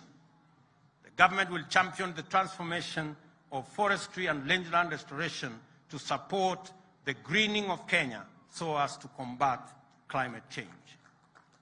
We are at the final stages of designing a special presidential forestry and rangeland restoration program.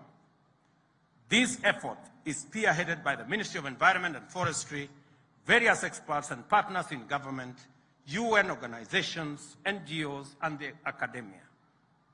The objective is to grow 5 billion trees in the next 5 years and an additional 10 billion trees by 2032. This will eventually lead to the rehabilitation and restoration of 10 million hectares in our 290 constituencies, as well as some specially selected ecosystems and water towers threatened by degradation and destruction. To achieve this ambitious plan, the government will continue to support efforts by the Kenya Forestry Research Institute, KEFRI, in high-quality seed production in their 18 seed centers across the country. Agroforestry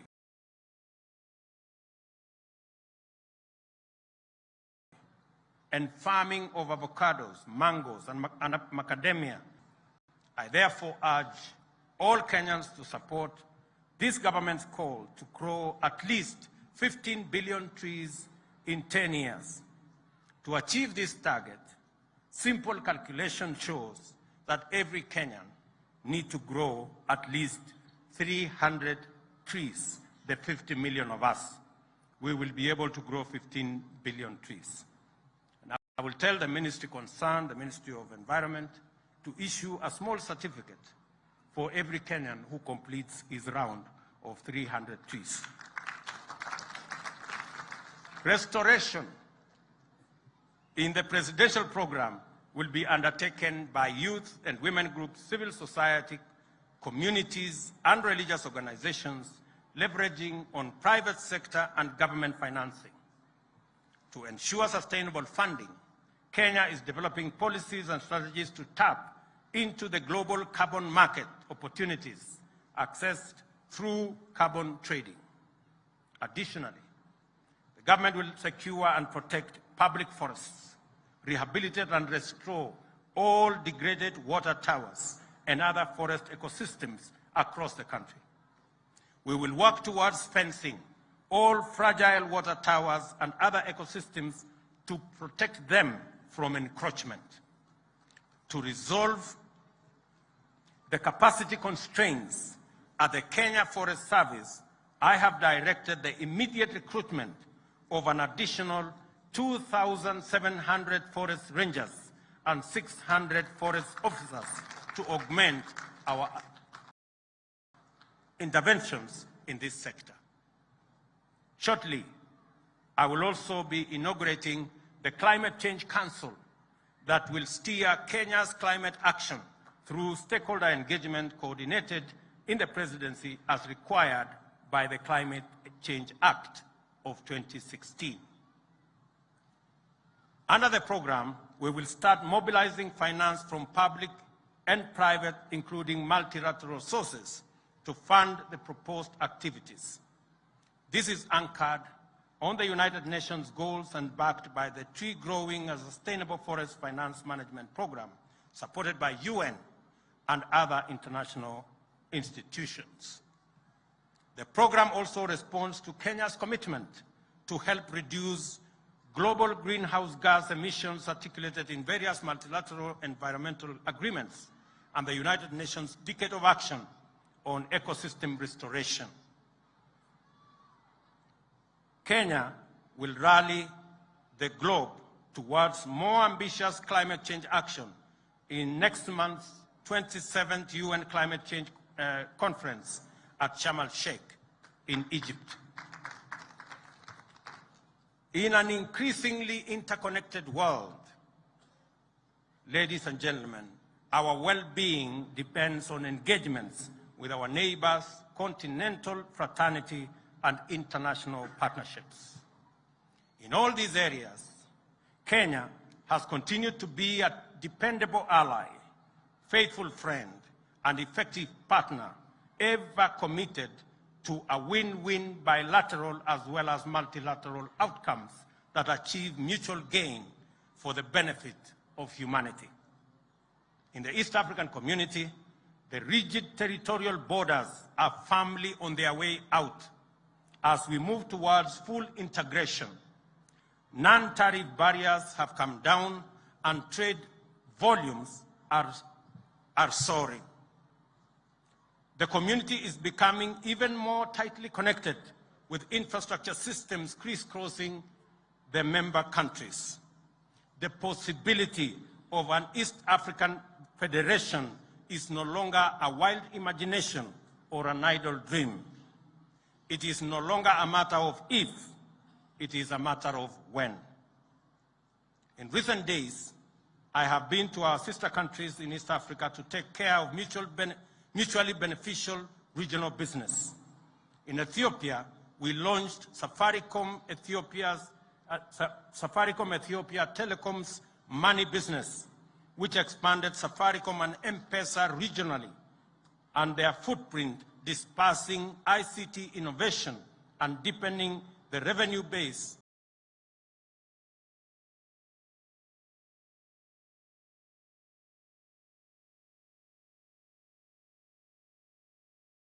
of our company. An investor abroad ever. The community has become a close-knit neighborhood, and everyone's well-being has become everybody's business. With this unity and integration, we will achieve much in our lifetime, and with these bonds of solidarity and fraternity, we shall establish an oasis of hope and infinite possibility that will be irresistible to the rest of the world. In the Horn of Africa, peace and security efforts continue to dominate our engagement.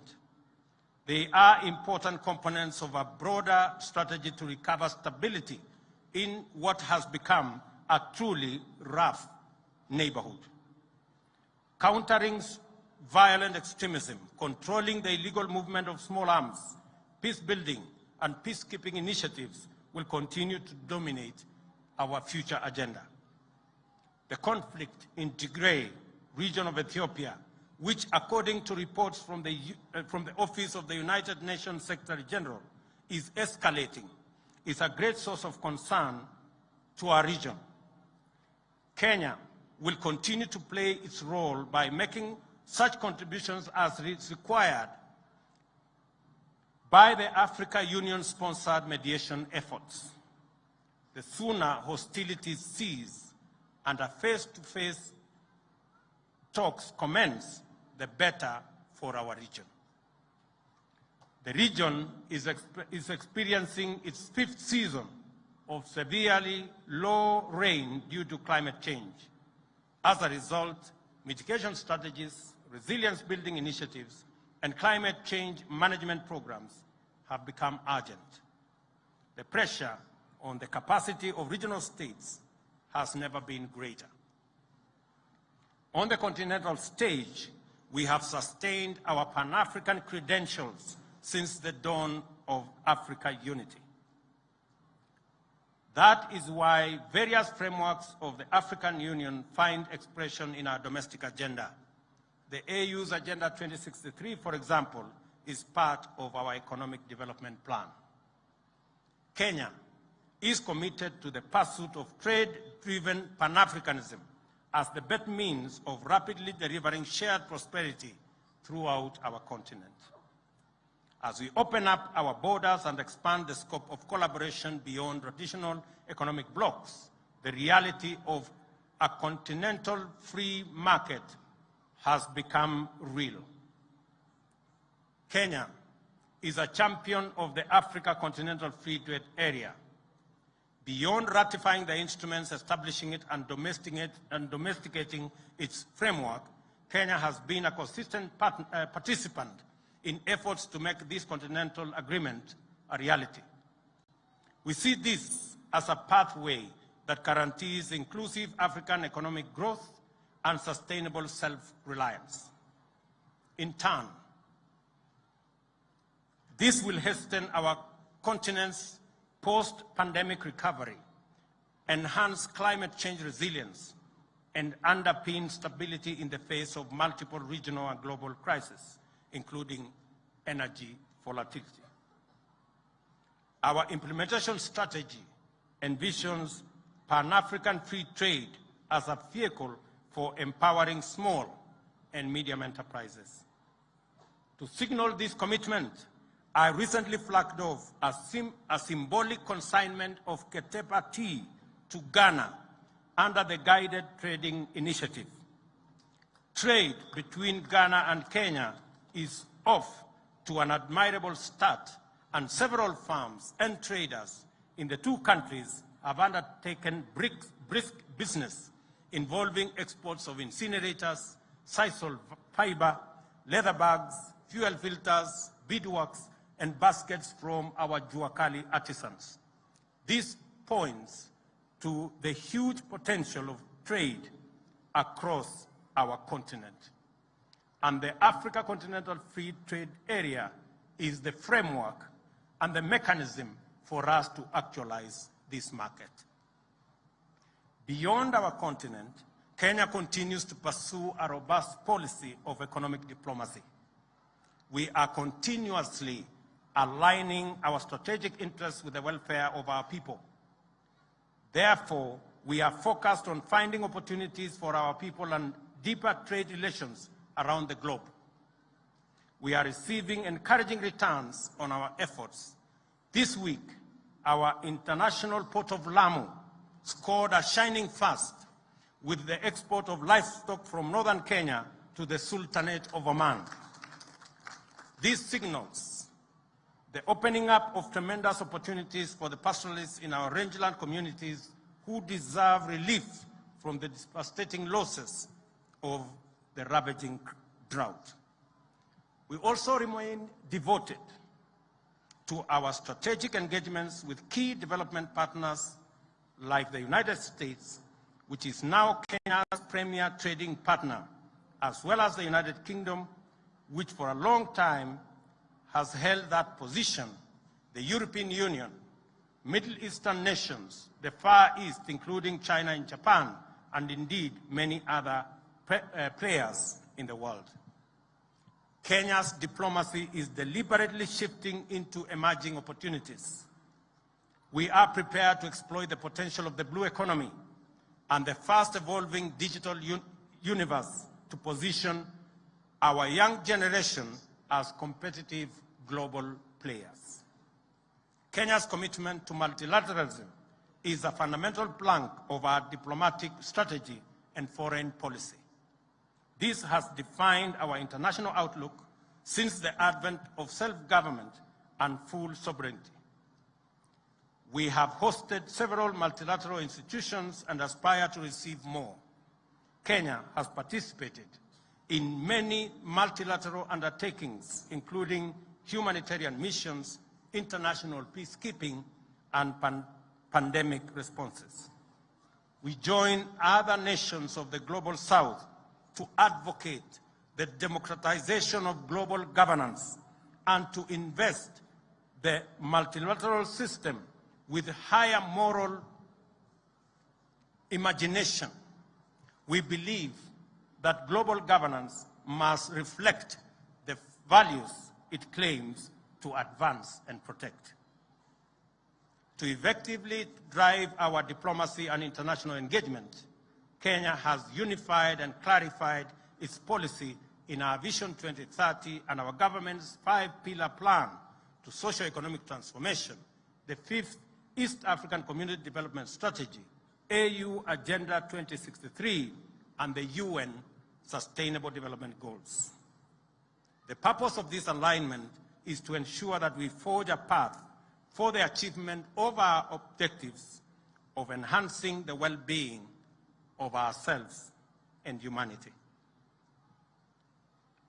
We have warned the international community about the global fertilizer shortage and the risk it poses to global food security.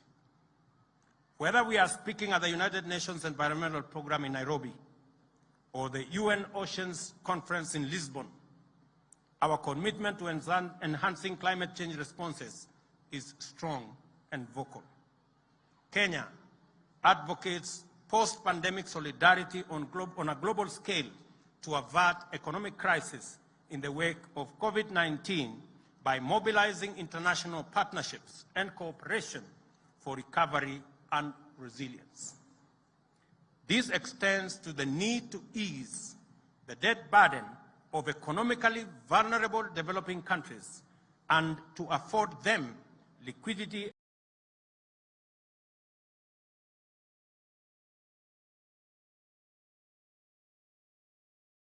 and fiscal space to manage shocks, enhance social investments, invest in climate change adaptation and mitigation, and address security needs and finance development.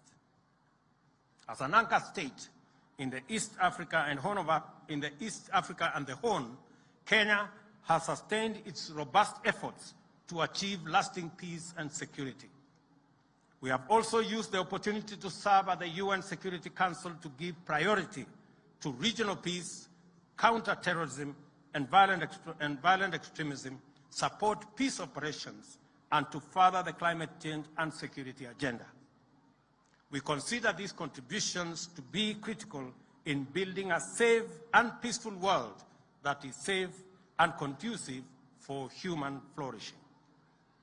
Government efforts to affirm and project Kenya's stature globally has always been complemented by the contribution of Kenyan citizens who live and work in various parts of the world. This demonstrates the complementarity of state and citizen action and the inevitable alignment between patriotism and national well-being. We are all united in the quest for a Kenya we can all be proud to call home.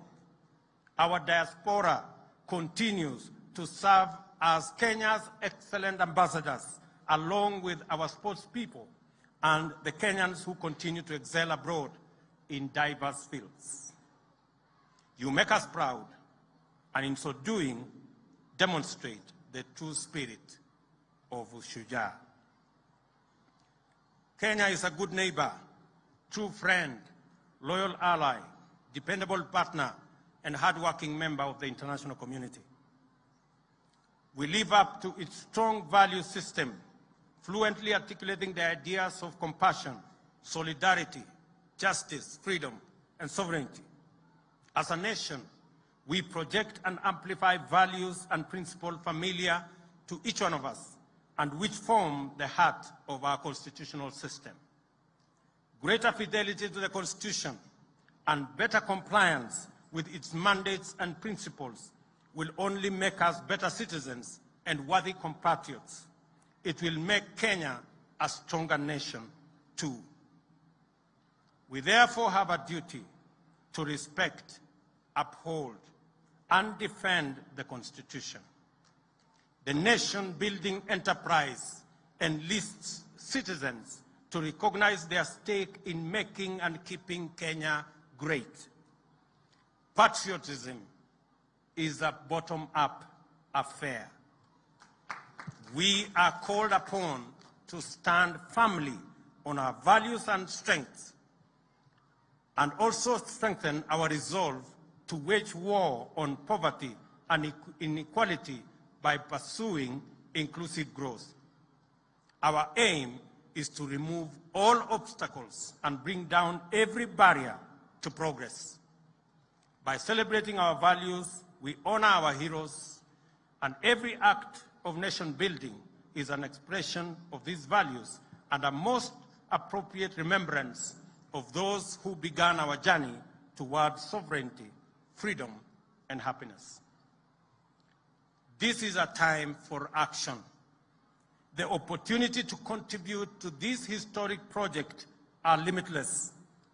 It is time for us as citizens to play our part in making Kenya, the Kenya we imagine, come true, and to turn the nation we dream of into a living and a lived experience. This moment calls for the exercise of all our abilities, talents, gifts, skills, and strengths in pursuit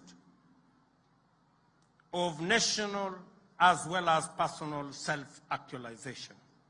It demands that we demonstrate the patriotism of a new age and express the timeless values which unite us with our heroes and heroines. We are endowed with far greater capacity today than ever in our history to pursue and accomplish major feats.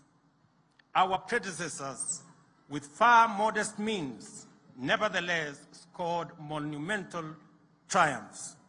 There is absolutely no ceiling to our dreams, no limit to our determination, and no barrier to our collective power.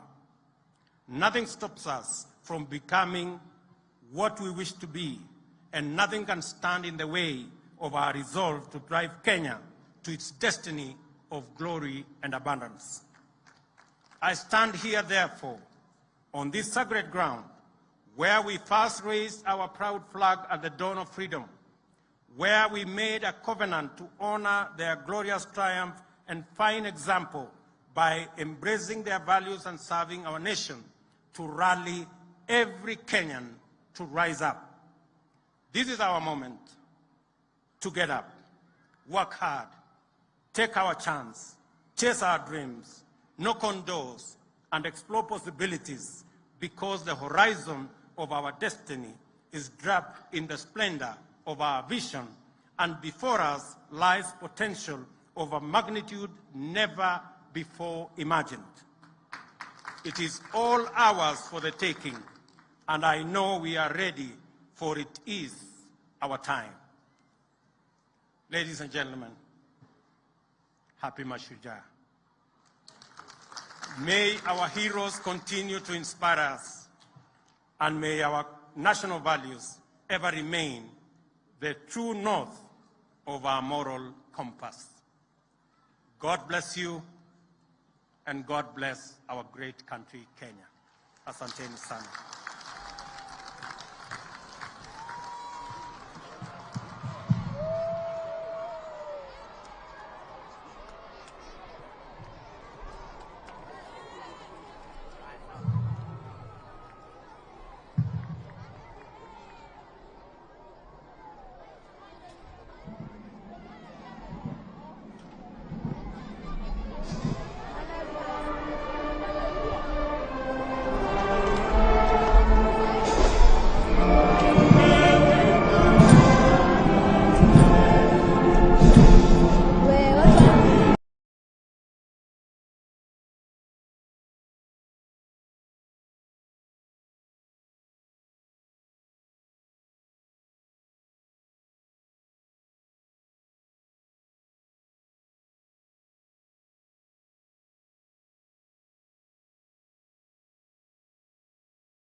the governor and the leadership of Nairobi County, Excellencies Ambassador